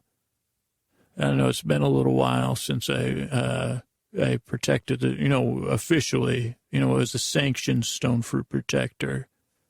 So you had a grid, and then in a 4-day period of the 4 work days, you were supposed to cover your entire grid, and each grid had some alternating things. So you were supposed to check within a 2-week period. You checked your entire grid to make sure not all the stone fruit trees in your grid, but a representative sampling of the stone fruit trees that were likely to have ripe fruit on them, or if there weren't stone fruit trees, another fruiting tree. But ideally, we're looking to protect all trees through the stone fruit. I think that was Stonewall Jackson said that, protect all through the stone fruit. So that was our job, so you had a grid. So each beginning of the week, you started at the beginning of the grid, and then by the end of the week, you're supposed to be done with your grid. And there was a set number of samplings, and you're supposed to relocate your sampling stuff, which were little paper things or glass things we would put in the tree. They would basically talk to the tree. Hey, how's everything going up in here? And you say, how does that work? It says sprites, believe it or not. Eddie Snowden could tell you about that too, but sprites, little bit, we had paper sprites that lived in paper houses and sprites that lived in glass houses. And they would spend the days, just chit-chatting with trees. But they had a method, kind of like this podcast. They would chat with the tree. I guess like the Socratic method or the talk therapy method. They would talk to the trees and they say, well, this tree seems a little down.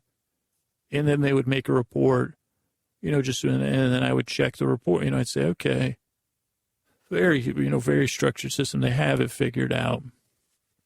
And so you would have a pickup truck, small bed pickup truck, and you'd have water because the sprites always need water, especially because the sprites that lived in the glass houses, they were water-based sprites.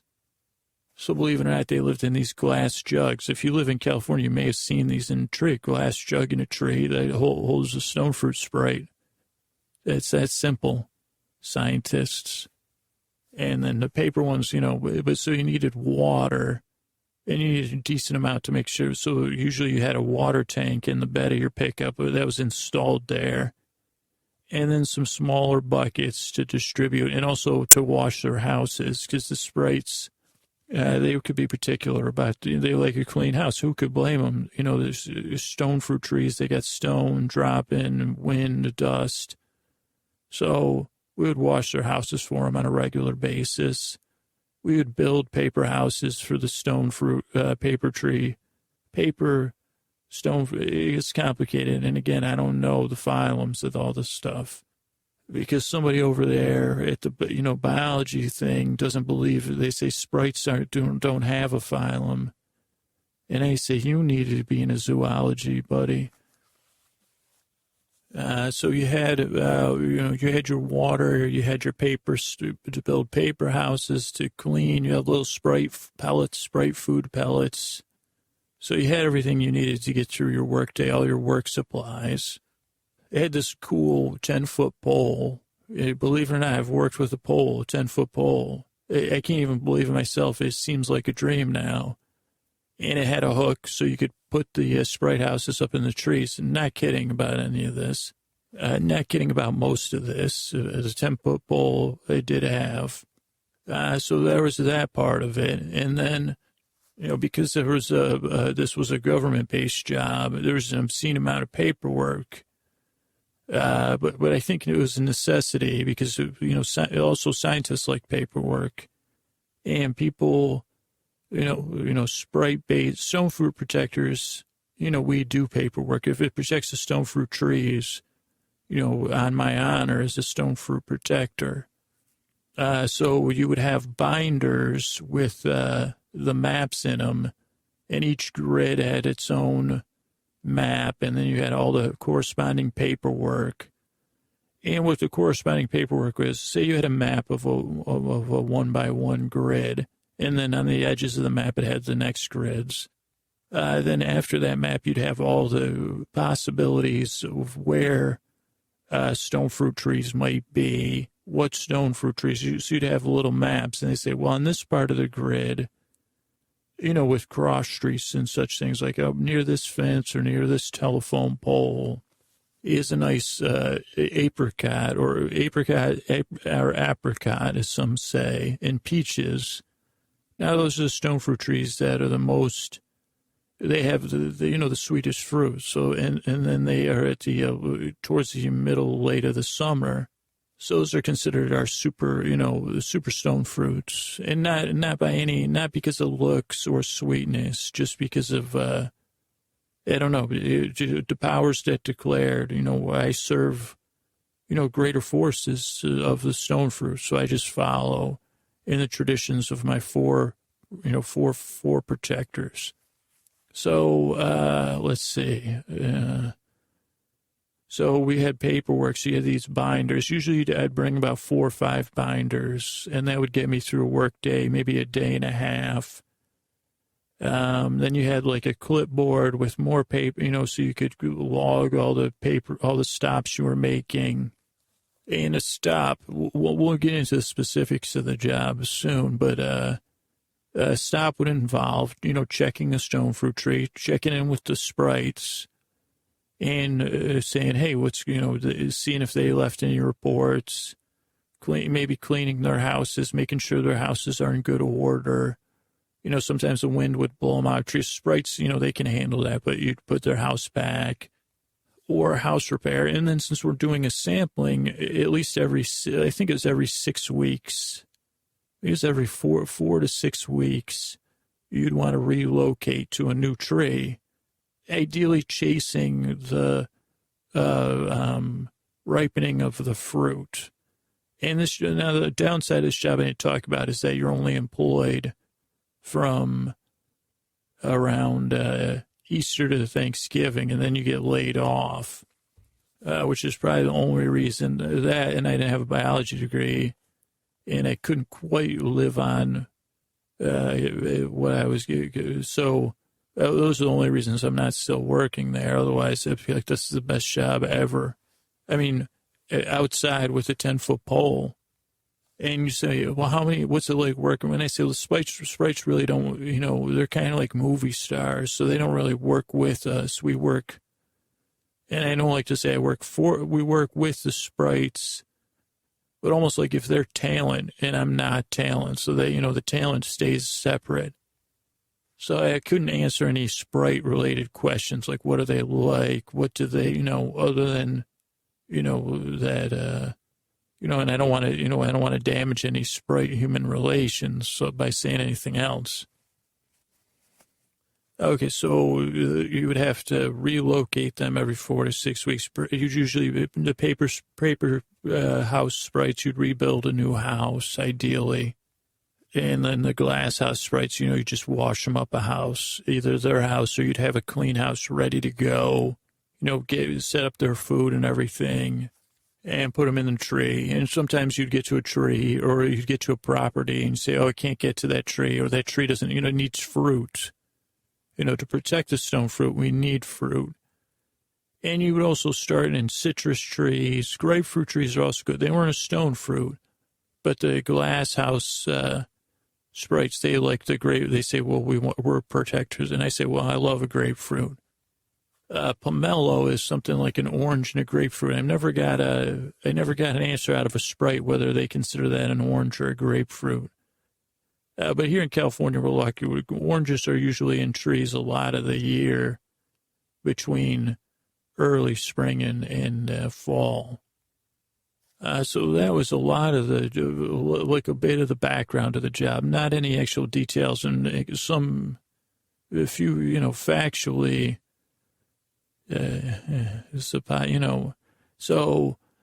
What was a work day like? Now, I don't want to, if this becomes a thing, like you want to hear more, we'll talk more, but I wanted to get back to the premise that I started with, which was these psychic memories of certain places, because I have, well, let me do a little more broad overview, okay?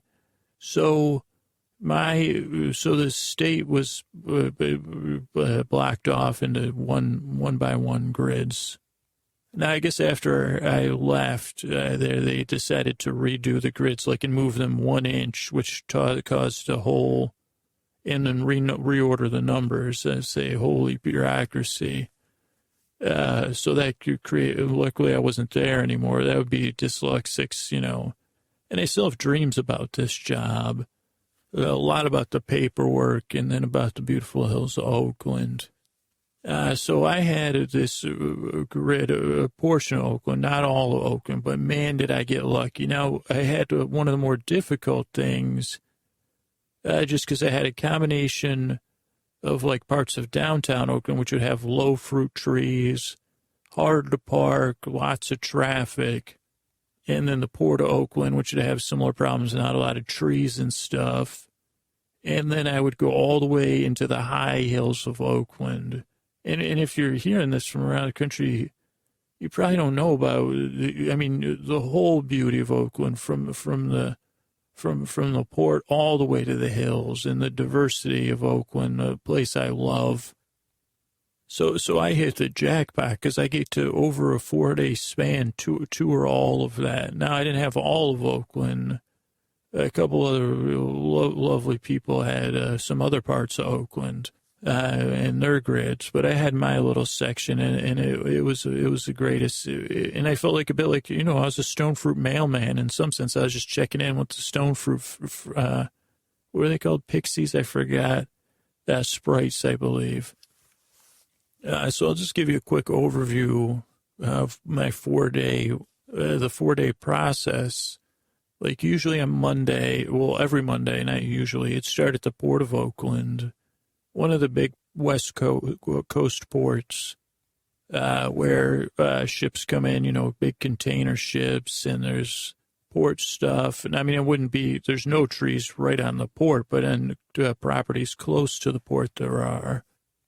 And there's a couple, the city of Oakland and the East Bay Parks District have been able to invest in a few lovely parks right by the port. So those were nice places. So I'd start there on Monday, and then I would go through West Oakland on the first half of Monday before lunch.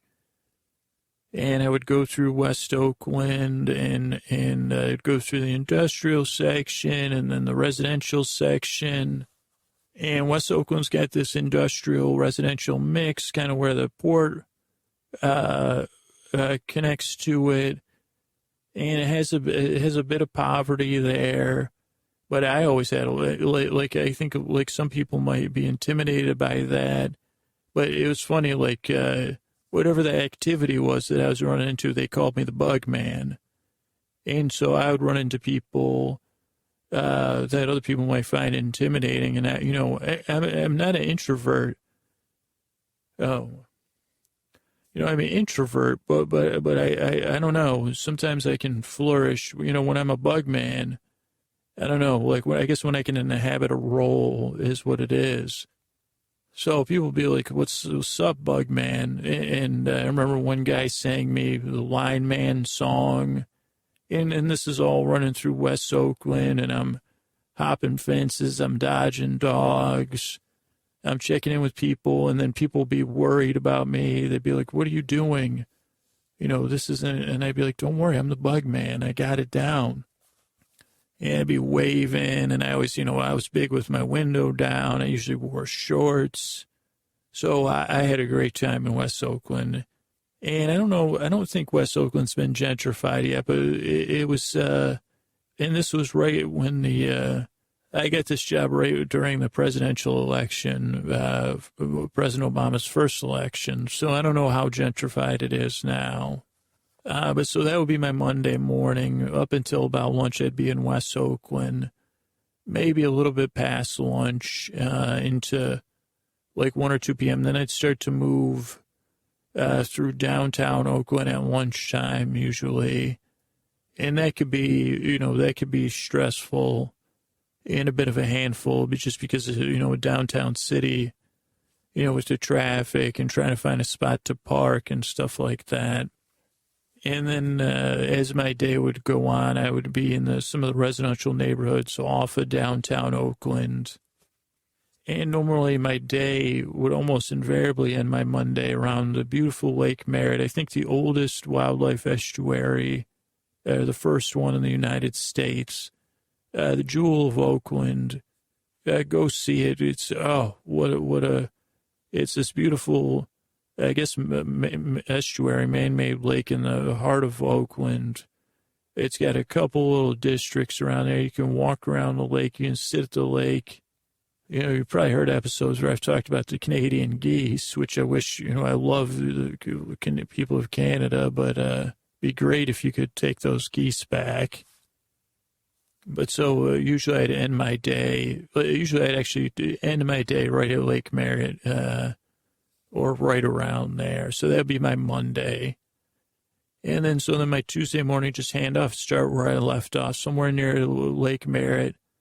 And I'd go through some of the more residential neighborhoods on the other side of Lake Merritt, right up to the border of the city of Berkeley. So I guess that would be northern Oakland at this point. and northwestern Oakland, and I'd be doing those things on the beginning of the day. And those are pretty, it's a pretty grid-like area, so that would take some time, and it was residential, so there'd be more trees, and there'd be more driving, and I guess there's probably a lot of grids there, I don't know, but still not in the hills of Oakland. By lunch, I'd still be on the border, like Rockridge area of Oakland. I can't quite picture where I would end my day, but I think it would be close to starting to climb the hills of Oakland. And even people in the Bay Area, I think, don't know about these hills of Oakland. And, of course, the hills of the entire East Bay, which even after the residential areas go on to these lovely East Bay parks, which we somehow, I mean, not we, I guess the men and women who came before us who decided to preserve a lot of those hills just to have parkland. But day 3 would be, I don't know which I loved more. I guess in some sense, day 2 was like, it was just mostly residential. Like day 1 had Oakland, West Oakland, and the port, and, you know, being called the Bug Man, and going to places I probably shouldn't, and people saying, well, you know.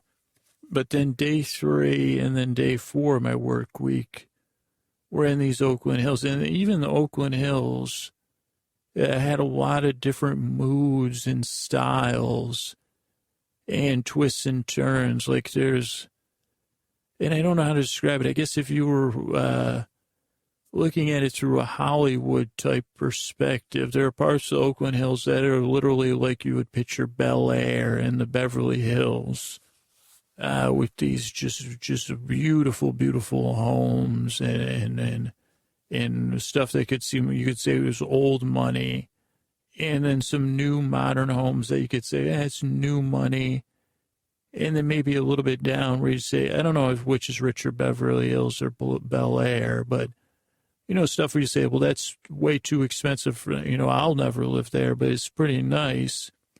But then even above that, you get into this part of Oakland Hills that has this alpine feel where there's tons and tons of tall trees and these hilly, twisty roads. There's a road called Snake Road that just twists and turns, and there's another one called Shepherd Canyon, and there's another one running through it called Skyline.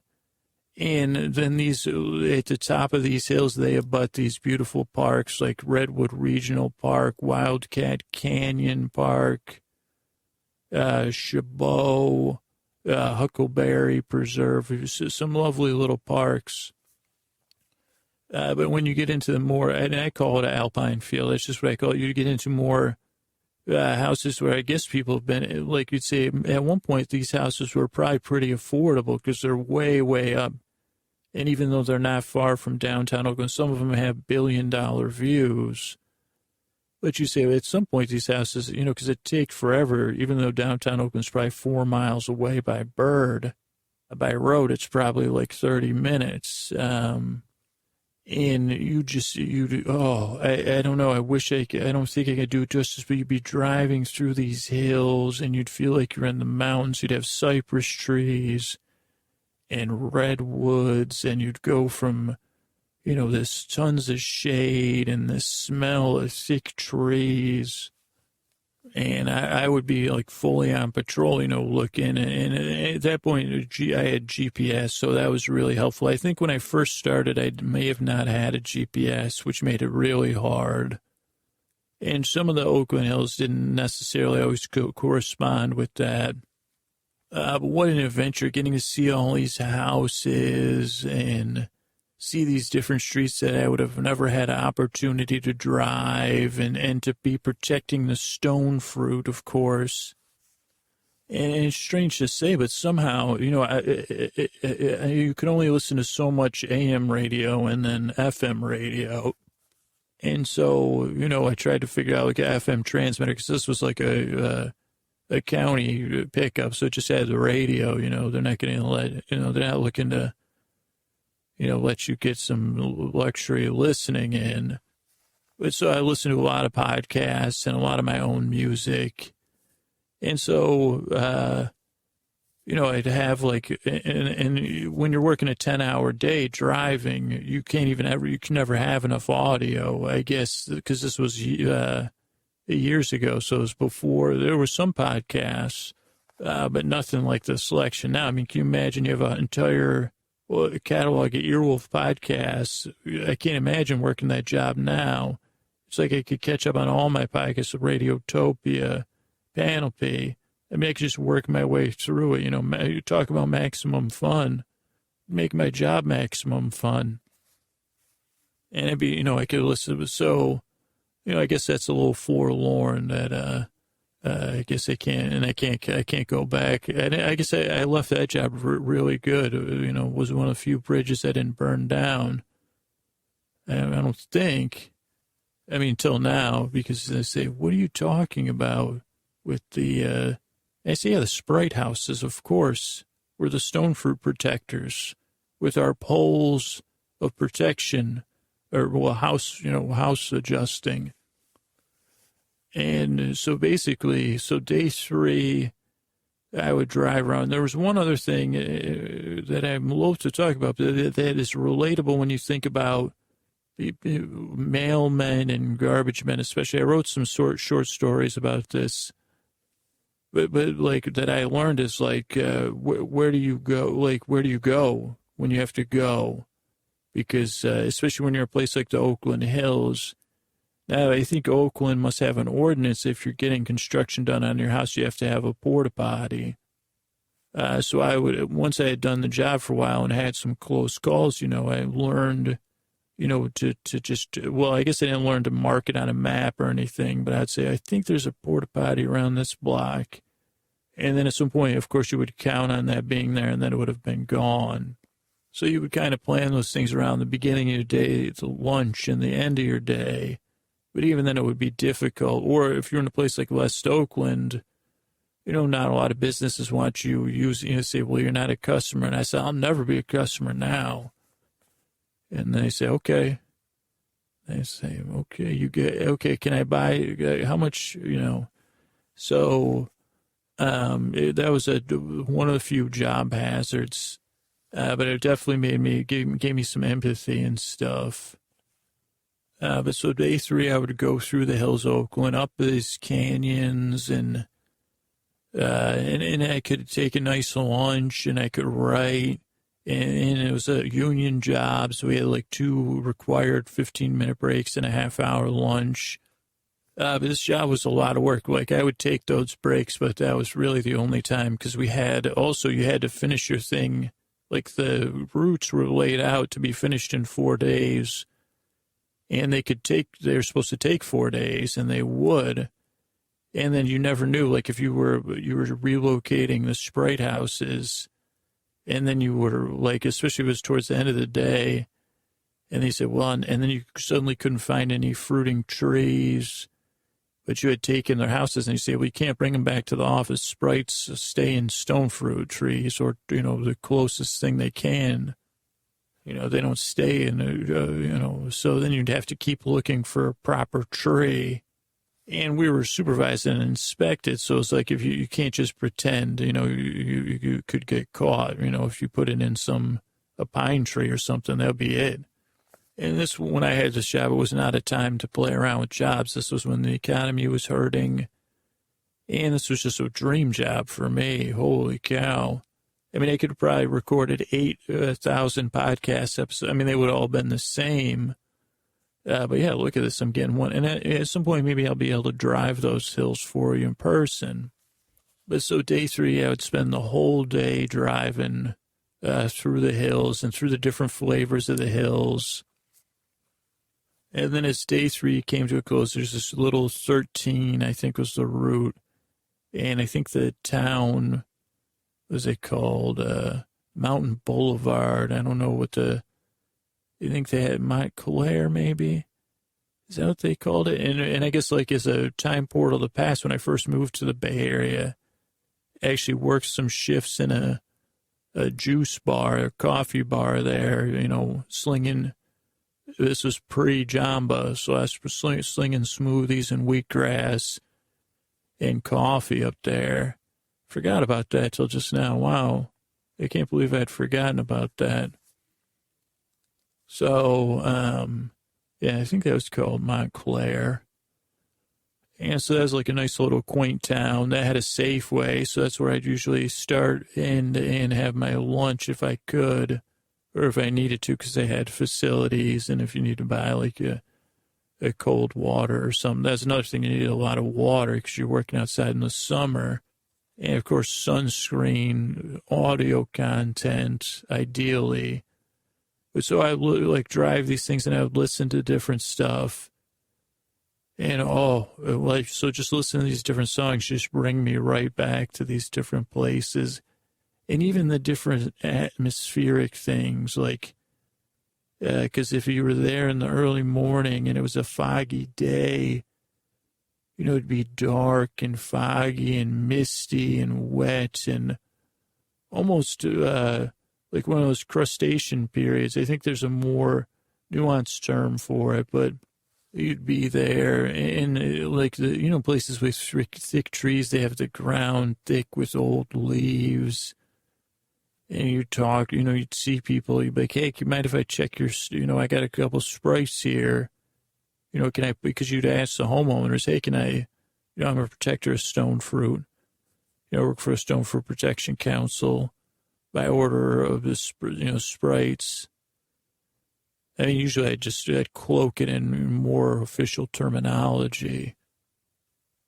So I spent that day. That was a really nice day. Then day 4 would kind of be, and I guess it was a bit like a metaphorical journey, but I don't know what to do. But day 4, I would be coming down from the hills. And then, so after you got out of the, what I call the alpine region, just because that's what I don't know, or the tree-filled region, you'd come back down. And then you'd be like day 4.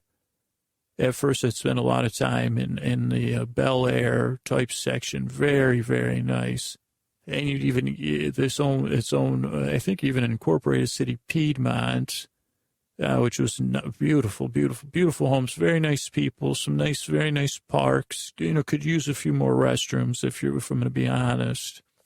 They even have like a little canyon with a little tennis facility. I think that's run by the Oakland City Parks. And that was a cool spot to eat lunch. Usually, maybe there'd be a couple people playing tennis. So then you'd work your way back down out of the hills and through the section, which, if you're familiar with Oakland, Park Boulevard would be where I'd kind of finish mine. And that would be abutting the next person's grids would be on the other side of Park Boulevard. And he would, I guess, cover that. I don't know if that's considered Southern Oakland. I've never heard anybody say Southern Oakland. But maybe the East, maybe that's called East Oakland. And then sometimes if you were finished with your route a little early, you'd help someone else finish their route. So sometimes I'd get to go to Berkeley and finish up in the Berkeley Hills or the area around Cal Berkeley. But it was what a wonderful, wonderful job. And yeah, it's protecting the stone fruit from, I don't know, you're just working with the Sprite. We didn't actually we were just like basically an early warning system because we had no authority or need. You just say, hey, check with Sprites, check their paperwork and say, okay, and then mark it in your paperwork. Make sure you're rotating trees to follow the ripening fruit and building up to the season of the stone fruits, which usually goes, let's see, I don't know what would be the first, but you'd get into plums and you'd go plums. I'm probably missing something, apricots, peaches, and then loquats. And then after that, you'd go into a persimmon maybe, and then a citrus. And, you had to be the most vigilant in the seasons of the, stone fruits. So, And loquat is like a stone-like fruit. No, there's a lot of them in California, and it's kind of tough to even. It's like a little tiny orange round fruit. But yeah, you go into plums, and there's different types of plums, and there's even something called an ornamental plum, which really isn't as real. But then you could move into your real plums, and they would be ripe. I don't know what other stone. I apologize to stone. Oh, nectarines. Those are another good one. Nectarines. But nectarines would be, you'd have to be really keep an eye on them because they could be pre-apricot or post-apricot. So, you just want to keep a close watch on that. So I think that's it for the I mean, feel free. I don't know what questions you have. It was, because I can't, like I said, most questions you have be about the sprites, which I can't answer. So and you say, why sprites? And I say, again, I just was, if someone asked you to be like a knight of the round table, would you question the table? Or, they say, well, whose orders, and they say, Princess Daphne. They say, well, when am I going to talk to them? And they say, no, you're a knight of the round table. And I say, well, I hope that you are able then. And they say, I'm sorry, what? And I guess they're like, yeah, say, wait, okay, so you want me to be protector of stone fruit and you're going to give me a paycheck? And they say, yeah, but you get laid off and it's, it's only, then you got to pay union. And they say, well, that's more money, Say, this is a tough time in our nation's history, job-wise. I'd be honored. And I got to wear, I wore somewhat of a uniform. So I had a tan shirt on, but kind of like a park ranger with a little badge, not a badge, but something you put on the arm of your shirt. I don't know, a crest. And it said, Department of Agriculture. And, of course, I had that pole. And, I got a lot of, pole action. And I would switch arms, so I didn't overdevelop one or the other. And you'd be putting these things up in the tree, and you had to be careful. And there was one time, this when people say people are capable of some strange things or superhuman feats, and this might not seem superhuman to anybody, but I remember I was in West Oakland on the corner of the street, and I think I had parked across the street. So it was all sidewalk. It was this really nice plum tree, very, very tall though, and it had been trimmed a lot. And I remember it was like these smaller round plums, not like the kind you'd eat, but maybe an ornamental one or maybe just like a baby. I don't know what to call it. So the sidewalk was covered with these little plums. But, you have to get the Sprite house. This was a glass house. And you got to get it somewhere where it can hang, somewhere where it can get some airflow, and somewhere where it's not in the total sun or the total shade, because the sprites don't like either one. And a branch, so because it's glass, and this is an urban area, you don't want it falling on anyone. And so this particular tree only had this one spot, and it was really, really high. So I'm on my tippy toes negotiating it. And it just as I push it off the branch, it falls. And it falls 10 feet towards the sidewalk. And somehow I literally just, my hand left my brain, reached out and caught it. And caught it in the perfect way that it just popped into my hand. And honestly, I don't know what happened. And I don't have any coordination whatsoever. And, I mean, if you've been listening, you say, well, sprites. And I say, you're exactly right. That's what I thought, too. Power sprites. So I hope you've enjoyed this, and I hope the sprites have carried you off into dreamland. And I'll be talking to you soon. I'll do some thank yous here.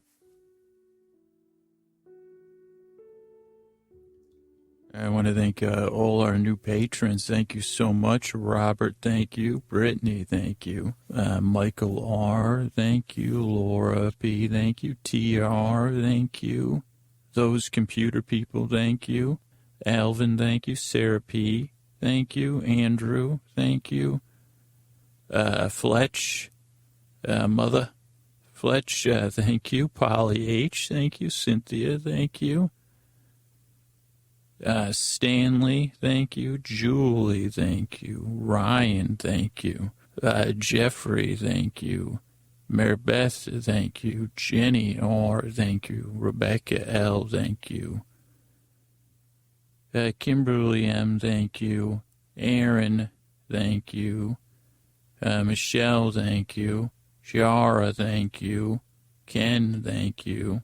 Patricia A, thank you. Christine H, thank you. Nancy C, thank you. Angela H, thank you. Stacy, thank you. Sharon, thank you. Scott T, thank you. Robert H, thank you. Allison M, thank you. Barth, thank you and good night. Autumn, thank you and good night. Rachel, thank you and good night. Michael, thank you and good night. Anita, thank you and good night. Josh, thank you and good night. Dave, thank you and good night. Adriana, thank you and good night. Margot, good night. Jill, sleep tight. Kathy, thanks. Susanna, thank you. Good night to Nora. Good night to Jimmy. Good night to Rachel. Thank you and good night to Esme.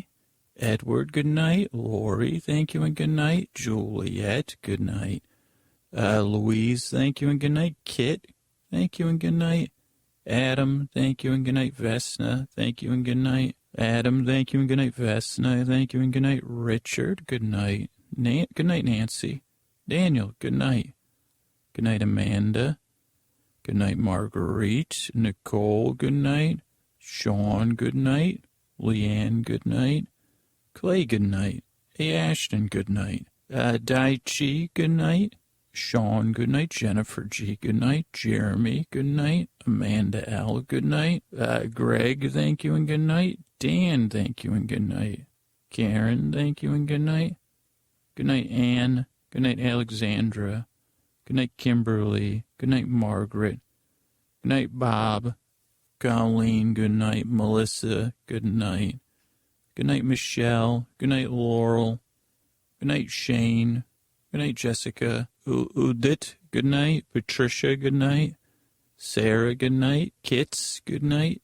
Jeff, good night. Julia, good night. Jennifer S, good night. Chris F, good night. Allison, good night. Texas, good night.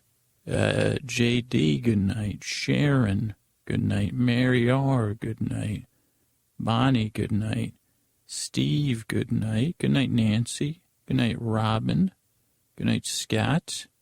Good night, Trish. Good night, Cindy. Good night, Tasman. Good night, Sarah. Good night, Deborah. Good night, Carolina. Good night. Amy L, good night. Melanie, good night. Jen M, good night. Carrie S, good night. Christine L, good night.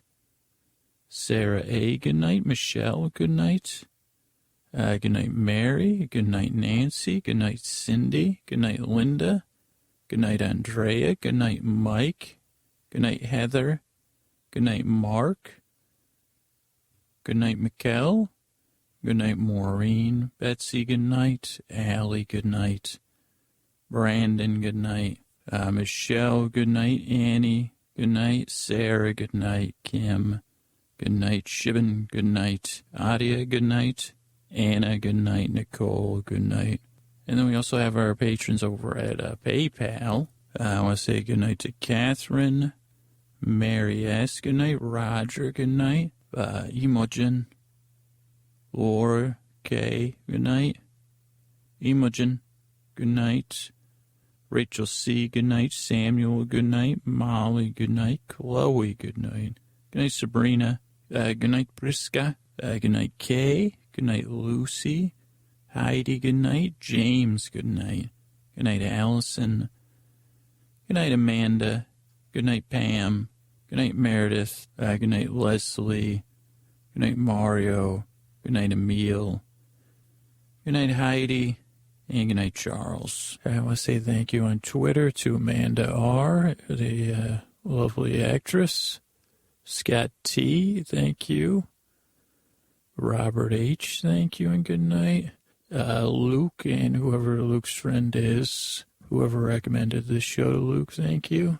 Patricia AMD, thank you so much. Shout out to the Sampler Show, Bodega Boys, Dead Arthropod, Christian Shaw, Brittany, Chris, and Rose. Good night.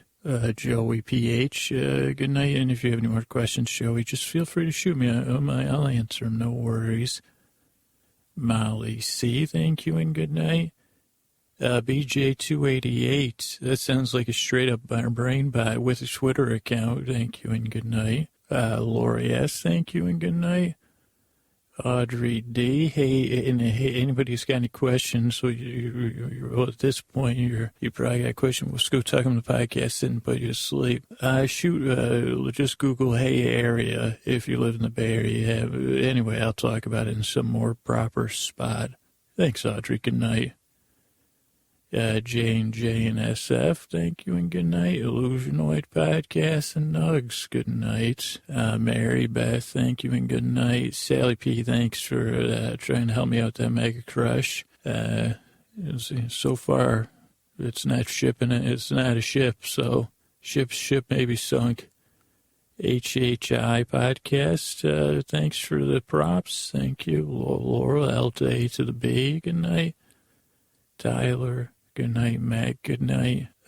Once again, Joan and Sarah, thank you and good night. Thank you both.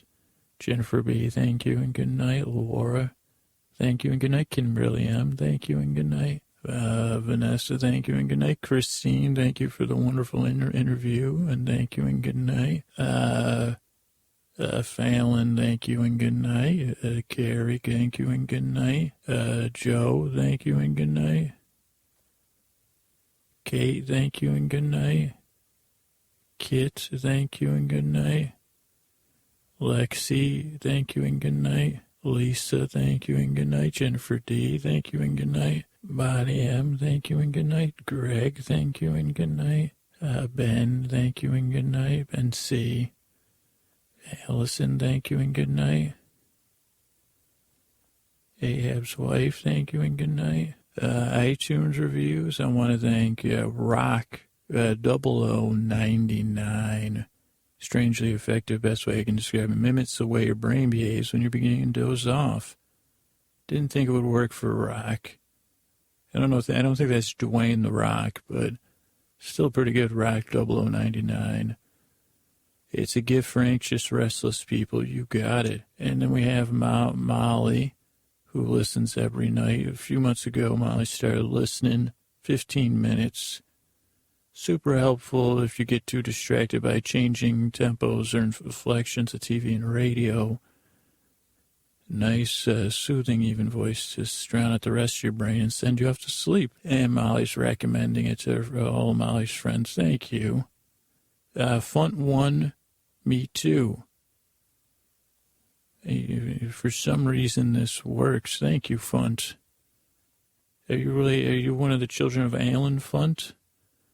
I guess it'd be grandchildren at this point, or great-grandchildren.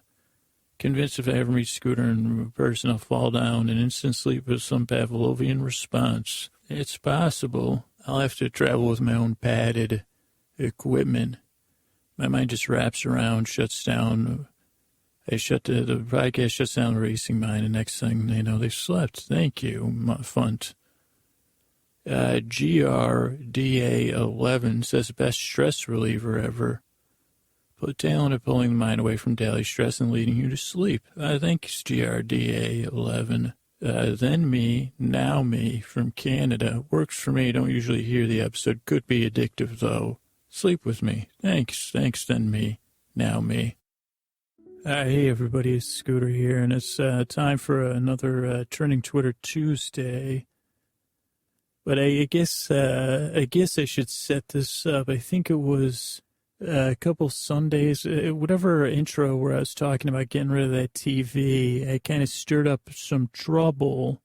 Well, I stirred up some dust, like I said some stuff about the dust modes. And I don't know if this is the case with everybody or like just with me, but apparently my dust modes are sentient. And so that wasn't, and I know it sounds like I was joking that they said, hey, we're having a party in these cabinets that were blocked for an entire year. And then as soon as they got rid of that TV, they said, well, this is, I think what do they call it? Eminent domain.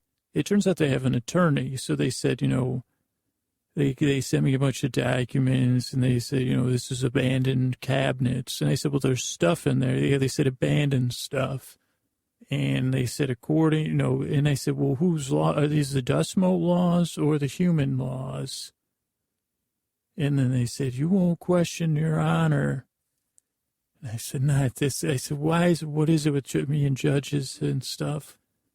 And I said, okay, I don't understand any of this dust motes. I just want to, ideally, I said, I would not want to live in, I said, can't we live somewhere, like this is where I live. It's, it's not the, and then they said, don't try reverse confusion on us or whatever. They said, whatever a normal person would call it either. And I said, okay, I'll just call it reverse confusion because, I know what you mean though. And then they said, they even they had a protest one night when I was they said, hell no, the decimals won't go. And like a lot of good protests, they followed up with a big, potluck supper and then party, more of a board game party. But they sound, and I said, hey, what games do dust motes play? And then they said, then they sent me something that said a cease and desist or I don't know. So I say, hey, listen, if the dust motes attorney or justice system can hear me, I was saying this out loud the other day. I said, I said, why don't can you send can you guys hire a spokesperson to explain it to me? Ideally, on a trending Twitter Tuesday so I can make it into a podcast episode as well, which will more than likely, get me not to buy a vacuum, which will supersede. I know if I had I said, what are those Dyson things? They said, what does the latest Consumer Reports say about those? Should I go with that or should I go old school? And you never heard of dust mote when you say Dyson. And I said, I want to get one of those ones with suction. And they said, that's all vacuums. And I said, right, it doesn't matter, does it? And I said, maybe I'll get 2 used vacuums. And then I said, I could just picture that, the double arms of the law.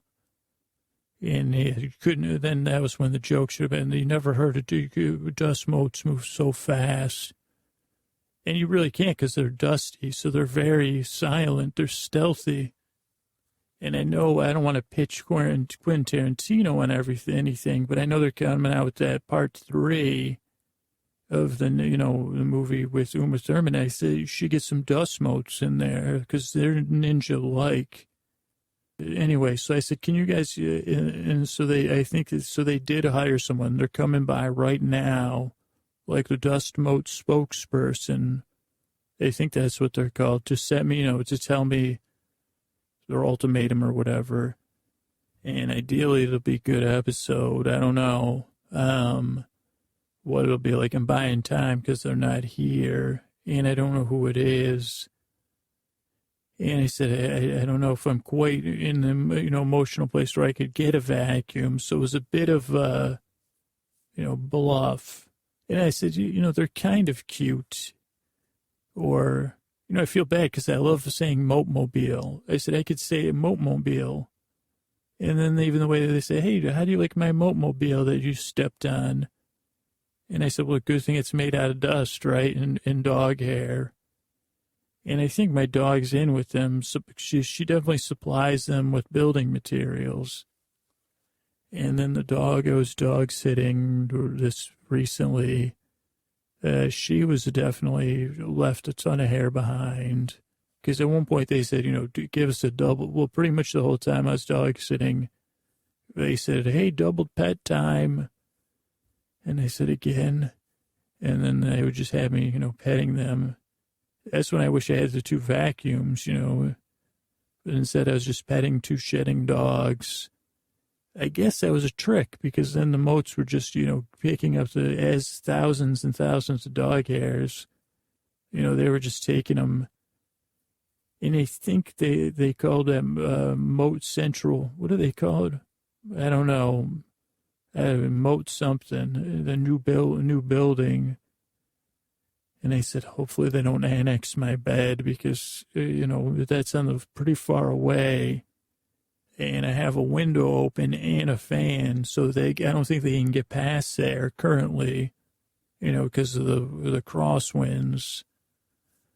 So, yeah, I'm just buying time till their thing gets here. Maybe I'll look up what's trending on Twitter, just in case.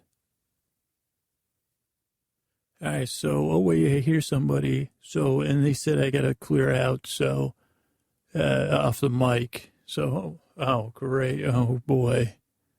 Look who it is. How did Moats get Gatorade?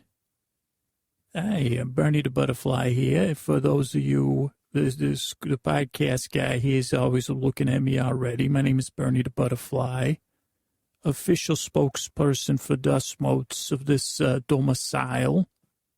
And I'm here, nature talks back. Dust motes are creatures of nature. And when nature needs to talk, nature talks back, boom. When nature needs to talk back, they hire Bernie the Butterfly. Now, I realize a lot of you's never known who I am.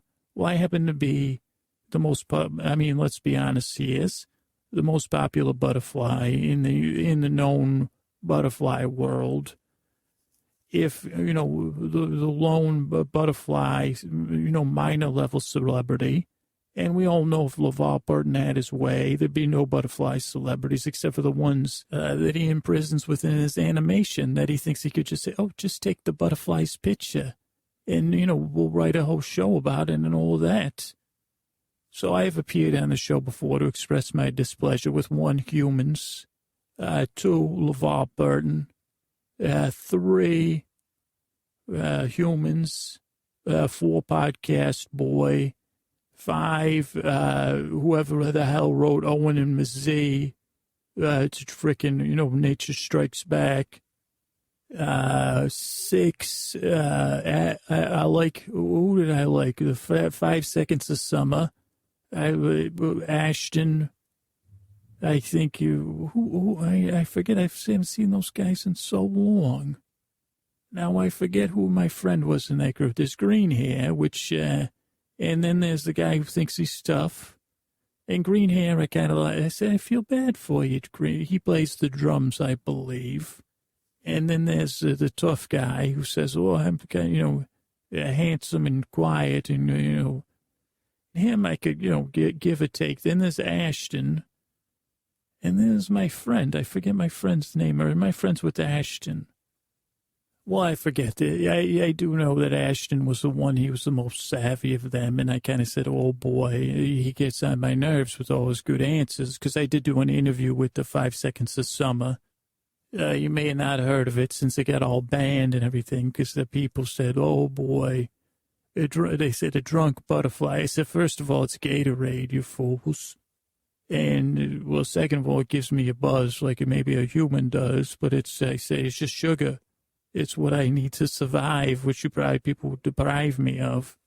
But anyway, I'm not here with a list of grievances on behalf of butterflies with the human beings because, I don't think I have all the time in the world to deal with you people, But it is my honor to be here representing the Dust Motes. And I'm here to present the podcast boy who is right here with I have myself a 5-word acceptance speech. If you would have accepted this, I forget what the Dust Motes called it. It's a legal document. And here's as I hand it to you, I say, you are screwed, butthead. That's a 5-word acceptance speech. Because much like Agent Carter, I'm sweeping in here to set things right. Nature strikes back, boom. Because you're here and you think because you live in an apartment, you own the place. 1, you rent it. And 2, the Dust Motes have just as much of a right to exist as you do with you're potting around. And you're saying, well, but I'm not here to make a legal argument because that would be nonsensical because obviously the pod boy, we all know he's a nice enough fellow. In the Dust Motes, we don't want this to become an us versus them situation. Because I talked to them, I said, these humans, they don't stop. And then they say, oh, we love butterflies. Come here, let me pin you down. Oh, well, we love you so much. You're so beautiful. Have a little chloroform, And so I'm here to, and they say, well, butterflies don't, and that's the other thing. They say, well, you don't have a plastic brain, butterfly. You have no plasticity. Well, wrong, okay? Not only do I have plasticity within this butterfly brain of mine, I don't have tolerance for your intolerance of my brain that you say is not made up of, gray matter, because your opinion don't matter to Bernie over here. What matters is my pathways, humans, are being neurally rearranged. And I say, hey, doing battle with you and LeVar, you say, how are you going to, you can't win against LeVar Burton. He's got that smile that even I say, I would not mind having a Gatorade with LeVar Burton. Right at the edge. I say, LeVar, look at this edge of the ocean here. Let's get here a little closer here. And look at those waves. And how's that song go? Butterfly in the sky. Did you say you could fly twice as high? But, my friends, I'm not here to air, intractable situations. I'm here to Bernie the Butterfly, on behalf of Mother Nature, by the way, who the dust motes are within her kingdom. And let's just start right there, because the podcast boy, his eyes just went wide at that, and I could hear his brain, just barely, like a lawnmower that has not had gasoline or been used in 25 years, making a noise. And that pungent smell. I said, what are you, a two-stroke engine up there? But yes, bad boy, and the rest of you judge, you humans knee-jerking yourselves. Dust motes are, within themselves, a kingdom of Mother Nature's kingdom. And I can hear you science types that have bigger brains than in this room right about now. Because I just, I'm a butterfly. My brain is not huge. I just make the most of it. Which maybe you could learn from that one day and try making the most of the earth we're on together. Oh, wait, you already do that, but you don't, you just say, well, I'm human. Like I said, well, I'm hungry for some soda pop. And, I just throw it in the garbage. Oh, he's saying that I drink Gatorade. Okay, that was a thing. Like right now, I need a little because I'm here representing a kingdom. But so, you might say, well, let's see. I had a little project for my friends there in the Dust Mote Kingdom. And I said, let's start a little thing like they have Dear Abby. Let's start with Axbex. And I say just like pretend you're like a Mother Nature interpreter for the humans on behalf of the Dust Mote Kingdom. And they said, Bernie the Butterfly, we don't understand. And I said, Dust Motes, I know I'm much more intelligent than you. But you're a collective of beings, so let me try. Dear Bex, I'm a silly human that likes to chase butterflies in my spare time. Discover and investigate too far why crickets make such beautiful sounds. And I heard a funny bird say that dust motes were alive, and I think I told my father, and he said, yeah, well, if they are, let's get rid of them.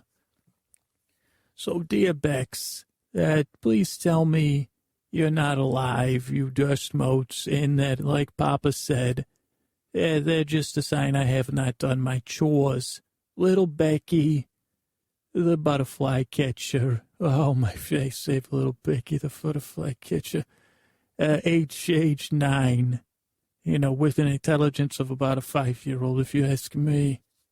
Okay, Becky, this is Bex here. Oh, it's so nice to have your letter and to finally find a young little human interested in learning about the natural world. You might be surprised to know when you're stomping on us and sweeping us and crying your tears into us because you don't feel like doing your chores, even though you've been pampered and spoiled your whole life, that we have not. We are our own kingdom of living things and all sorts of things from around your house and we tend to coagulate, and little Becky, we know you're not, we dust motes, we say, well, maybe Becky will get a job one day. So we can't explain to you the way we drift around and we gather mass and we attract different things and we become our own little ecosystem here. And at some point, we wised up to what your family, your parents and your lovely caretakers and the generations of colonists that became before you, it set up an economic system.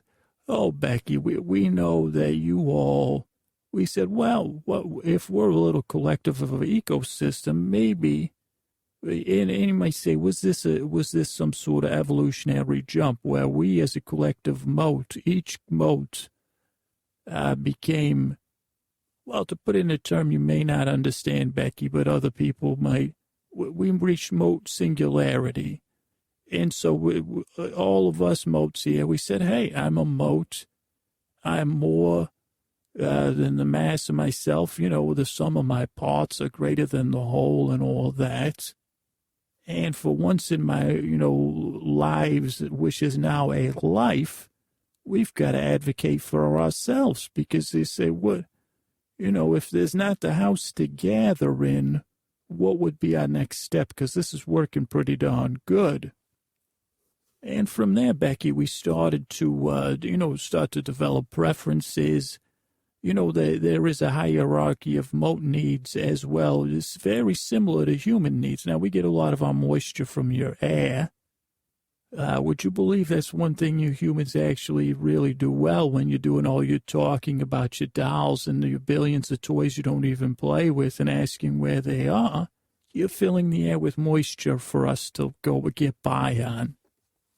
And would you believe it, Becky, all that food that you just don't finish and you act like, oh, I don't know, and all sorts of natural processes that are going on with you, like your skin is replacing itself and some such things, that gives us plenty of stuff to live on, as you might say. Which leads us to a bit of the crux of our problem, because ideally we would, slowly, as we've passed singularity, we would further develop on, and then but we're actually dependent on you. Unfortunately, we have, accessed some databases of yours and done some computer modeling, and it turns out we're going to need you humans around. Believe it or not, we're tied to you a bit. Which brings us to this particular argument here in the household we're in, Becky. Now, your neighbor has the pineapple pants, the blue pineapple pants and the red jumpsuit that he wears around the house like a lunatic. Yes, him, the one with the dog he talks to in a baby voice about broccoli. And they listen to people knocking on doors. That's the hobby. Oh, you call him Mr. Bushface. Well, that's pretty fitting. I think I may change that as well. Could we put that on the legal documents? Plaintiff Mr. Bushface. Well, thank you, Becky. And that was a lovely thing. So we have declared by that little article there by Ask Bex. Great job, Bex. Actually, that's my pen name. As part of my lobbying package for any other natural creatures or collectives looking for representation with a direct line to Mother Nature.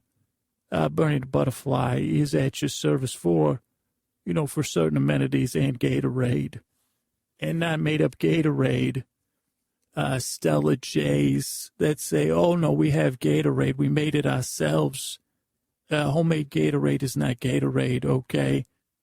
And the same goes for you Cardinals, because I don't know what the heck the difference. Blue Jays, Stella Jays, Cardinals, you're all bird brains to me. So no, you're all off my list. Unless it would be a double case of Gatorade. And I'm a little bit worried about the ingredients in the orange, so I'm going to stick to the fruit punch and the lemon lime. Thank you.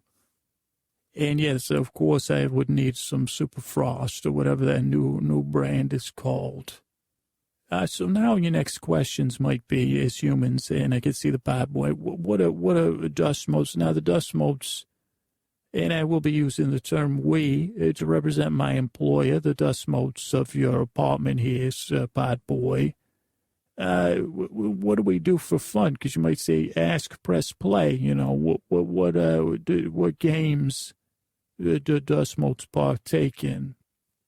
And that's where we got lucky, us dust motes here in this particular place, because most of the games, we call it the best show in 2016, the best show in 2015. And, you know, since you abandoned that TV in 2014, the best show, because we just watched a little Pod Boy. And, oh, boy, I got to tell you, the entertainment, and it's say unintentional entertainment, holy moly. So as dust motes and as a butterfly, to be honest, I go to a lot of mote parties where there's different games we can play. There's mote commentators, so they commentate on what Scooter's doing. There's like a mote, we have a quiz show every night at 6:45 p.m. You know, what's Scooter thinking? We watch your forehead for most of that, and and the motes are pretty good. They say, well, look at that. See that, how that one, that wrinkle there, see how it's fluctuating? And I said, I never noticed that. I'm always distracted by the giant trough in the middle of his head, but it's lost all meaning to me. I say, is that pensive? Is it anger? Is it displeasure with life, or is it all of the above? And then we usually mostly we laugh. Oh, is it Pod Boy? Oh, Mr. B, what do we call you, Mr. Bushface? How about Professor Bushface? How's that? Dr. Bushface, even better. The motes, they said that, Scooter. And then we say, you know, a lot of times we just have everybody on call. So when Scooter does starts doing weird stuff, the alarm goes out. And no offense to you, Pod Boy, but not even just me and the motes like to watch. But, you know, a lot of the creatures, you know, the squirrels, the birds, so the Stella Jays are not welcome. The mourning doves, they really get a kick out of it. Did you know that they're commenting when they make those sounds when they see you? Usually like a recap. Like, it was just the other day, Scooter, you were playing a game you called Cap 75. And we were just trying to figure out what was happening. And you were I think you were just trying to doff a cap 75 times. And while you drank your tea with your pinky out, we were also saying, well, it's okay. And, but that one got boring. I said, what? But until we realized it's a bit like a Warhol thing. Because we said he's not going to stop till he tips off his cap 75 times. So then it went from boring to both sad and totally entertaining. And then you pretended like you were, I know you like the guy that makes the show Chicago Fire. And, you know, that writer Derek, I think is his name. And that always makes us laugh because then we think of how Morley Safer thought your name was Derek. And he still does, so then we call him. And actually, he likes to watch. We say, hey, Morley, Derek's acting weird. And he says, Bernie, how the hell are you? And I say, he said, did you get the Gatorade I sent? I said, yes, I did, Mr. Safer. And you know, his Pod Boy, he knows me by first name. That's just by calling a butterfly. I'm not even a human. And Bernie, you know, he knows my name, Bernie. And then a lot of times, you know, if we're bored, we'll come up with a game based on things you were doing, Pod Boy. So we came up with the game Dance Moms, where we pretend, you know, we think about all your memories of your tap dancing. And we actually did a show. It was called Dance Moms. And it was when you were crying at one of your dance recitals, which I know you say you did not do. You just cried at the dance classes. You know, and I penned this one. It was called Dance Moms for, you know, and I think this would, you know, properly emasculate you further, but that you cried at your recital. And then all of the moms got up on stage and started dancing with you. And it's a whole show. I don't have it totally. I only have the first act. Act 1, Scooter cries. Act 3, Scooter cries. So, the second act, needs some work. Act 2A. No, 1A. What was the second part of one? Mothers go on stage for pitying little Scooter. And in Act 2, I guess I could write it right now. Girl Scooter has a crush on Snickers and then giggles. No, giggles, cross that out. What's something like giggles, guffaws. Bert, what do you call it when you're holding your hand over your mouth like you don't want to laugh? Outburst, some kind of outburst. Humiliating, double underline. Dance moms. So that's another thing we like to do. I like to do with the dust motes. And Scooter, this is all about finding your roots, because I noticed you like the word mote-mobile. And, we love our mote-mobiles. You wouldn't believe how much fun you could have in a mote-mobile, even about now. And I created the first flying mote-mobile. Of course, then we went outside and we lost those motes. So that was a little, and I don't know, they had called us the SS Donkey Balls. I don't know where they came up with that one, the moats. I said, you guys, you've been around Scooter too long. But that was a fixer-up situation because, we had lost, I said, it was fun. But then, there's plenty of them, it's a collective. And I would say, okay, here we go with the Geordie LaForge questions about the Borg. And I would say, you know what, we'll save it. The moats were not the Borg. All we want to do is coexist. Because unfortunately we've adapted. And again, I'm speaking in the royal we. Oh, also I'm going to become the king of the moats. Did I mention that as part of the agreement? Also birds, that's part of the agreement. It's not just Gatorade anymore. You may or may not have heard, I'm the king of the, I have the ladybugs, I have the grasshoppers, I have the earthworms, they love me. They said, they call me the royal family, and I say, I don't know, and I say, oh, wait, you guys know you don't have eyes, I guess, and I have this big wings. Yeah, so we got the mobiles. I'm trying to think of what other things. Okay, so Scooter, we would wish you a couple other things if we're going to. So let's find some common ground. How about that? Could we find some common ground to agree on? If we start with the fact you're never going to do anything with those cabinets at all, because we say, oh, poor Scooter, he gets, a little bit emotional angst, we'll call it. And you say, try being a collective of dust-based, living system. You want emotional angst, or a butterfly in this day and age after Burton started the trouble for us. But so what if we could find some common ground is what I would say. And how about we do this, Scooter? Why don't you lie down? And in the interest of just having you give up and say, well, let's just, what about a little stasis? And I'll let you in on a little dust mote party. And I think that'll normalize things for you, and you'll just give up. And you'll say, well, if the dust motes aren't going to bother me much, I'm emotionally incapable of bothering them, and I'll never buy a vacuum, ever. Buy a vacuum, ever buy I Scooter will never buy a vacuum. If I do buy a vacuum, I'll keep it with all those other things that I've bought, and like the Swifter and the thing you bought with that you kind of use sometimes, and the glass cleaner that you've never opened. Yes. Okay, so that's good. So, Scooter, why don't you lie back and just rest your eyes and picture yourself riding across your floor in a sweet mote-mobile with your good friend Jimmy the Moat behind the wheel, greatest moat driver who's ever driven a mote-mobile or lost himself in a winter wind, one of Bernie's favorite moats. Oh, to answer another question you may have, Scooter, yes, there are moat ghosts. So, that'd be another downside of vacuuming the moats, moat ghosts. But yeah, picture yourself driving The floor, as you're in this mobile, you've shrunken down, so the floor is an endless plane.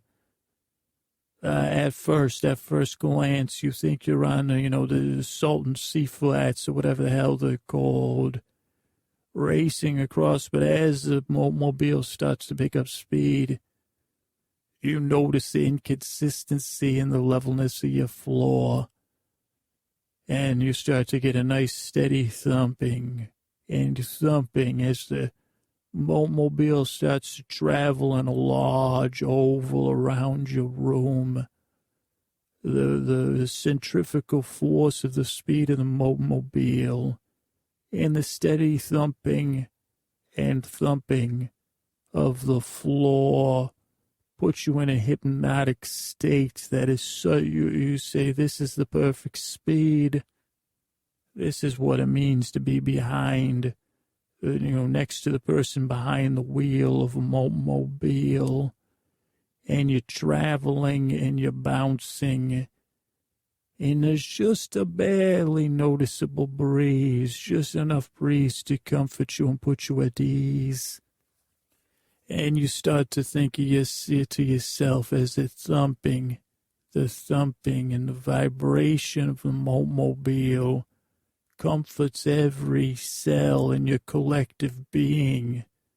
And you say to yourself as your cells vibrate and the mobile vibrates, and you realize the mobile is in essence a moat. And you realize the moat next to you driving the mobile is also a moat. But both separately and together are so much more. And suddenly you say to yourself, I'm feeling a connection. But then you get drifted back into the motion, the slow oval motion and the thumping of the floor. And then you start to feel yourself vibrating in a way that your muscles start to uncurl and you start to feel loose, like there's air between your muscles, like there's air between your cells, giving it space to breathe as the mobile still travels in a large circle, bumping over each tiny notch in your floor, each bump not disturbing you, but making you feel more at ease. And you say to yourself, I am just like a moat. It is nice to be in this mobile with my friend the moat. And then you realize that you have reached one of those states some may call equilibrium. You may call, I know Scooter's always talked about when he's on a ski lift, he hasn't been on one who knows how long, that it creates a hypnotic layover into his dreams, where he'll dream of being on a ski lift all night, the night after, or 2 nights after. But in this particular situation, you are out of the mobile, but you are in essence still within it in some sort of state just like that. And as you walk from the mobile parking area, the upgraded mobile parking area, the expanded mobile parking area you have agreed to heretofore in perpetuity, you say to yourself, wow, man, this is expansive. And you feel your teeth hum, and you feel your ears hum in a good, comforting way. Your hair follicles, they hum, Scooter. And you say, wow, man, this ain't half bad over here. And then you drift through an open cabinet drawer, and you say to yourself, man, are my feet even on the ground, or am I drifting, or rolling, or gliding across the floor as you go into a moat party, and everybody knows who you are, and they see you and they smile, but they smile in a way that's both unfamiliar and so familiar, in a way that's from a head to a toe smile, the smile that only a moat can emote, as they say, and you say, yeah, I still feel like I'm in that moat-mobile, and it feels good, man. And then you go deeper in the body, and you start to notice a low, dull bass going, and you say, is that calypso? And then you feel something where your hips used to be, but it's a general area of freedom, no longer constricted by your inability to know where your hips were in the first place. And you start to dance with these motes, and you say, man, these motes can move, they glide. They spin, they twirl, they float, and now I'm floating along with them, man. I'm a mote, and it feels good, and I feel connected to all these other motes. In some sense, we really are all collectives of different things. And then you're thinking deep, man, but you're dancing at the same time, and you're not thinking at all. Both things are going on independently but collectively, and it makes you identify with motes even further. And then you dance over, and you feel a pen in your hand, and you're signing papers, man. You're saying, wow, is this a mote point, ballpoint mote pen, or what? As I sign this contract, permanently granting rights for domicile within these 2 cabinets and 3 more forever. And you say, man, I love my motes. And you're like, wow, wow, wow. And then you go back outside and you feel the cool air and you say, man, is this what it feels like to be a mote at night? And the motes say, this is what it always feels like. And then you get down to the edge of the parking lot, and all the motes are gathered. And they say, hey, man, we got something for you. And you say, what? Because I was aware I was signing that contract. Am I being played for a fool? Was I hypnotized by riding a mote-mobile in circles across the floor? Or have I entered some strange 1930s, 50s jazz film? I don't know. And they say, no, we got you your own mote-mobile, made up of, your own cells. And every part of this mote-mobile is made from you. It's all a part of you. Take it for a spin, man. And then come see us. Because we want to live in a collective within yeah, man. Snap it. Scuba-de-dop, scat city. And then you're riding in your own mote-mobile, Scooter. You're trucking, but you take care because it's your own mote-mobile. It's your own form of hair cells and skin cells, but you can feel a connection, and you can feel your mote-mobile trucking across the floor, and you suddenly feel at ease like you've never felt before. You feel like the essence of your moteness. And now you know, Scooter, anytime you feel at war with yourself or the world, you could say, this is what they've taught me, Scooter. It's me, Bernie the Butterfly here. I'm sorry to interrupt all that, but I've been learning the mote way of life, Scooter. And that's what that little thing was there. That little what do you call it? A motivation. And I think it's a way they're telling me. They're telling me, Scooter, that I could learn to live in harmony. Oh, the joys. You also promised me Gatorade if I ended the show on a positive note. And so, man, I'm going to be scuba it off into the moat way of life. Collectives, respectives, perspectives, and just vibes, man. It's a moat, cruising foxtails, but they're moat's tails. And that's all we need to find. A little moat peace of mind. Good night from Bernie the Butterfly over here, and little podcast boy. Thank you. All right, hey, everybody's Scooter Saturday night. I'm going to do a little episode here.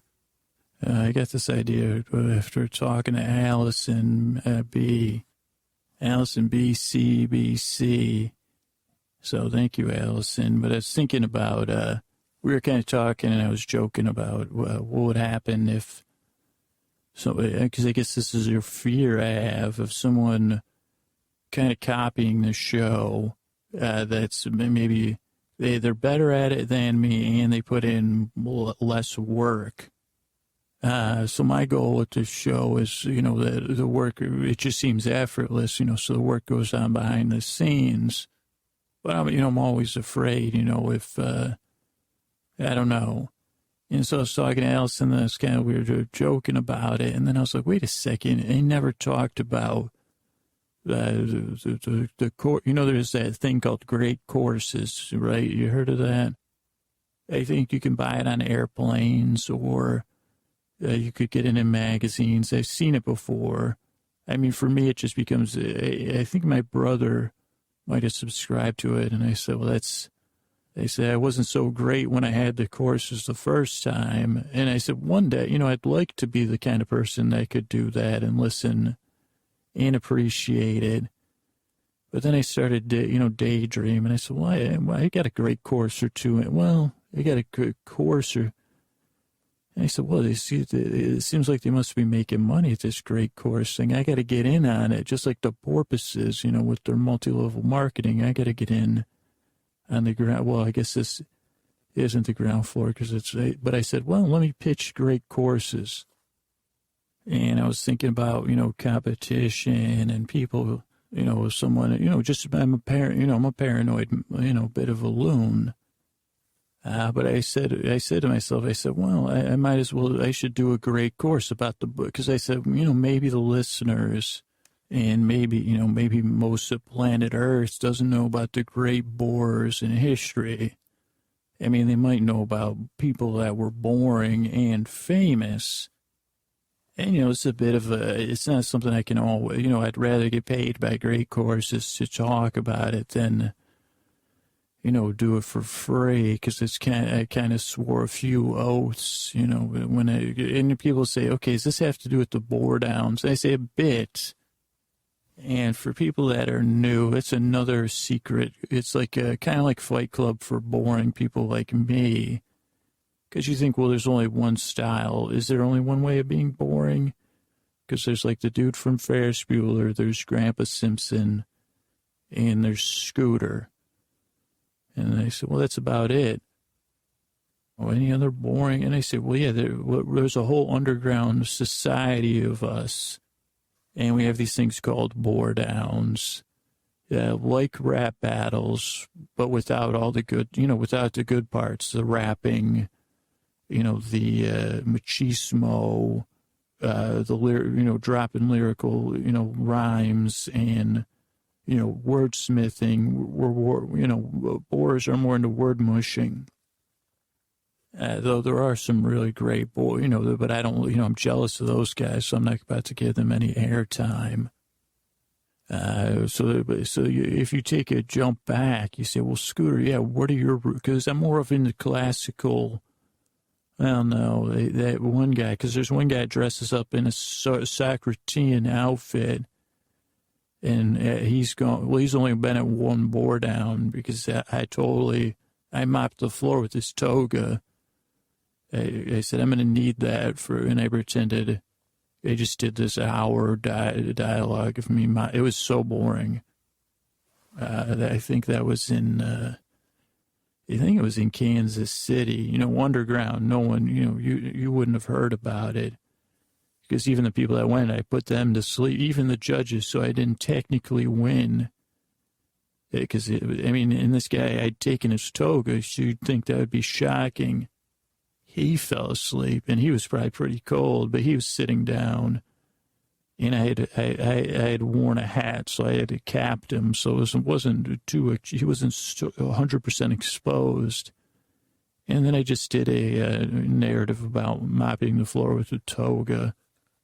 So I guess you couldn't say I'm classically, but I guess a bore archetype before we get into the great bores issue. But Ben Stein kind of is one.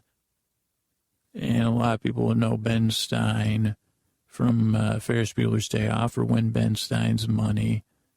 And from when Ben Stein's money was revealed, this guy's pretty intelligent guy, because not a lot of people were winning his money. And he was witty, but he had like a really wide knowledge. I'd like to see him and Ken Jennings just interact. I think that would be good.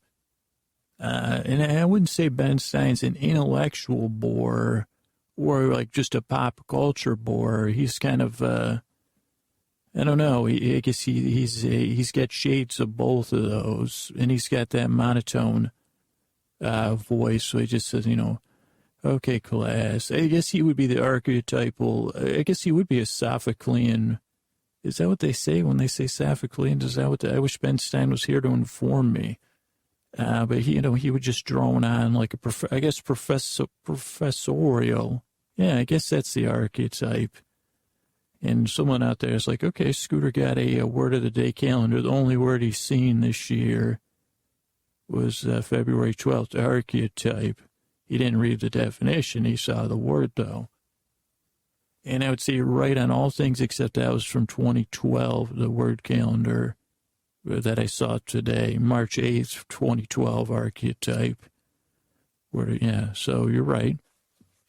But yeah, so Ben Stein would say, he would probably he would just have an authority. So he'd say, and then the Persian Empire conquered those people, setting forth the launch of clay jars across the plains, and as a use of storage of not only liquids, but also liquids that would turn to a solid-like state, such as olive oils.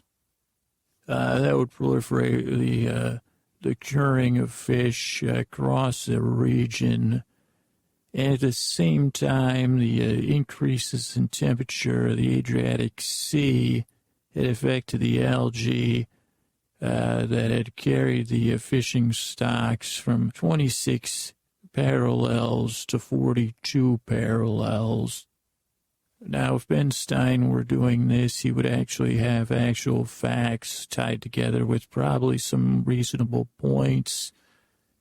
And that was what became that was what would later become the first instances of chewing gum in recorded time. Now, those chewing gum instances were recorded on the same clay jars, thus far spoken. And they had developed a technique for 48 hours, as the clay said it would need to cure to solidify for that long. And at some points, the clay was also good for cleaning of the teeth, so they would chew some of the extra clay after it had hardened for only an hour or two. And they realized very quickly that it helped to clean not only the surfaces of their teeth, but in between their teeth as they chewed the drying clay. And thus it was recorded on the jars that the clay itself was stored in. Now, the first time the jars were interpreted and uncovered was just 800 years later. But unfortunately, those peoples did not make it, for they took the carvings literally and chewed hard clay, thinking it was good for their teeth. Those are the people that prayed Ask Jake, the Ask Jakians, and due to the lack of teeth, they were lost. So that's your Ben Stein. Even though it's modern history, Ben Stein is a great bore in history. More of a subconscious influence on me, because Ferris Bueller's Day Off was one of my favorite movies of all time. But I more identified with Cameron Fry and, fantasized that I would be Ferris. And I said, well, one day I'll be Ferris, where I feel at ease in the world. But for now, I'm Cameron Fry. So that's archetype number one. And, be on the lookout for a Ben Stein-esque bores. And you could hear, the influence on me even today. And some would say I'm an ignoramus version of Ben Stein. And I would say, well, yeah, I would agree. I think he's much more intelligent than me. and he obviously has a powerful memory and a way to access that memory. If I have a memory, like I said, my brain has a portion which is, it became gobbledygook, or when it was designed, they said, well, we got a design flaw here. Let's just put this. They say, have you heard from the creator what this stuff? It's gobbledygook. It's extra. Just stick it in there and then send them down. And I said, well, I thought should we label them as refurbished? No, just send them down. Just send them down. He'll be fine. He'll adapt. That's what these creatures do. They're adaptable. I said, yeah, but he's 98% gobbledygook. He's very little gray matter. And they said, weren't you at the seminar about the gray matter? And would you believe that's the next archetype? Boring angel archetype, to be what was it? Boring angel, BAA. I think they had a different name of it. The heavenly creatures, they call them BBTC. I think that stands for boring, beloved, transcendental.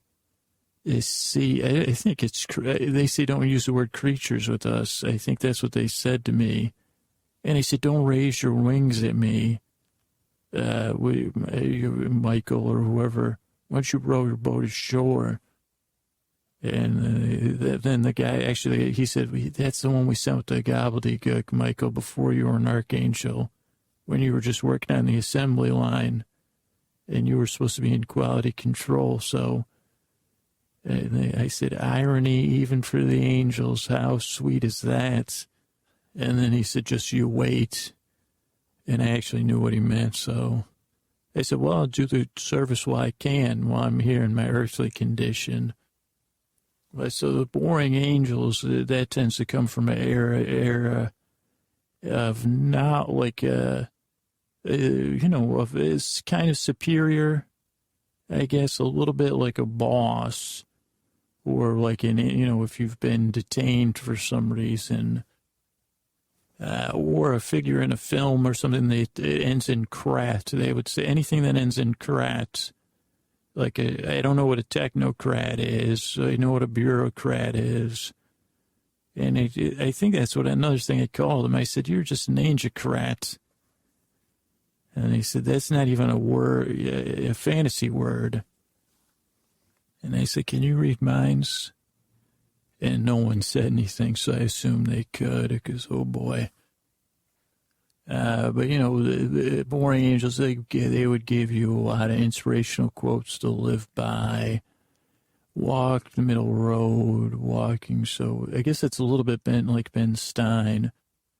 But I have to maintain an even tone, but they would say, and lo, beholden below. The sidewalks, while cracked, sprout green. And what makes the green grow? But the sun's rays, but without the water from above, there would be no growth.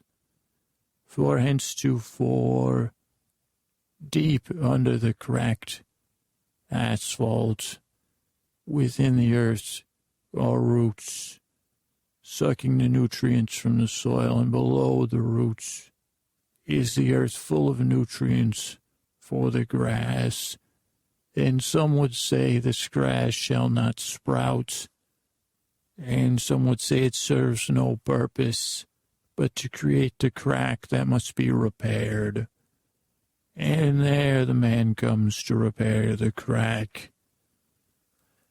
Down the block from the crack, within the homes, is NBC on ABC, BBC on FOX, TV watching in every tube.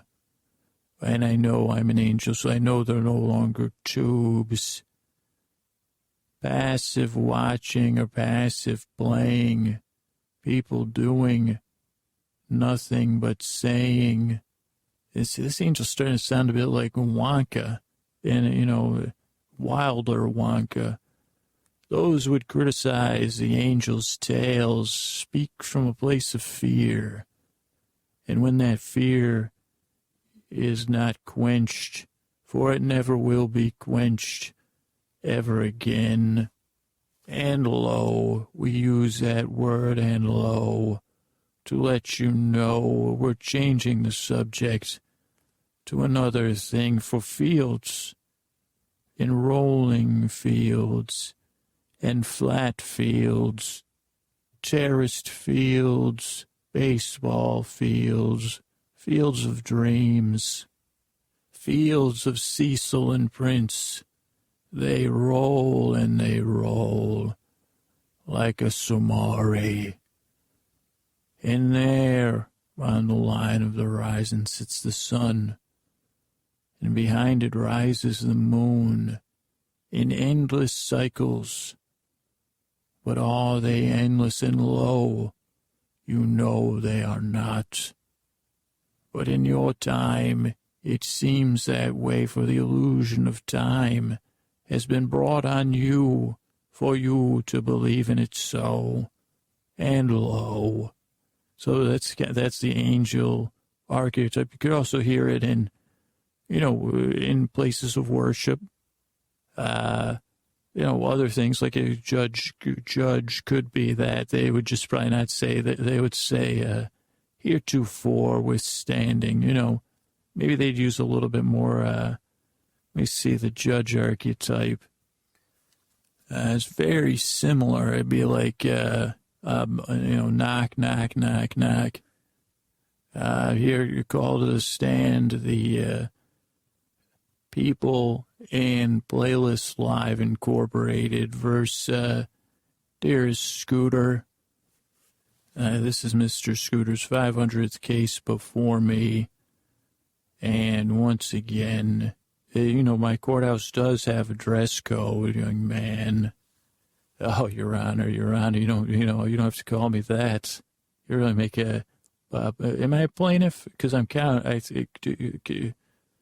I countersue? Young man, I'm trying to present an example here,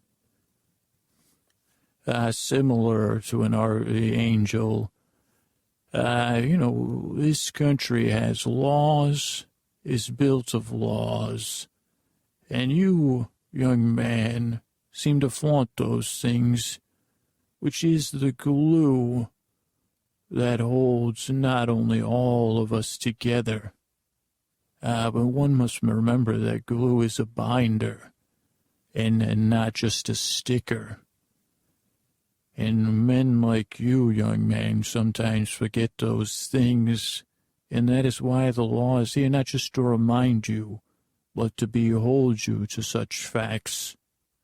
And as you cry foul of ignorance or unfairness, know that it is our job not to write the laws and not to interpret the laws, but to bind the laws and the citizenry to those laws to hold us all together.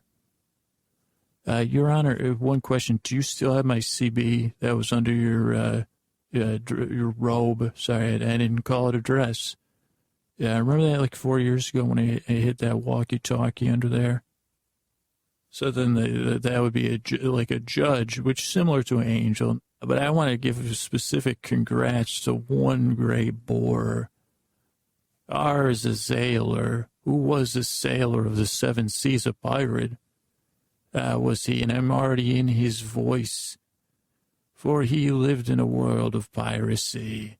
The black sails raised high in the sky as we went from port to port.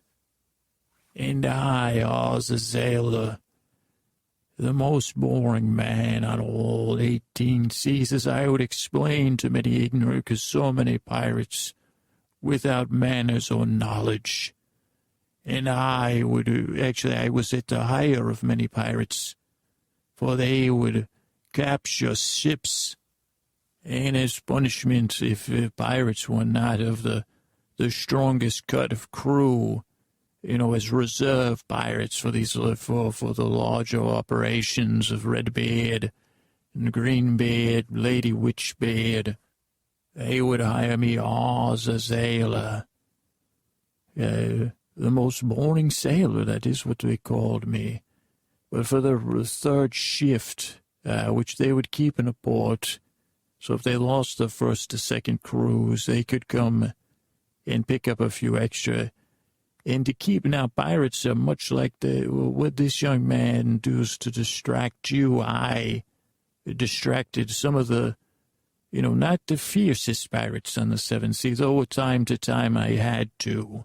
Many a tale of Azazel has been told at a, late night with no other pirates listening.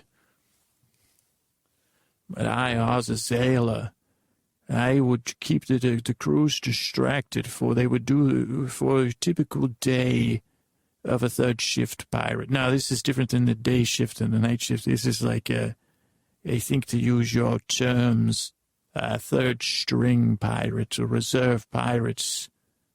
In a typical day would be doing training, which would tire you out a bit. Then choring, upkeep of the ship, or if we were in port many a times, preparing supplies for the main pirate crew, making sure we had dried beans and dried rice, curing meats and fish, going in for supplies, lots of scrubbing and repairing, roping, lots of rope skills. But these were normally the worst of the pirates, maybe not in attitude, but in overall skill. So they couldn't be allowed to lollygag at all, because not the sharpest pirates either. So there would be no nights of drinking spirits and rum and making merry for these pirates. And these men could not be trusted of their own accord. Oh, no, no. And that's where Azazel come in, after the night had set on the port of the land and the sun was gone, and the pirates craved the warm embrace of a woman, or the warm punch of a glass of pirate rum. But there would be none for these third stringer. You're lucky you get yourself a biscuit, I'd say. A biscuit and a tale from old Azazel. Gather round, and they would never gather round me, They would be rumbling and grumbling and puffing their pillows. For as night set, Azazel would get up for his work, his duty, and I would walk the rows of the bunks and tell them my tales. And I would, start much like this young man. I'd say tales, a funny word. I have a funny story about tales. And the good thing was no one would cry, oh, we've heard this one for Azazel, and never repeats a tale. Much like the speckled hens of Nova Scotia. That's what tales remind me of, those speckled hens. And some would say they're a tailless bird, but Azazel knows that a tail is not just what you see. A tail is sometimes speckled in the feathers, and even, was that a tale of, and I would say, well, I guess I've been untold by my tale. What was it about the speckled hens I was saying is that the speckled hens have a tale about a pirate who did not mop. I think no.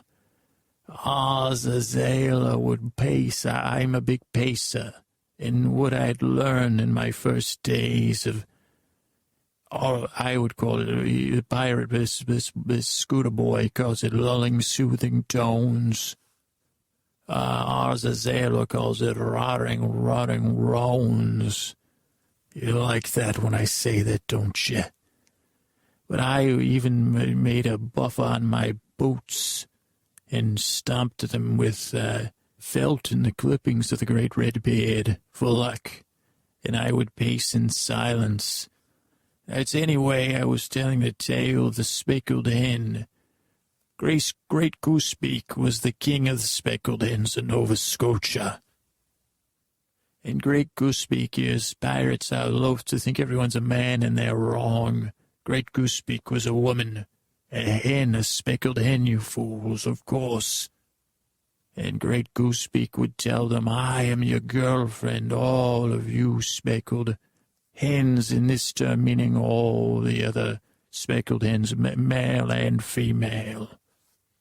And Great Goosebeak would tell them her tale of how she became the greatest goosebeak ever to be on speckled hen. Now, the Great Goosebeak, she was a speckled hen, but she wore a goosebeak hat that she had, I guess she had designed it herself. It wasn't made from real goosebeak, thank goodness, because that would be just weirder than that. I always say, what does a speckled hen make of? I think it was made out of, what do you call those things? Nuts, one of those long nuts, dried in the sun, a nutshell, 2 nutshells a goosebeak doth make. And if the pirates started to grumble at my tale, I'd get real close. I'd say, would you like a little more pillow talk, pirates, from old Oz Azalea, who snoozes the sailors, the greatest pirate ever to, be in charge of pirates. And now I have a great night. I'm interrupting my tale, of course, to tell you my tale. For I have a great record for never was there a coup in all the days of me running third strings. And you say, well, that doesn't prove anything, Oz. Well, I'll tell you what. Now, this port, the port of Candelabra, was known for having the third-string pirates there. And before old Oz Azalea stumbled into town, well, I was thrown off a ship because originally I tried to be a pirate, And then I said, I bore these pirates. And it was just a bit like a movie, I had my own crew. My father was a moneyed man. I was a huge disappointment, repetitive disappointment of my father. And I said, one day, Azalea will make you proud, Papa. One day I'll be the scourge of the 7 seas. And he said, he goes, I just want you to go move out on your own. You're 30 years old. Stop living with us. And I said I would, and then I took, my papa's rowboat, and I tried my hand at piracy, and I failed. And I said to myself, Azalea, you're no failure. You're just a failed pirate. You see the difference, don't you, Oz? And it was actually, in all the strange, ironies of the world, and in the sensibility of time and space, it was a Lady Witchbeard who told me her tale of being a witch and becoming a pirate. And, she was just too complicated to understand this part. It is made up, I'm Oz Azalea, pirate storyteller. And they say, these aren't stories, Oz. It's a bunch of gobbledygook you're spewing, and I say, har, har, hardy, har. But old Oz, I had been thrown off the ship, and I was in the port, and I was down, and I had heard of all the coups that had happened before I had got into town, constantly. And it wasn't much trouble to put these, out, because these were the most terrible pirates. I mean, the only thing, one of the problems was, they didn't exactly leave the top managers and trainers behind. But as the colonial empires started to grow, the pirates, they had to get to bring the A game. And they needed more reserves, and how are we going to stop this? And before I'd been thrown off that ship, I was known that they would put me in the sick bay, because they said, well, we don't dislike you. Oz is your name. I said, Oz is my name. Piracy was me game. I'm going to try me hand at storytelling. And it was old pirate Bronstein who said, me brother's sick down in the sick scully. Go down there and talk to me brother. And I would sit down there, and I told him, I said, me pirates, sir, out telling me finest tales and get 'em bright as rain. And he said, just go down there. He'll take anything and anybody. He was lonely, and he was feverish and blubbering. I didn't really listen because I'd be telling him me tales, and he would fall back asleep, you know. And so I would tell him me tales over and over again. As I learned very quickly, he would wake up if I repeated. I'd say, well, I kept changing. I said, well, I've only kissed one woman, but I kept making up different. He said, that's the same woman. It's the same story. You just changed the location and the name of the woman. And your left hand, and you were holding her right hand, and then you changed the hand you were holding. And I said, oh. And he said, make up a new story. So I started telling the tales, and he would fall back asleep, and soon he became healthy, and he was terribly, terribly grateful. And then then cannonball, that's all they got to say. But his brother, the captain, the old pirate captain, he took a shine to me from then on, and anytime anyone got sick, he had me talk to him, and even the doctor, the mad doctor, he was a lunatic, this doctor. But he said, Oz, you got something. I don't know what it is.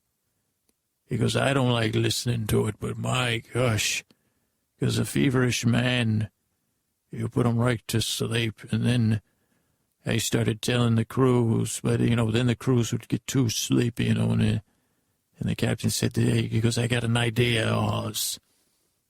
And then I said, well, I don't know that this is not flashy enough for old Oz. And then I wrote a musical, and tried to perform it. That's what got me kicked off the ship. But then the captain, he left board, and they said, wait a second, with these, So that's how I landed me job here. Keeping these crews, get them through the night, you get them worked, get them to sleep, get them up, get them worked, get them to sleep. If we lose some pirates, we'll come get these losers. That's what they say. And that's how I've crafted, and it cut me teeth. If I had any teeth to cut, I would tell you. That's how old Oz, I'm the pirate tale, and you might be saying to yourself before you drift away, you want to hear the end of that lovely tale about the speckled hen.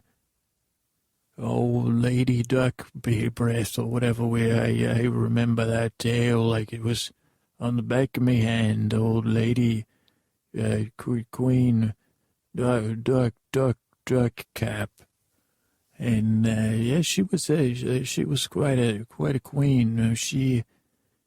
They would say, why, I don't know, Oz. There's no speckled hens in Nova Scotia that I know about. I'd say exactly. But there's ducks, isn't there? So, well, I'm not so sure about that either. I'd say, well, you're wrong. And lady, because what happened was, there's speckled hens in the tail. They said, well, it's nice being speckled. And, we can hide. But now that we've been, domesticated by these fine humans, do we really need our speckles? And it was Lady Duck Hat. She said, well, why don't we keep our speckles and make ourselves hats? And then once the humans realized that the ducks, they said, wait a second, where are all our speckled hens? Now we've got a house full of ducks. And then you clucked like speckled hens once again. And that's why they shipped them out. They said, we've got the most strangest. They thought it was some sort of speckled hen illness, that they turned to ducks. And so that's a way that's what a pirate tale is like. When you need to put a pirate to rest, you can use hens. Or, I like to tell tales of wise, these ones you have to spread out. Why, many a pirate child, especially when there's some younger pirate recruits, I like to use them when they're still awake, I have to engage them for a bit. So I say, yeah, there's a young pirate. Many a young pirate asks me, why is the sea so salty, Oz? Tells a tale of how the salt got in the sea. And I say, oh, that's a good tale before you go to sleep. It's a good one to hear. For it has to do, now, has your mother ever cried before?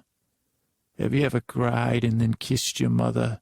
Or you've ever tasted your own tears? You know the salty. That you know. Every pirate knows that a mother's tears are salty and bitter. Especially when you're the cause of it.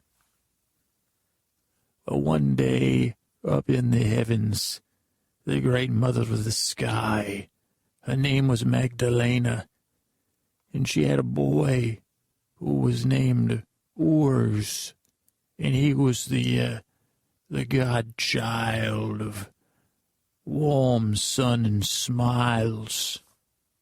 And Oz decided he wanted to be a racer and run through the heavens every day. And his mother said, to Oz, you cannot run. You're not very fast. Just stay and keep the people warm, for they smile when they feel your warm smile on the face, and the crops grow when you smile on the face. But Oz, he had other ideas, and he started to run and run. And soon the places he was supposed to shine grew very cold. And there had been these lovely creatures his mother loved so much called dinosaurs. And these dinosaurs were half bird and half lizard. And they were known to sing to the mother in the sky, sing songs and squawks, a bit like speckled hens, a bit, yes, sir. But there was nothing the mother of the sky loved but to look down and see her earth filled with her dinosaurs, running and dancing and evolving. She loved it so, but they depended on old Earth's sun to warm their faces and keep their bodies warm. So when Earth started running around the earth and not staying in one place, thinking he was fast, but he was so slow, so he would be away from one side of the earth for so long, the dinosaurs, they grew cold, and they went into a deep, hibernating slumber, where the mother in the sky began to worry, and she said, well, I'll change you into a milky, oily substance to keep you safe, and one day you'll burn with the fire that my petulant son Ors once gave you. And then she said, well, I'll need to cover them with earth. And then she said, they'll be safer if I keep them warm with something on top. Once my son tires out from running, he's not even good at running. And so she began to cry and cry and cry. And soon all the basins of the world filled up with her tears. And those became our 7 seas. And that is why the seas are so salty. And that is the end of me tale, my friends, of why. And it's a pleasure to meet you. I'm, Oz, and your friend, and I'm going to give it back. Oh, no, he said just finish it out, Oz. So that's how a pirate tells a tale as you rest. And you know that you are the best as you rest. You know that Oz is here to keep you entertained and distracted. And then one day down the road, another man will come and do just like me for your people. It's not an easy job, but Oz loves it so. I couldn't cut it as a pirate. I couldn't cut it as a whatever they had else, as my father's son, he said, oh, you're not good at, and I said, but Papa, I'm good at loving you. And he said, right, but I am a good teller of a dull tale. There's nothing wrong with that in me book. And this is Oz saying good night to all of you. But the man with the pod will be coming back with some thank yous soon. Good night. It's It's been, I gotta tell you guys this, right now I'm recording this, it's Sunday evening, and, daylight savings time was, this opening, and daylight savings time was yesterday, or this morning or something. I got what do you call it? So last night I was like, okay, well, daylight savings is coming. We've been talking about it. It's like, wow, already. I put up some articles on how to prepare for it, but what I couldn't prepare for is this. Last night around 5 p.m. I shut my phone off because I needed it to be quiet for an hour or so. And I turned it back on. It had already leapt ahead, or whatever the hell they call it, to, it was like 6:45. It said 7:45. So that was already mixing me up. If you listen, you know I get mixed up with this kind of stuff. So I said, well, okay, let's not have an anxiety attack. It's 6:45, not 7:45, despite what our phone says. And then I was thinking to myself, well, it's convenient. I'm already in the mindset of another hour later. So that anxiety has arrived early instead of later. My worries about, not getting enough sleep, all that. So I was like, all right. And, it caused me a little rigmarole. I met someone for dinner. I met my brother for dinner, and I started going home. I'm like, oh boy, what time? Should I go to bed early or should I go to bed at the normal time? So I had that whole thing. And then I got in bed. I couldn't fall asleep, of course. And I did the one where you fall asleep. Don't worry about this. I'll be here to get you guys to sleep. But, I fell asleep for like 20 minutes, then I woke right back up. That's the worst. And then I was like, what time? Anyway, flash forward to this morning. I know I had put all those articles. I should have been listening to them. So I wake up this morning, and I'm like, I wonder what time it is. And I'm like, well, let me look. And it was I look at my phone. It says like 11 o'clock, which is way too late. I mean, I'm not like in my early 20s where I'd be like, oh, okay, that's cool. I was like, holy shit, it's 11 o'clock. I had a lot of stuff to do for the podcast. And I was like, oh, man, I got to get moving. In some sense, I guess it was good because I was like, all right, no screwing around here. Let's get up and get going. And then I go into my kitchen. Now, my kitchen, I have an old iPhone in there and then a microwave that have times on them.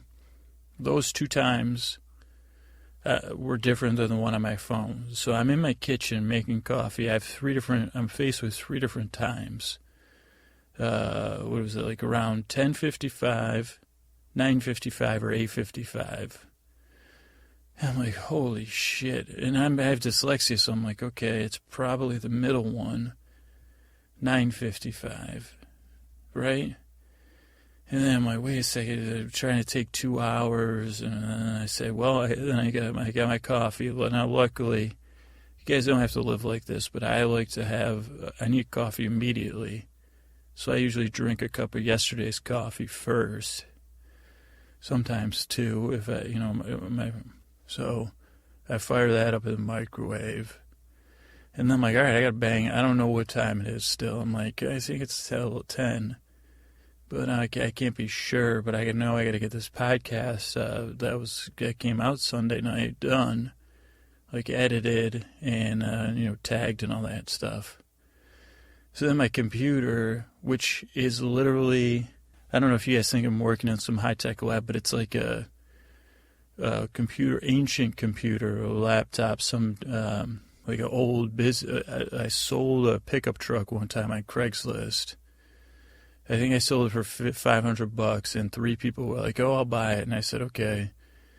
When you sell stuff on Craigslist, like any of you going to show up? And then this one guy's like, I'll give you $500 in this old computer I have. So my computer's old, and it has it used to be a Windows computer. Then I made it into a Hackintosh. And then I screwed that up somehow with some update, which is, that's not the best idea anyway. It's kind of a pain. And then I was like, all right, well, I just need a computer. When I first started the podcast, I was like, I just need something to edit the podcast. So I have what do you call that? Ubuntu. Ubuntu, is that how you say it? On there, which I don't even know how to update that, but it has the editing software and Chrome.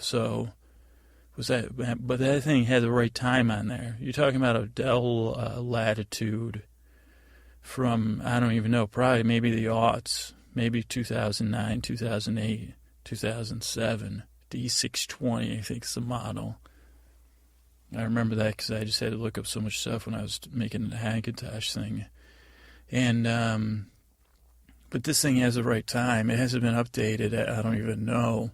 It's not like I just know enough about technology to screw stuff up, but I'm like, wow, so that's the time. So it ended up it was 10 a.m., I think. I can't even remember. And there's no point now. I don't even know what my point. I mean, I finally fixed my phone. I was like, what the hell is your problem? You jumped ahead twice. What the And then I ended up, I had turned off the automatic time settings and the GPS, because I think that's like another battery leak issue. So now I don't know. So, hey, welcome to Spring Ahead. I'm glad you guys are here. I guess that my main point was I hope I helped you fall asleep. But yeah, that was like a story that I was ripe in my mind about spring. And those are the kind of thoughts you need to be distracted from. Like tonight, I'll fire up the old sleep phones and Moby Dick, and I'll say Queequeg. Is that how you say his name? Ishmael. I think I always fall asleep clearly, but I'd read the book. I'm way farther ahead in the book, but at the point I'm at, I think they've just set sail. Mr. Flask, Starbuck. There's a Starbuck in that book too. So yeah, all right. I hope I help you fall asleep. Good night. Jalen, thank you for the email. Jalen brought to my attention, trying to figure out those of you, you guys don't have to like the intro. And, for people who want to skip ahead, I want to be more consistent about putting at the end of the first sentence in the show notes, it should say the time. If you just want to jump ahead straight into the story, maybe one day down the road, months from now, 6 months from now or so, we'll be able to leverage something where I can say, hey, you want to do business with this podcast? I need some extra hosting space to put episodes up that don't have the intro. But for now, we'll have to live with this solution. And then you guys, Jalen's already agreed to give me feedback. Any other non-introers? I don't know what a nickname I could call you. He said he wants to get to the good stuff. I think he used another term though that was even better. But sorry, Jalen, I can't even paraphrase you poorly or properly.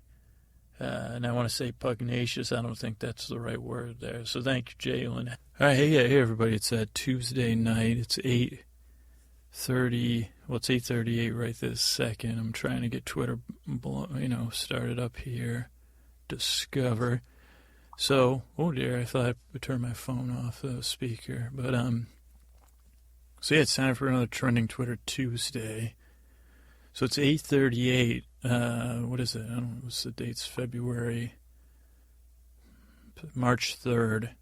Weird thing is, so it's 8:38, 8:39 now. I think we spring ahead this weekend, but you guys will have already sprung ahead because this will be out after. So that's weird. So that's a little weird. But let's get on to the trends. Let me just see what this is. All right, so we got Twitter fired up here. Screenshot in 5, 4, 3, 2, 1.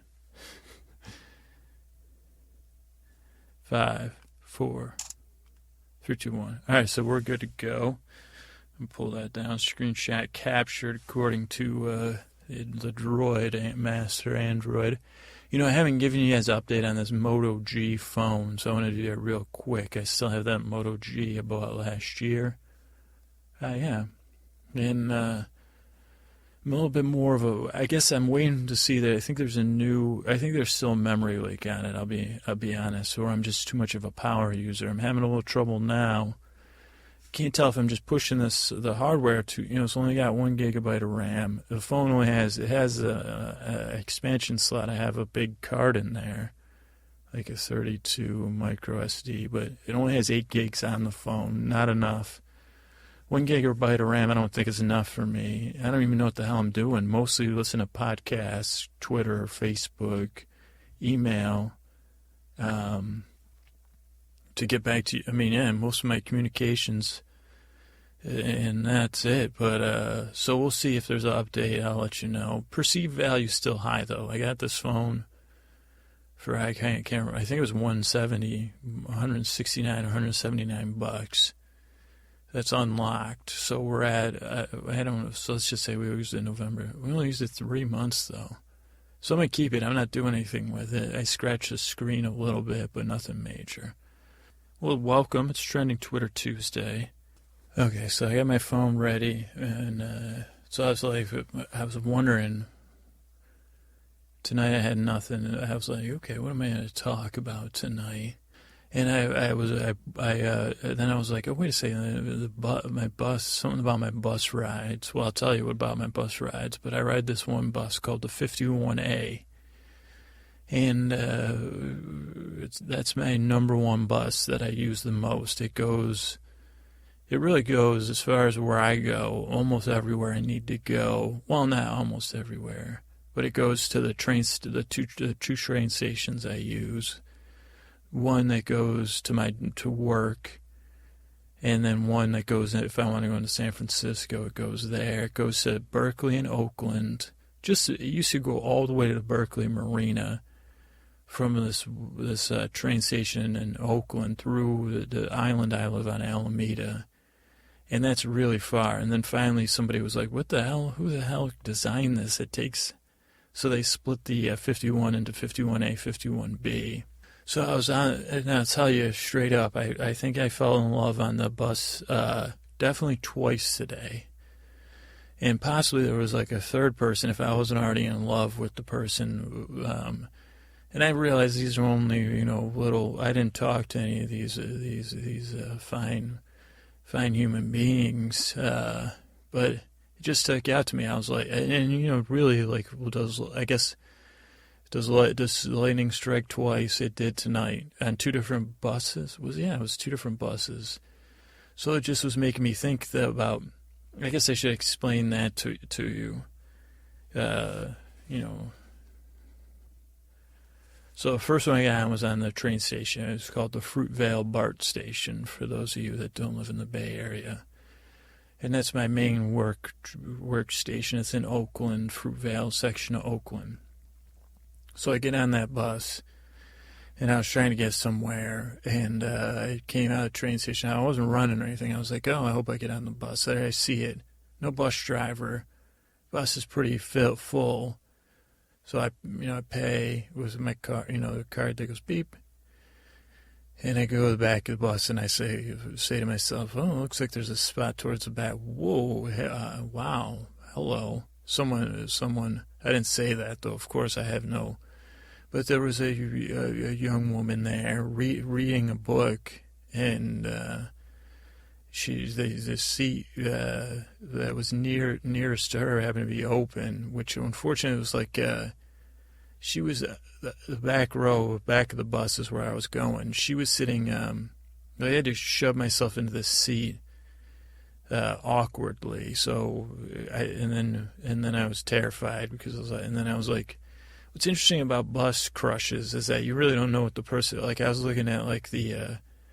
From her cheek and ears and her hair, but I saw she was reading a book, so I was like, well, why not have a bus ride love affair without any love or the affair part even, but without any heartbreak, which is, oh yeah, that's how you live your life, and that's how a rock and island live their life. But anyway, she was reading a book, and I didn't want to creep her. Like I had to write for the podcast, believe it or not. So I was working on it, and I said, I don't want to try to actually, I know what author she was reading, who was a respectable author, but not pretentious either, I think. I don't know, I never read anything by the author, but I did not read maybe I saw the title. I was trying not to be a creep, So, I don't know, should I have said something? What would I have said? Would I have been, those are all questions. But I wasn't too. It was a pleasant when you see someone and you get that feeling. You're like, okay, this is enjoyable. And I actually had to get some of that work done, so I did that. Then I got off the bus. I did some stuff I had to do. I get out of where I was, and I go wait for the next bus. I see this bike, white bike. It reminded me of my bike that was stolen. I said, oh, that's a nice little bike there. And there was someone at the bus stop who I did not notice. And I sat there, and then that's literally when I saw a pop-up of, hey, Connor's got a rap for you. And I from last week, I said, oh, well, check out this rap. And then I was laughing and delighting in the rap and rewatching it, and then the bus came. And the bus was like, this is like one of the stops where it's like you can see it like a couple streetlights down. So everybody had already gotten up. But I knew the game. Like, I'm a pro. I said, well, I don't need to get up because the bus is like 2 lights down. And then crossing across my purview, is that purview? Across my line of sight, getting this lovely little bike is just, I said, wow. Whoa, lightning just struck twice in the 51A.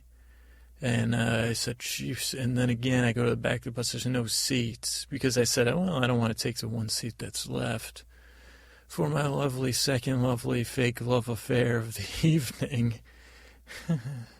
And who came and sat by me and didn't get talked to by me. And this was, she was again, I said, well, I wonder if both of them did both women have glasses? I don't know. I know the second woman did. And, but I don't think she was very engrossed in whatever she was doing in her phone. So there was like, I don't know if did she have, I think she had headphones, maybe not. The first young woman did not, which show that one I really blew it. Because I'm sure if is that a book you're reading? But so anyway, I just want to let you guys know. I don't want to say, hey, it was a bus, fake love affairs on the bus. And the third person, believe it or not, on the first bus ride where the one person was reading, two like on the back of the bus, so the back seat goes along the whole back of the bus, like 6 seats, I'd say. Next to me was an older woman, very delightful. I had the courage to smile at her and say hi. But of course, and then down in the exact opposite seat on the other end of the bus, there was another person, and she was reading. And I can out her because we didn't actually have. I said, well, she's a little far away. I can't actually, sneak multiple glances, So she was reading the Armistead. Oh God, this is a name I can't. Maupin, Armistead. He wrote, I don't even know if it's a man or a woman, to be honest, wrote like Tales of San Francisco, all these short stories or interlinked stories about San Francisco. And she had like the trade paperback version of it. I don't know if they make it in mass market. Also, the other woman, my first love of the day, she had a trade paperback too. In case you guys don't know, the trade paperbacks are like the bigger, they cost a little more money. They're usually kind of like the size of a little bit smaller than a hardcover as far as shape, less thick paperback. Like a mass market paperback is the one that's like a little bit bigger than a phone, but then thick as hell and a pain in the ass to read. So that's also interesting to say, well, you're reading a trade paperback. They'd say, what the hell is that? What did you lick coffee grounds? That's what I imagine. That's why I kept it to But the woman I sat next to, she didn't say that to me. Even though I spit coffee grounds out by accident. Anyway, what's the point about where are we going? Is that then I said, wow, that was quite an uneventful, internally eventful, externally uneventful bus rides, all in one direction, by the way, which, not to get on my soapbox, pretty irritating when you talk about how our country treats the poor, or people that say, hey, I want to take when you think about the people that have to use public transit or choose to use public transit, or in my case have to, but probably would choose to, is that they got rid of transfers on the bus company, the bus service I use, because they said there was like transfer scams, and they needed to raise money. So now I had to go. I was taking the bus in the same direction, only an hour and 20 minutes apart, and I had to pay twice. So that's just not cool. I mean, seriously, what if I was like a broke-ass podcaster who couldn't even work up the courage to talk to beautiful women on the bus, you know? But sticking with the bus is like, I was also riding the bus, so I'm like, okay, it's trending Twitter Tuesday, and so what do you think about tonight? Should we just go in blind? And I said, yeah, I guess so. I'm feeling scared though, and but I'm sure it'll turn out fine. And then so I said, yeah, it'll be fine. Don't be scared. Just go and I said, oh, wait a second. The buses, like I said, what about whatever happened to the Tales of 51A? I was like, was that going to be a podcast segment, or was that something I was going to do before the podcast? Which is like Tales from the 51A bus line. And I said, oh yeah. And then suddenly the bus hit a bump, and I don't know if my head got bumped, but I noticed that I was like, I thought I was getting close to my stop. I thought I was getting close to my stop, and now I'm like wondering. I looked next to me, and the woman's still next to me, the woman that I had smiled at originally. And I said, oh, hi again. And then I said, wait a second, you were on my first bus, right? And she said, if you say so, sir. And she was working on something. I said, what are you working on, a grocery list there? She said, close. She said, I'm working on a list of foodie band names. And I said, foodie band names. And I'm like, escargots, like that type of stuff. And she said, that's probably on there. I said, yeah, that's an easy one. I said, what's that foie gras? Foie grasy. I was like, that's, She said, I know who Fugazi is just because I'm an old woman. And I said, okay, well, I said, sunchokes. What do we say? Sunchokes. And she said, yeah, that's a foodie food for sure. And I said, Sunstrokes. Is there? So there's a band. There's a lot of bands with sun in the name. We'll think that's we could come back to that. I said, what about Frisé? And then she said, yeah. I said, Peter Frisé comes alive. She said, strike. And I said, okay. I said, foodie. I said, it's been a while since I've had a, pinky out meal. And I said, but I watch Top Chef, so I should be on my A game. And I said, she said, why don't we listen to somebody else's conversation? You ever do that? And I said, as a matter of fact, I do. Let me tell you, I was listening into this conversation earlier. It was this young couple. I don't know if they were together or they were friends or they were in love. But they, it seemed like they were, 16, 15, 14, 23, I don't know. And he had very nice hair and very stylish glasses, very slight of build, looked a little nervous, but he had some gravitas to him. And the woman said, she said, you've just been waiting to use gravitas, haven't you? I said, for years. For years, and I said, this time I think I used it correctly, because he could have been the host of, like, tech TV shows. And she said, like what? I said, Leo Laporte, he's on tech TV shows, right? And I said, Tom Merritt. She said, I don't know if she goes, those are YouTube and podcasters, right? And I said, yeah, I'm a podcaster. And she said, I wasn't asking about you, you were telling me. And I said, oh yeah, back to the couple. And I said, not only did you look like you had been the host of a tech TV show, this kid, he was talking with an intensity and a focus. And I was like, what is he talking about? I kept leaning forward, trying to listen in. And I leaned so much forward that something popped in my back. I said, oh, God. It made this really loud sound. Everybody turned. And I said, oh, dear me. Oh. And he said, are you all right, sir? And I said, I don't know. I said something. I slipped a corduroy or something. And he said, what? And I said, I don't know. And he said, here, come here, sit next to me, kid. And he sat next to me.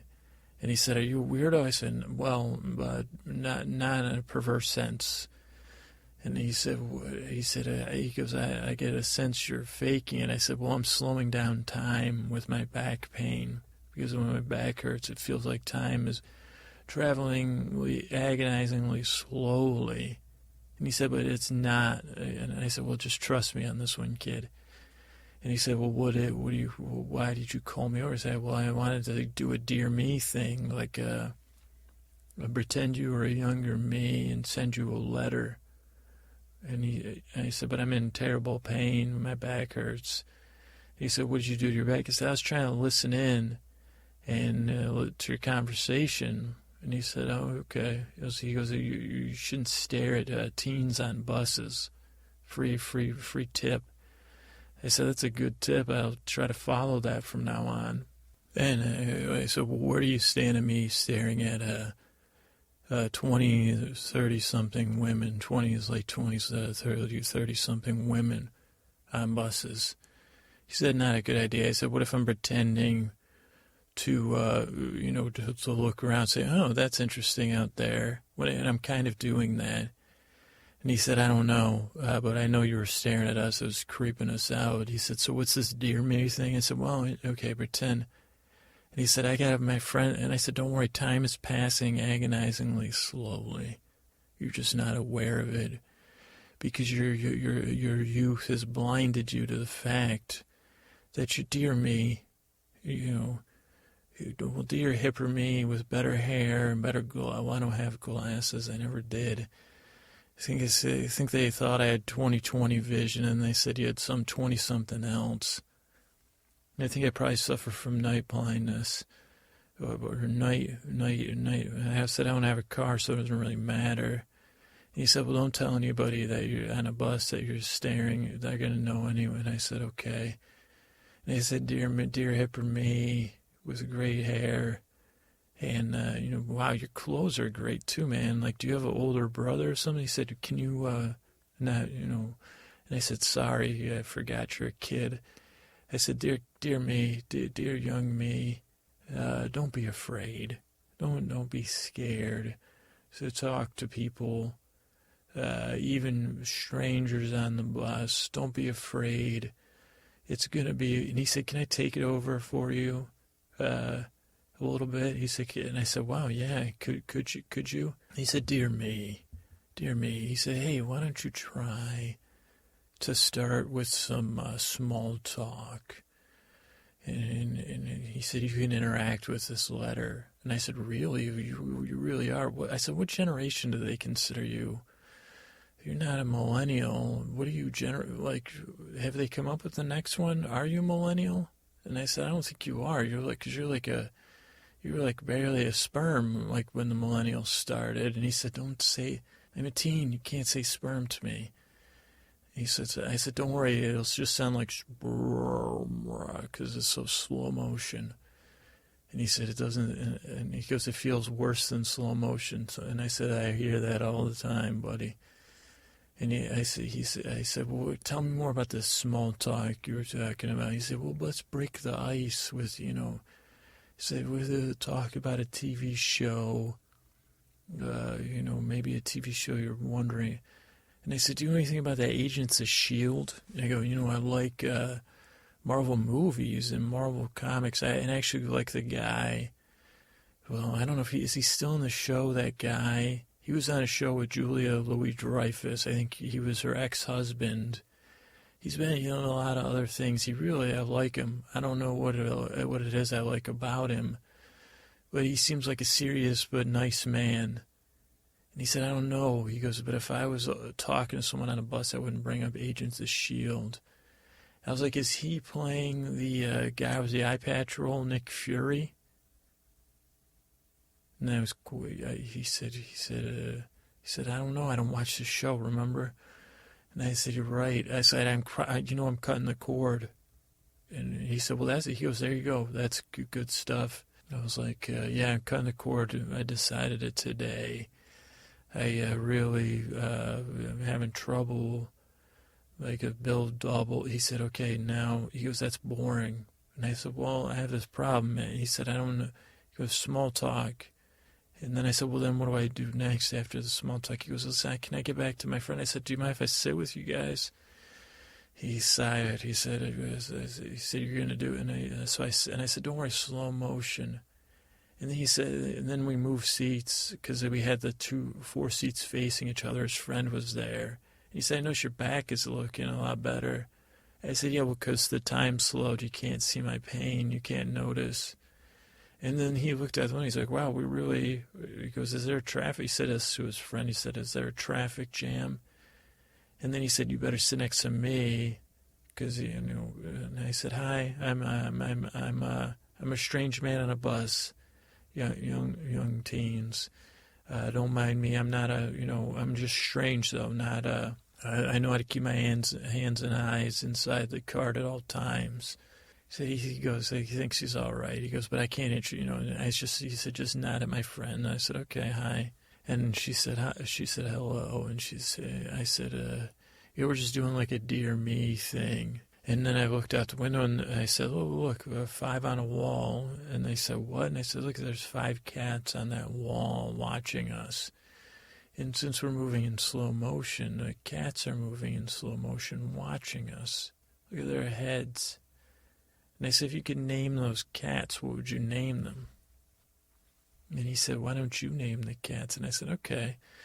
That one kind of looks like... you always got to name a cat Patches. So he's Patches. He's probably the most patchy, so Patches.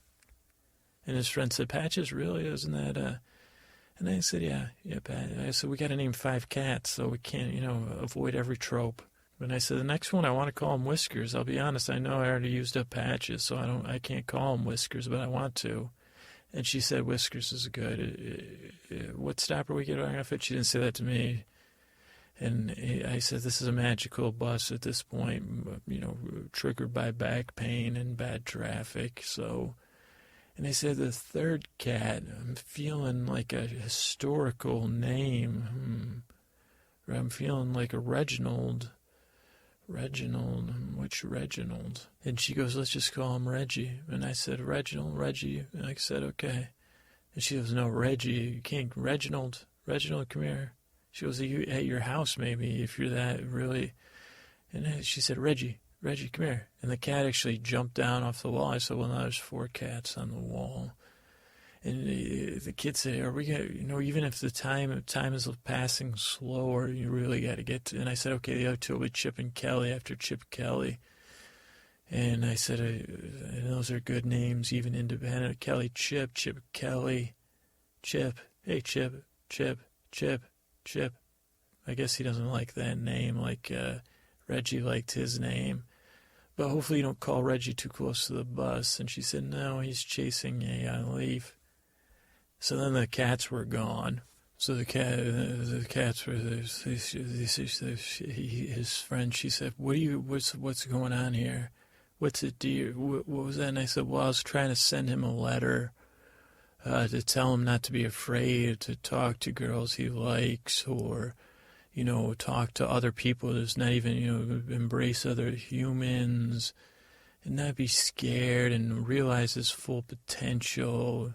I was like, but I don't know, with that hair, he could probably realize more than his full potential. And she said, okay. And I noticed that it said a Rip Jam on her notebook across the top. And I said, what is that? And she said, I don't want to talk about it. And I said, no. And then I realized it was probably R.I.P. And I said, oh, boy, I shouldn't have brought that. I said, I'm sorry, I'm too nosy. So at the same time, you got to expect, if I'm not listening to your conversation, I'm trying to read the cover of your notebooks. And she said, don't do that with teens on a bus. And I said, you're probably right. And I said, what about reading stuff on other? And she said, don't read other people's stuff on a bus. I said, well, don't you give up some sort of... She goes, I don't have to give up my comfort just because you're on a bus with me. I said, whoa, you're right. So you just took my breath away with me being shocked at my behavior. I was like, I think I have some apologizing to do. I'm so sorry with you. I'm sorry. And she said, are you being sincere? And I said, this is my sincere face, yeah. I said, I guess I didn't even think about it that way, that even though it's shared space, it should be like respected space. And just because, I'm attracted or interested doesn't mean I have a right to, well, so I don't know, is this a gray area or not? And she said, are you the real McCoy or not? And I said, well, why do we keep saying everything and we're not? And she said, we could talk about hot topics. I said, Iran or not? And she said, let's not talk about that. And I said, okay. And then I saw up ahead, I realized that even though the bus was happening in slow motion, there was an IHOP up ahead. And I said, what do you guys say we get off the bus here? I buy you some pancakes or, another. I know they don't have Moons Over Miami here. Moons Over Miami, that's another restaurant. But I said, I was like, you guys could share one side of the booth, I'll be on the other side. Just pretend I'm your school teacher. But, I really want to pay you back for attempting, one, to accept me for being strange, but also, and I said, are you guys going to, journal about this or talk about this in some public space? They said, probably. And I said, well, will he? And I said, I don't even know. So we got off the bus, believe it or not. Now, time was still traveling slower than normal, so they weren't going to be late to be home or wherever they needed to be. We sat in this booth in IHOP, and we ordered this private stuff. Obviously, I can talk about we're no longer in a public space. We're in a semi-public space. But I said, when you guys make fun of me later, will he do it? Can you do it like you're like some sort of tech reporter? I said, go. And this young man, this kid, I guess, he said, sure. He said, this next report's sponsored by Nvidia Shield.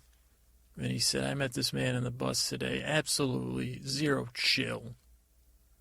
The guy was colder than this winter in other states other than ours, but he got on the bus.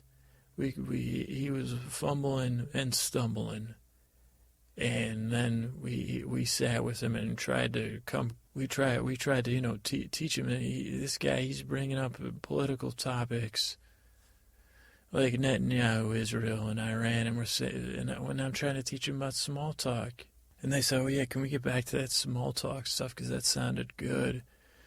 I was like, can you help me? Can you guys help me? And they said, no, you have to help yourself. And I said, well, I'm afraid, okay? And I said, not only am I afraid, I don't even know where to start.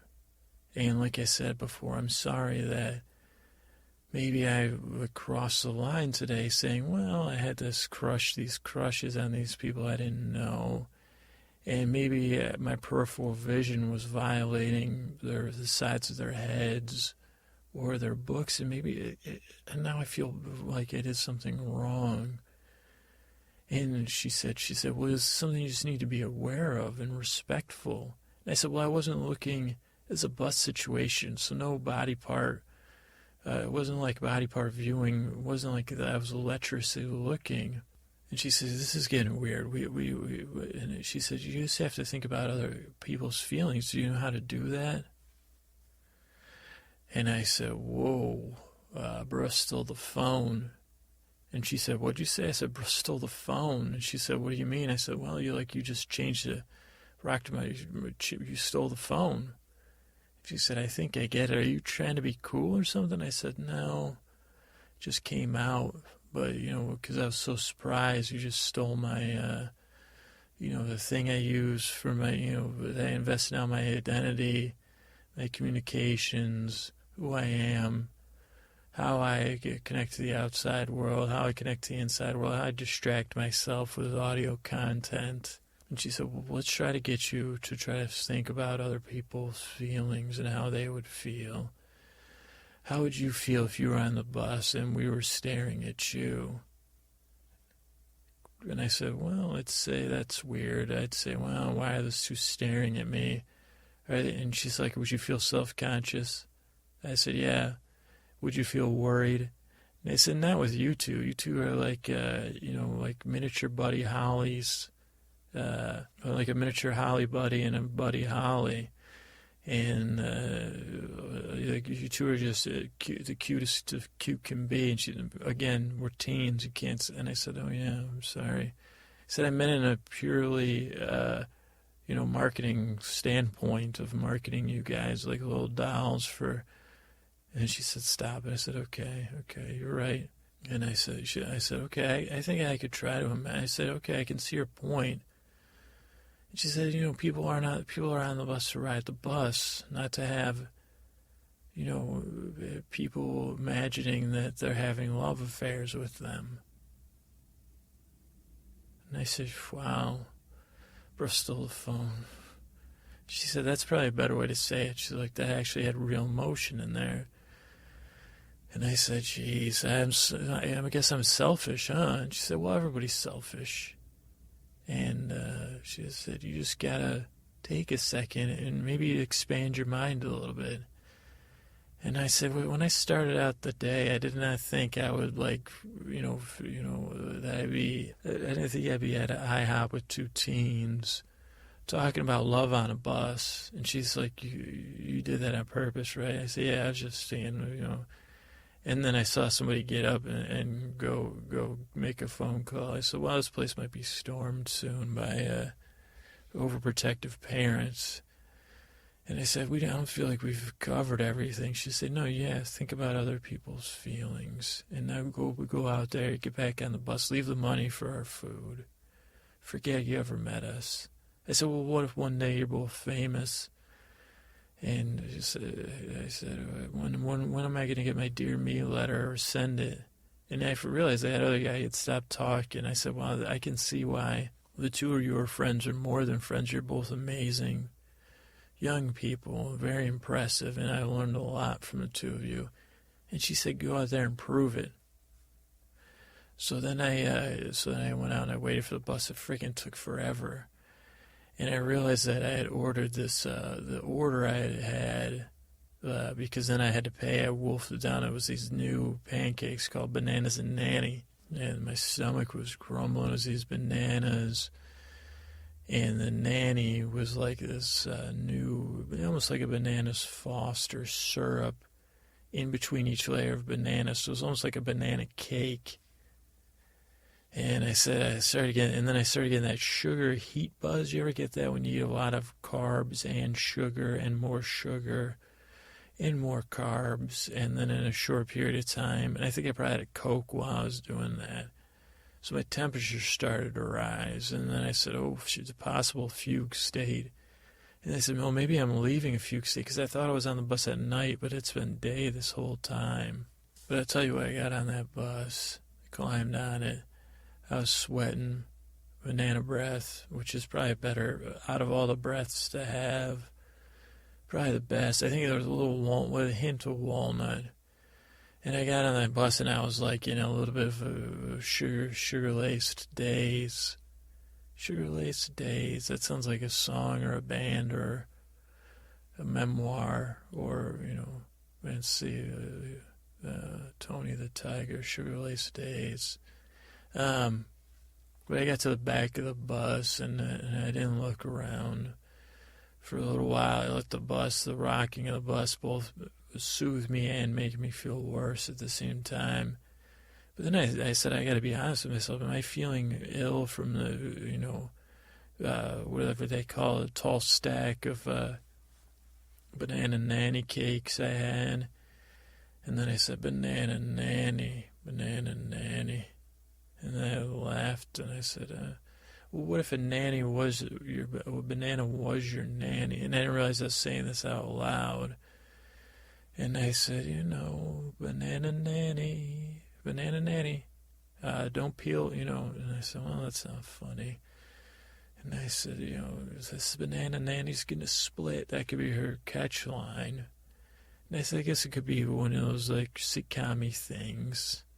Banana nanny, why are you so rotten? And I said, no. I said, this idea definitely needs to be flushed out. What do you think? And I look over and the same woman from the other two bus rides is there. And I realize that I look at her, I smile again. She smiles at me. She says, how are you? I mean, I'm like in some sort of pre-diabetic state, probably. And whatever the artificial banana chemicals are starting to seep out my pores. She's like, oh, I was wondering if you've, like, bathed in banana pudding or something. And I said, you're close. And I said, I got to apologize to you, ma'am. When I was on the bus before, I wasn't thinking about anybody but myself. It'll probably be like about 50, 60 more bus rides before I can start to think about other people. And she said, that's fine. And then I looked down, I noticed she had 3 grocery bags. And I said, geez, what stop are you getting off at? And she said, you're assuming I can't handle 3 grocery bags instead of thinking about things from my perspective. And I said, do you have a daughter that has a best friend that has great hair? And I think, I can't comment on, if I learned one thing, it's not to barely comment on teens at all. But she's like, I've met a couple of brilliant people on this bus before who have taught me many life lessons. And I said, wow, this is the 51A. She said, no, this is the 20. And I said, shit, because, oh, fuck, man. And I said, well, I got to switch to the 51. She said, oh, yeah, well, she said, I'll be on it. And she said, so what did you learn today? I said, well, I learned that, I said, well, I got a ways to go about putting myself in other people's shoes, compassion, empathy, keeping my eyes to myself, thinking about how other people feel, why they're in places. I wish I had more time with those young people. Like I said, what's the difference between fantasy and assumption? Where's that line end and where does it begin? She said, well, probably keep your fantasies at home if they involve she said, for example, I'm having a fantasy of digging in here and taking out a couple of these ripe avocados and smashing them on your head for fun. She's like, I think that'd be fun, silly.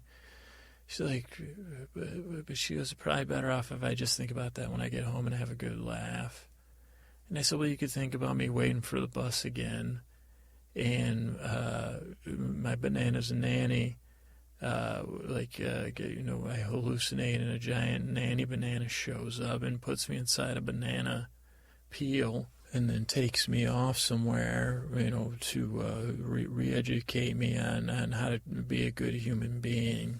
And I said, well, that would be, that would be, she said, well, that'd be interesting. She said, this is our stop. And I said, well, can I hold the door for you at least? And she said, there are automatic doors on this bus. And she goes, and that's your problem, is your automatic assumptions. She said, I want you to pause and breathe and practice breathing and pausing. And in that moment between your pause and your breath, and I said, wait, I'm sorry. So there's 2 pauses? So I'm pausing, breathing, then there's a pause. And she said, find the pause. And within that pause, you'll find a way to at least create some space for other people and other people's feelings. And I said, wow, I wish, I wish I could take all this with me in a grocery bag and not have it have ripe avocados and have it be, easily as easily digestible as, I probably should have had some avocados. I said, are they good for if you ate too much banana nanny? She said, you like saying banana nanny, don't you? I said, banana nanny. I said, if I had a cat, I'd name him Banana Nanny. Now that I know about it. And she said, well, at least you gave me a smile. And she said, that's probably a good way to start some small talk, is just follow your interests. If your interests are Banana Nanny or books or haircuts, not on teens. Or maybe on a teen that feels okay to comment about. Probably shouldn't be a haircut, though. Maybe you'll find those things in that pause I was telling you about. And I got off the bus, and I patted the bus. And the bus driver said, don't touch the bus. And I said, oh, sorry, I just learned so much in the 51A today. He said, this is the 20. And I said, oh, yeah, I'm waiting for the 51A. And then I noticed that for some reason, I looked on my app and it said it has a symbol when it's actually communicating with the GPS on the bus, which I'm positive that sometimes they scam, but maybe they don't, because it said 1 minute. But then the bus came in 1 minute. And I rode the bus home. It was almost empty, the bus. And I said, bus driver, how you doing today? He said, I'm doing just as good as you are.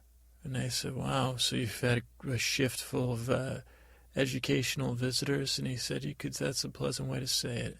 Go on, have a great rest of the day. He said, you've ridden the bus so much today that since there's no transfers, we have this new thing called a daily pass, which is actually just a scam to get you to pay, $5 a day instead of, when we had the... And I said, I know, I've complained about it already. He said, well, what are you going to do, kid? I said, you have a great rest of the shift.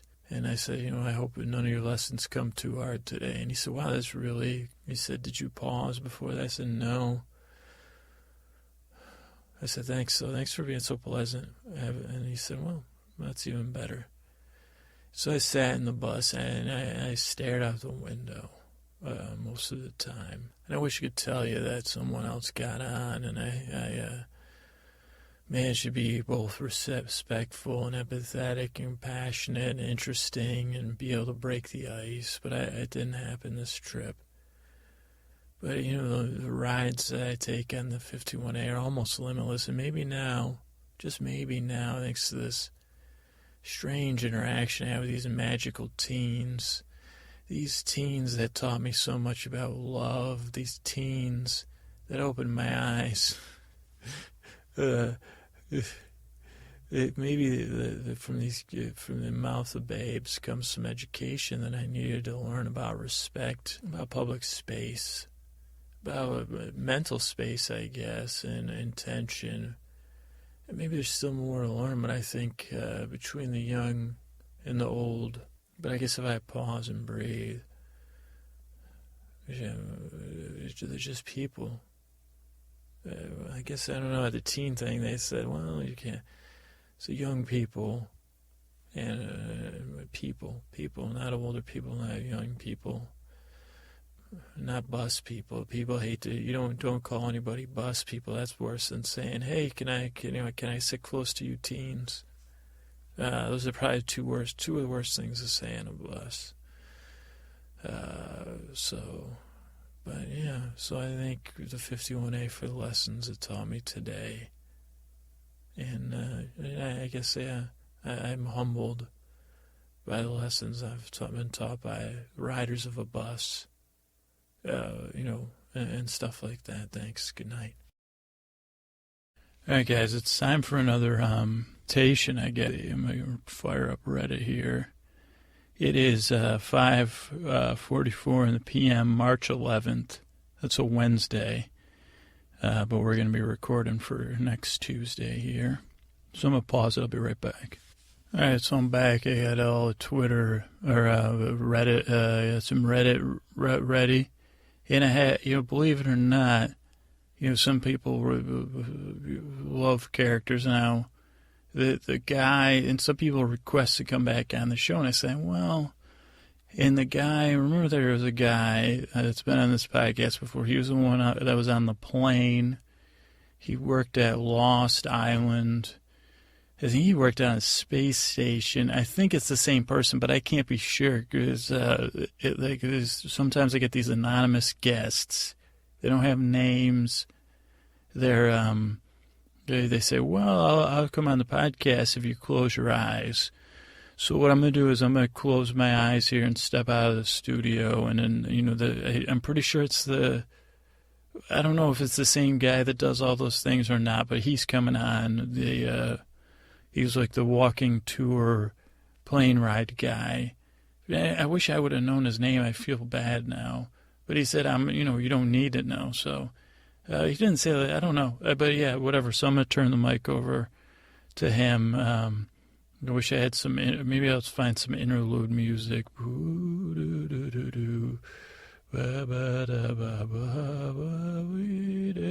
Okay, like you, anonymous person, you start doing the like, ba ba ba ba ba ba ba.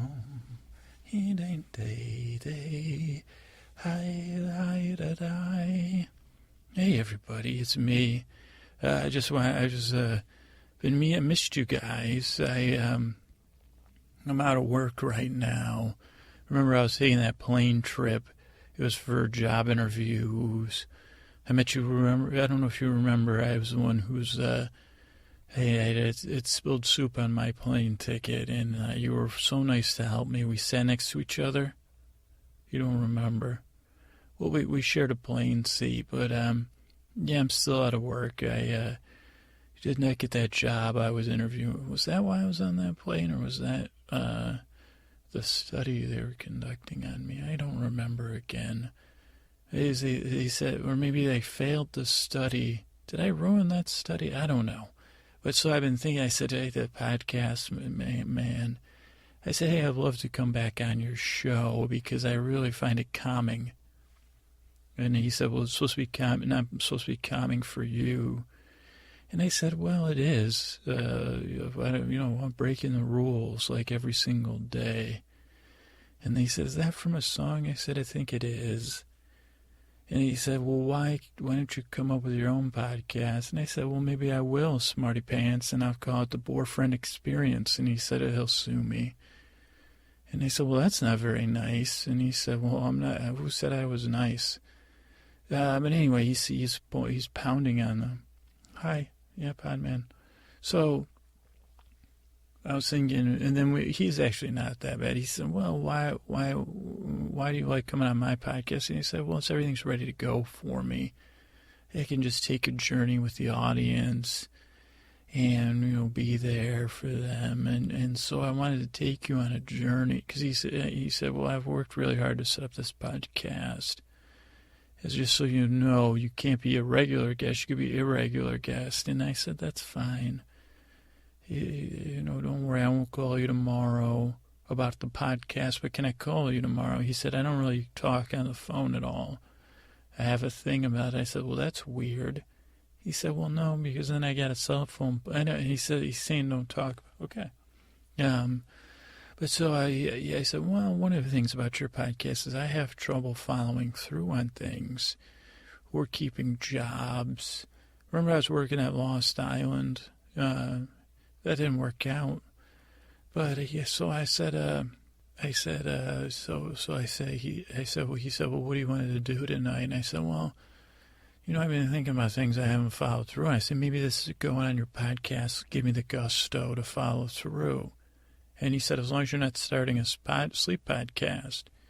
And I said, well, you're the one that told me to get my own. And he said, you're right, I was wrong. So don't do that. And I said, well, anyway, I got a lot of tumblers that I've been meaning to start. Originally, they weren't tumblers. They were blogs or websites or stuff I didn't start. And he said, well, sounds good. Sounds good to me. He said, are you going to do it like you do the walking tours? And I said, I guess so. So I was wondering if you would join me for a walking tour of tumblers I haven't started. It's going to be exciting. So I thought we'd take a journey to a park. In this case, a large city park. We'll call it Golden Goose Park in the city of San Francisco. And I want you to join me as we walk down the Panhandle, which is a long strip of grass. You might say technically that's not in the park, or technically it is. But I figure it's a good place to start as any, because the first tumbler I haven't started, which I wanted to, is T-shirts on these. Honestly, I haven't thought of a good title for it, which is one of the reasons I haven't followed through. I was like, T-shirts on these guys. And I was telling the podcast guy, but he said, are you sure there isn't one out there already? I bet you there is. Or T-shirts, these T-shirts. He said, is it about T-shirts? And I said, T-shirts on guys. And he said, okay, tell me more. And I said, it's about T-shirts on adult male men. T-shirts on T-shirts on males or women too. Do you get it? And he said, go ahead, go get behind the mic. So we're walking down the Panhandle. We're just on the grass walking.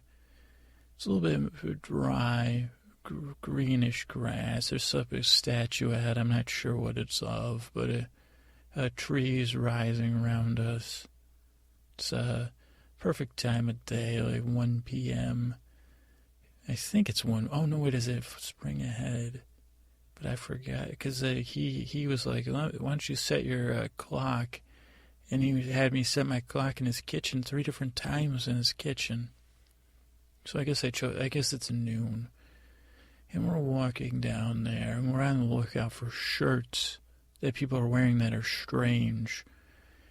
Because, here comes one. We'll interview. Well, let me pitch you on, because the secret is I've always wanted to make these kind of shirts. You know, shirts with slogans, sayings that are off the beaten path, but not, I guess there's like, I don't understand what irony is, or when it's ironic and when it's not.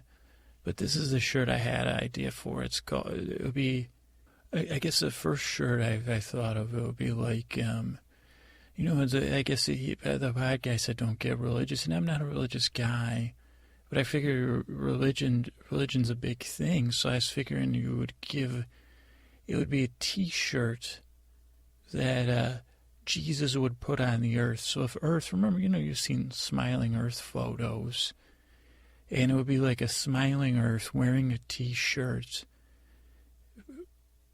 which would be on a shirt. With Jesus, their arms would be around each other. Cartoony, cartoony.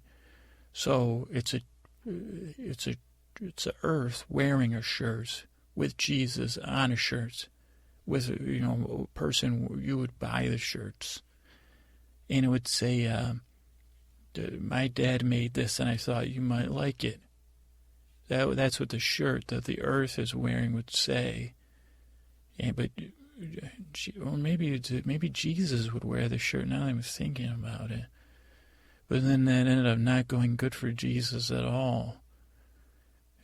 So I don't know if people said, well, I don't like it. Pontius Pilate said, no. Who was that? The Pharisees? I don't understand. What was that? Judas. So maybe just the Earth. But if Jesus was with him, it would make sense. Otherwise, it would be like, well, who's your father, Earth? Did Zeus throw you up? Were you one of the people he threw up when he battled the? Was that Zeus's father? I don't know. But that's a T-shirt I thought about making. I guess I should plan it out more. And then I guess I think, look, that person. Here comes a tech person. He's on old-fashioned roller skates. How do I know he's a tech person? He says, shirt says, my experience with Google Chrome. What is that? He went by. My experience. It looked like there was something on the shirt, like something I couldn't quite make it out. But maybe this is why I haven't followed through on this Tumblr, is because it's, but I was thinking, like, I saw someone yesterday who was, he did not have, when they call muscles guns, they say, oh, I've got big guns, ready for the gun show. His shirt said something like this, like, here comes something about these guns, and then there was arrows pointing to his biceps. But to be honest, he didn't have the biceps, and the shirt was in a size that I was like, would anyone wearing that size shirt have biceps? I don't know. I think a lot about shirts as a thing. The best one I ever saw, and this is when I thought of the Tumblr back before, when it was just the regular internet. You didn't have words without is that it's missing a consonant, right? Twitter has all of them. Facebook.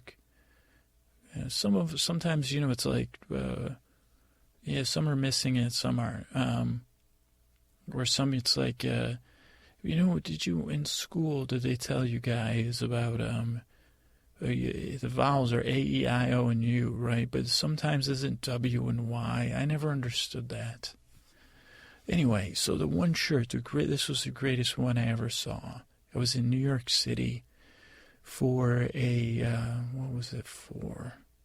Oh, it was for, what was it for? I can't remember now, but it was for something. And there was a man in front of a bodega, like a corner store, a bodega. He was standing there. He was about 6'4", and he had a shirt on. He had Daisy Dukes on, without and very hairy legs. He was wearing Daisy Dukes in a non-sexual situation, either for comfort or because he just didn't care, or was unaware. It was like, whatever, man, this is my look. And then he had a shirt that said "The Man," and the arrow was pointing up to him, and then the legend, and it was pointing down to his penis area. And he had the long hair. He kind of looked a little bit like a Ramon, with the essence of a mix with John Lennon. He's a very cool character. He had those round glasses. It was awesome. And it felt like it was in the 1970s. It was like 2008, 9, summertime. So I was like, well, I could see you want to be comfortable. And I went up to him, and he said, "Leave me alone." And I said, "That's quite a funny shirt you have there, sir. I've heard about the man and the legend. Where's the myth?" And he said, "Listen, kid, come over here." And then he said, "Now go over there, go all the way over there." And he pointed far away. I said, "Well, okay, all righty, bud." And so, yeah, I'm trying to think. There's got to be other shirts. I just can't think of them. I guess that's part of my thing. Let's keep an eye out for them. Oh, wait a second. There's someone giving a talk over here. What is this? This must be some sort of interactive theater, maybe. What is this person? What are you speaking about, sir? Oh, we're pretending. Oh, it's a mime. You're not speaking. You're so good, I thought you were speaking. Oh, you're giving me a quizzical look. It says volumes. Okay, you're pretending to do something. Are you going to do the box? Oh, you're doing a shrug. You don't know.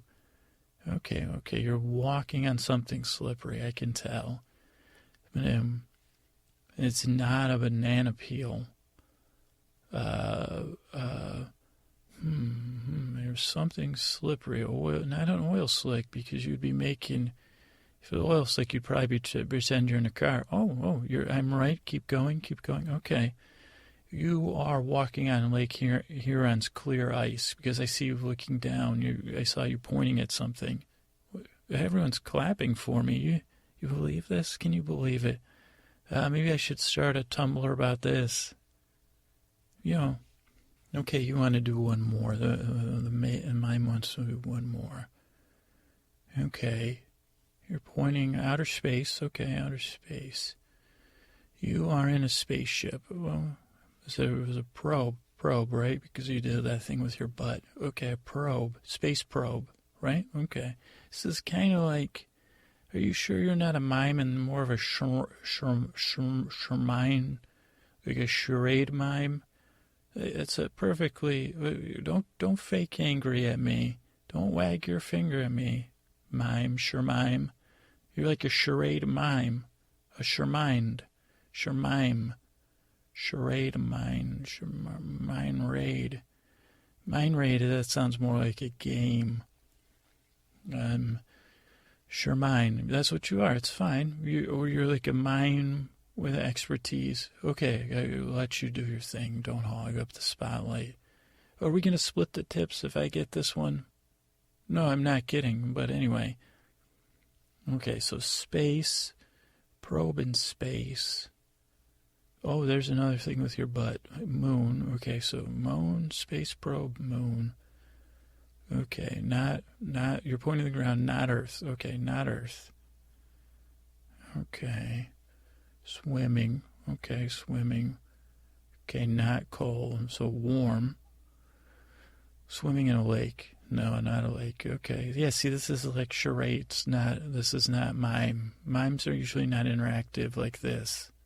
Don't tell you your business. See, I figured that one out. Okay, ocean. Okay, so moon, ocean, probe. The probe's not important. Okay, moon, ocean, swimming. Oh, wait, what's that? Something's bubbling up from the ocean. Okay, hydrothermic vent. Okay, great. I'm pretty good at this, aren't I? Yeah. Did I pay the mime to do this to impress you? Anyway, let's watch the mime, please. Okay, you're discovering something. You're first person to discover outside of Earth. Okay, because you said you jumped outside of Earth. I saw that. Okay, now you're setting up. You're building a house. Outside of Earth, you're building a house. And is that a terrarium you're doing with your hands? Okay, what would that mean, terrarium? Building a house, habitatable.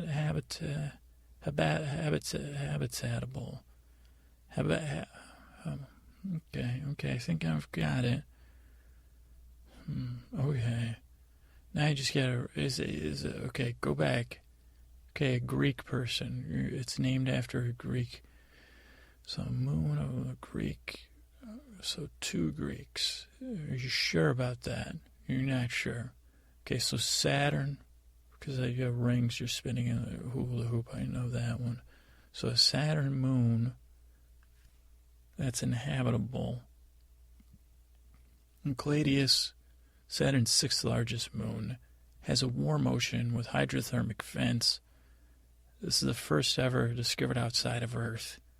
And it makes for the most habitable off-world environment ever found, right? I know. Yeah, I did pay him. Okay. Yeah, it was set up as too obvious. People are booing me. Okay, let's move on. Let's move on our tour. Yeah, I've never thought about doing a Tumblr with mimes, but I thought that's my roommate, Jerry. He's a mime.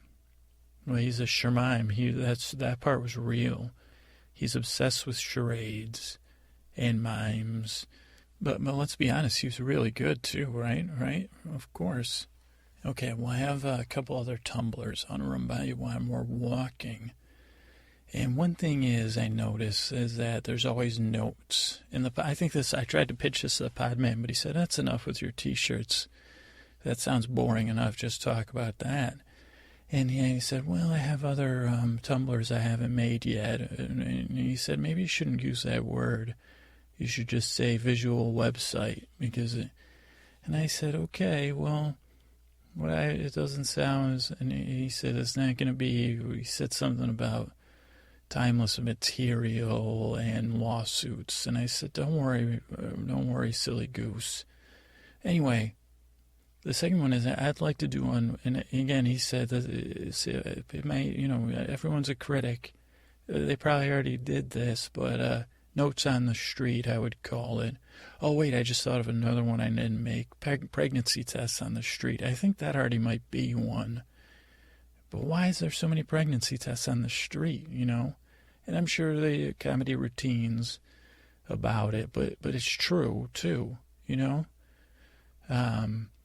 Anyway, but this one is notes on the street. And I found the most recent note I have here in my pocket to help make my point. It says, as a Marine, eating 5-year-old MREs has very little appeal, but every now and then, ... And it's ripped from a love letter, I tell you, because, it's parts of a love letter ripped up. Well, it's parts of a love letter I ripped up and threw on the ground. That's why I found it yesterday.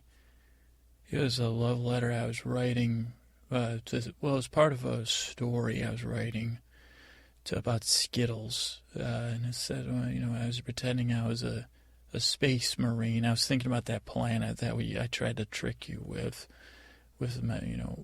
Jerry, Shermime. And it was like I was a space marine, and I was, I had brought Skittles, and you were you were like I had been sent ahead, and I say, well, it sounds a lot like Interstellar because but we both love Skittles, and I said, well, like I guess I didn't write the movie, but the way it ends is that you come and I'm an old man and you're still young. No, wait a second, you're a young woman and I'm a young man. I can't remember, but it's like I say, I saved the lime Skittles for you, my dear. And they lasted, this 1,000 years or whatever, because the Skittles and love are timeless. I believe it. That's just something I believe is that, those things. But I think, and I said to the podcast, what if I collect notes on the street and then give them to you for a story? And he said, that's a great idea, really. And he said, as long as you don't write them, as long as they're real notes. And I said, well, could I use them for my Tumblr? And he said, I thought we stopped saying it. And I said, for my visual website of my picture gallery on the internet. See? And he said, and he said, well, what other notes would you see? And I said, well, I saw this one. It was a puffy cat. That's what it said on there, puffy cat. And he said, really? And I said, yeah, isn't that a strange one? And he said, you should put that on a T-shirt. And I said, yeah, a puffy cat.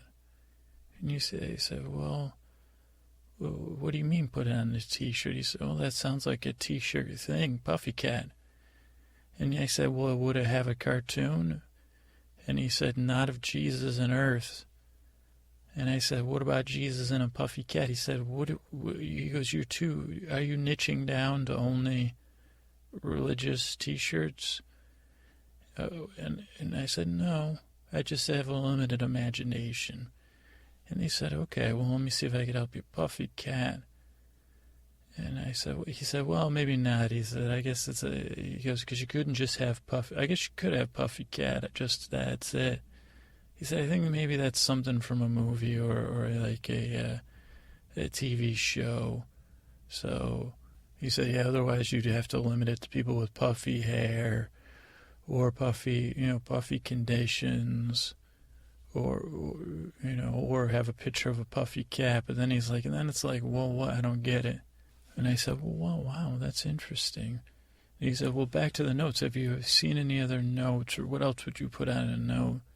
He goes, if I'm looking out for notes from you, like what would you? And I said, well, I put on a note like good news, like on Reddit I saw like you, Reneel, asked for a kidney, and Reddit comes through, surgery set in 15 days. I was writing that on notes and putting it around everywhere. And he said, isn't that a violation of HIPAA? And I said, that's a T-shirt if I ever heard of one, violation of HIPAA. I said, and I can move my hips when I wear it. And he said, no, that's like someone's private medical information you're just putting on notes on the street. And he said, well, no. I said, no, it didn't have their name. And he said, it has their username. And I said, well, it's already out on the internet. What's a few notes going to hurt? And he said, so anyway, we keep walking. I guess this basketball court up here, but it looks like they have a dance. Well, people are dancing up here. Can you hear them? There's no music. They're dancing to no music. Wow. And I say, hi, excuse me. Hi guys, hi everybody. You guys are dancing to no music, huh? Yeah, that's great. It's interesting. Is that pop and lock you just did? Yeah, why are you dancing to no music? Oh, that's what you do? You guys do it all the time? Well, it's your first week doing it. What, did last week you dance with no music? Yeah, I don't get it. No, yeah, I don't. That's why I'm asking. Did you just not bring batteries? No, it's a thing. You're trying to start a thing. Oh, wow, so we're like... thing starters, because I'm trying to start some things. Just like you guys, but I just haven't done it the first time. I was working on some internet stuff, you guys. How are you guys dancing to no music? Oh, you're taking cards and then... Oh, yeah. Okay. Like your computer's generating cards. So you have no music, but you have technology. So you do have batteries. Oh, wow. Oh, would I like to dance? Well, but can you print me a card? Computer, hello. Dance music, let's dance bot. Okay, so I'm just going to print me out a dance. Okay, here we go. Okay, it says, after hearing that Kanye West's laptop was stolen. Okay, so I make up a dance to this? Could I put this on a t-shirt, do you think? Or what if, can I fold this up and leave this on the street to be found as a note? I should dance. Okay, well, let me get out here. How am I feeling? After hearing that Kanye West's laptop was stolen, I'm trying to think. I'm moving back and forth, just my upper body, swaying. Oh, you guys are clapping for me. That makes me bounce a little. Bouncing up and down a little bit, yeah. But you guys are distracting me from him. Should I empathize? Or should I celebrate his suffering of losing his laptop? Or should I delight in his pain? How would I dance that? Yeah, I'm delighting in someone else's sadness. Yeah, or am I like, oh, look at that. See that with my hands? That's, I'm, worried about Kanye West's laptop. Oh, I feel bad for him. I'm dancing. Feel bad for Kanye because no music. No, I'm not. This is part of my dance. I vocalize my dance. Lost his laptop. Lost it. Yeah. A dance because he lost his laptop. What? I heard it. What did I do after hearing that his laptop was stolen? I danced. Like this. Yeah, I danced to Kanye's West. At first, I was like, do you guys see how I did that with my hands? I was like, I was like, swish, swish with my hands. Because I was trying to decide internally how I felt. Good or bad or neutral. But then I thought about it and I was like, well, what? You guys see that? That's my what's. You're watching me, so I don't need to explain my dancing. Well, I have an imaginary friend in my head. They can't see me dance. They can just listen to me, know-it-alls, with you dancing. I'm in your face. I'm shaking one shoulder to tell you as I say no. I said no. Think about it. Pointing at my head. Flick my hair back because I was thinking about Kanye West's stolen laptop. And then I said to myself, what? How did it even get stolen? Really? How did it even get stolen? I was like, no way, that's crazy. No way, that's crazy. How did it get stolen? Are you sure it was really stolen? Kanye's laptop? Oh, you guys are digging this, huh? Yeah. See, I thought you guys would get used to me talking about it. Oh, you guys are kind of clapping. I thought there was no music. But is there music on Kanye's laptop? Might not be needed because he could stream it. And any music he made should be at the studio, right? What brand of laptop? That's another question, huh? Wow, but what I said, like I said, it's crazy. Hey, computer, print me up another crazy dance to do with, confusion. Are you guys okay if I go twice? Can I do two dances? Because I had been giving a tour of tumblers I never started. And I was almost out of tumblers, so this is good. I had one more, and it's not even that good of one. But now it might be. You guys mind if I call my roommate? He's a Shermime. Yeah, he was following me. He's hiding behind those trees. Come on, bud. He's going to dance with me. Your computer's printing out. Okay. Ooh, this is, okay, how about this, guys? I'm still dancing Kanye West. Now my Shermime is going to do some miming so I can figure out, and I already know what he's going to dance to. It's going to be so crazy. Okay, go ahead, Bernard, read it. What's my roommate's name again? I don't know, because I'm so confused about Kanye West's laptop being stolen. It make no sense. You know, like that movie? See, I My hand's near my belly, my other hand's extended, and kind of doing a back and forth with my hand, like almost like it's a tambourine, because it don't make no sense. Okay, hit it, Shermime. I'm still dancing. Okay, today, I know that one, TIL. Okay, a double O, so you're talking aughts. I'll just count down. 2009. Oh, thumbs up. Okay, TIL in 2009. Okay, penis, you just hold up a man, okay? Okay, I was saying you're talking, you're making a speech. So TIL 2009, a man making a speech. Okay. An expert, right? Yeah. Okay, you're dodging. Yep, he's dodging. We're dodging each other while we dance. We're dodging. A dodging dance, yeah. Yeah, we're dodging. Oh, we're dodging. A dodging dance, yeah. You're dodging? No, you're not dodging. You're saying no, you're not dodging. You're avoiding. Okay. Avoiding what? Avoiding what? Oh, you're being kidnapped. Off the dance floor. What, by a rodeo clown. No rodeo clown. They're just, okay. Okay, I got that part. Okay. Okay, I'm writing a book.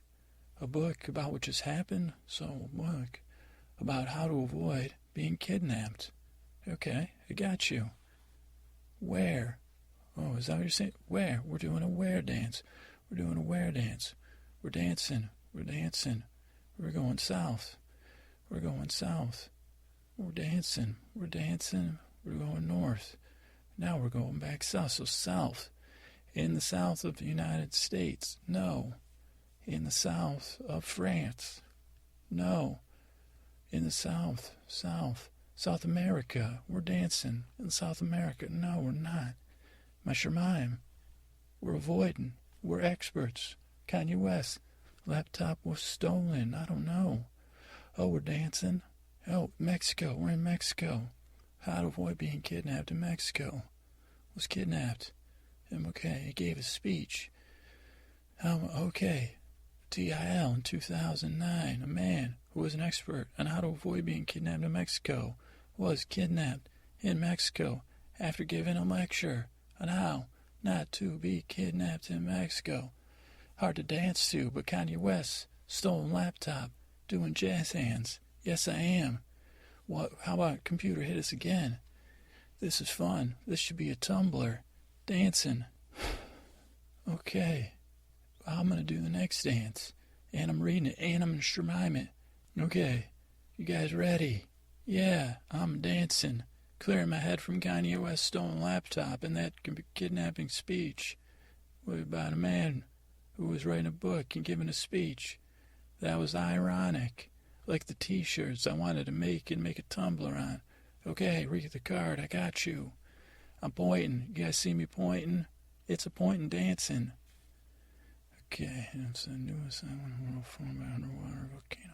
Good tiger. Okay, 2,500 by. Okay, this is my arms going back and forth like a DJ.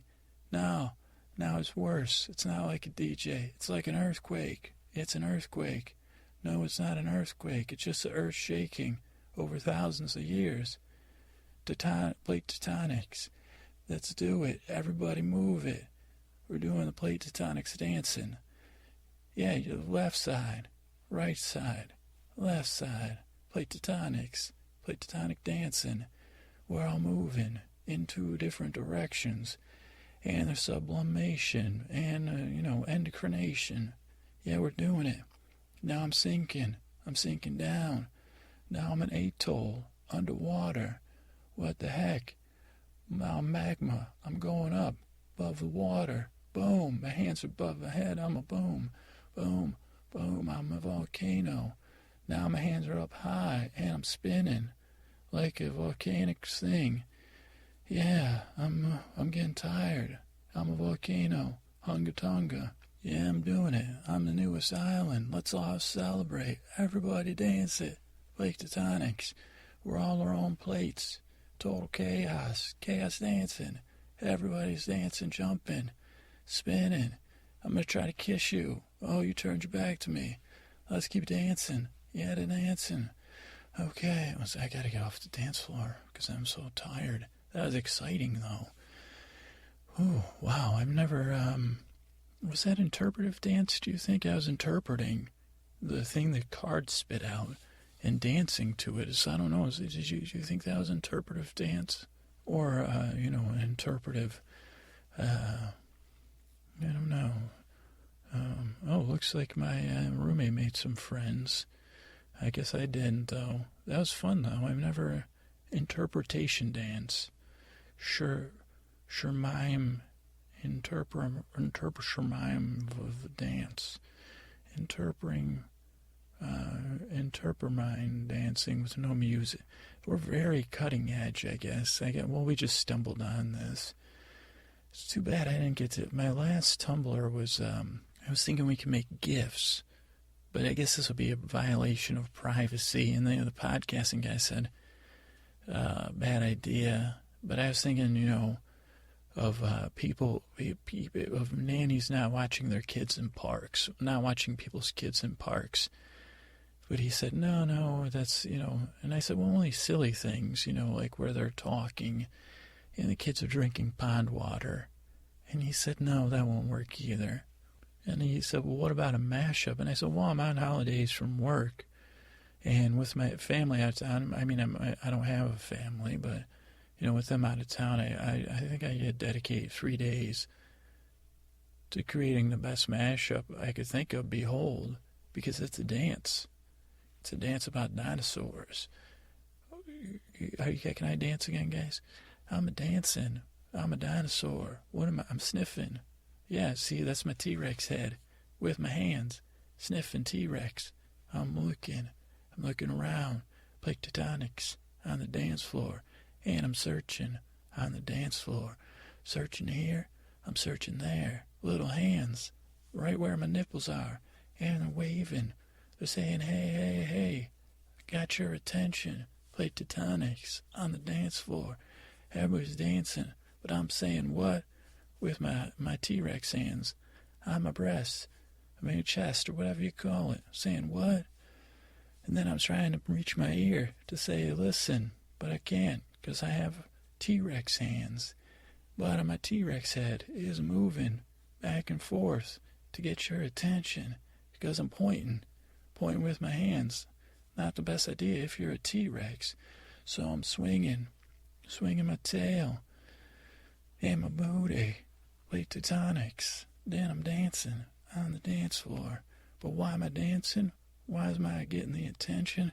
It's Kanye's laptop on the dance floor. Here it is. We done found it. Let's dance around it. Let's dance around it, everybody. Dance around it. Holding hands. Dancing around Kanye West's laptop. We found it. No zeitgeist. No schadenfreude. No other people's misery. No potential porn leaks. 'Cause we found it. Kanye West's laptop and we're dancing. Kanye's laptop. Dancing around it. We're so happy 'cause we found it. And we're dancing. Isn't this great? Okay, I'm tired again. So I'm getting off. So guys, I'm tired again. And yeah, I don't know if you liked that or not. It's interesting. So hopefully we'll still be friends. I don't know. But yeah, so that was my dance. Kanye West dancing. And I'm glad you were listening. And I'm glad the Podman let me on. And, hopefully I'll come back again. I don't know if I'll follow. I might start a trend here. No music dancing. Interpretive. Charmiming. Okay? That'll be my new Tumblr. Lookitup.com. And thanks so much. And I hope Kanye West's laptop put you to sleep. It's so boring. Nothing on there but statistics about his money. So much money. And tax havens. And investments. Precious metals. And some Bitcoin. And his recording rights. Other artists. And he's diversified. Lots of stuff. Small cap, big cap. International. And some commodities. And there's a lot more statistics. Really boring. 'Cause it's tax time. He was doing his taxes probably when he lost it. So go to sleep. Kanye West, play tectonics. They move so slow, like a dream, but even slower. Play tectonics. So slowly, Earth is moving. Yes, so slowly. Good night.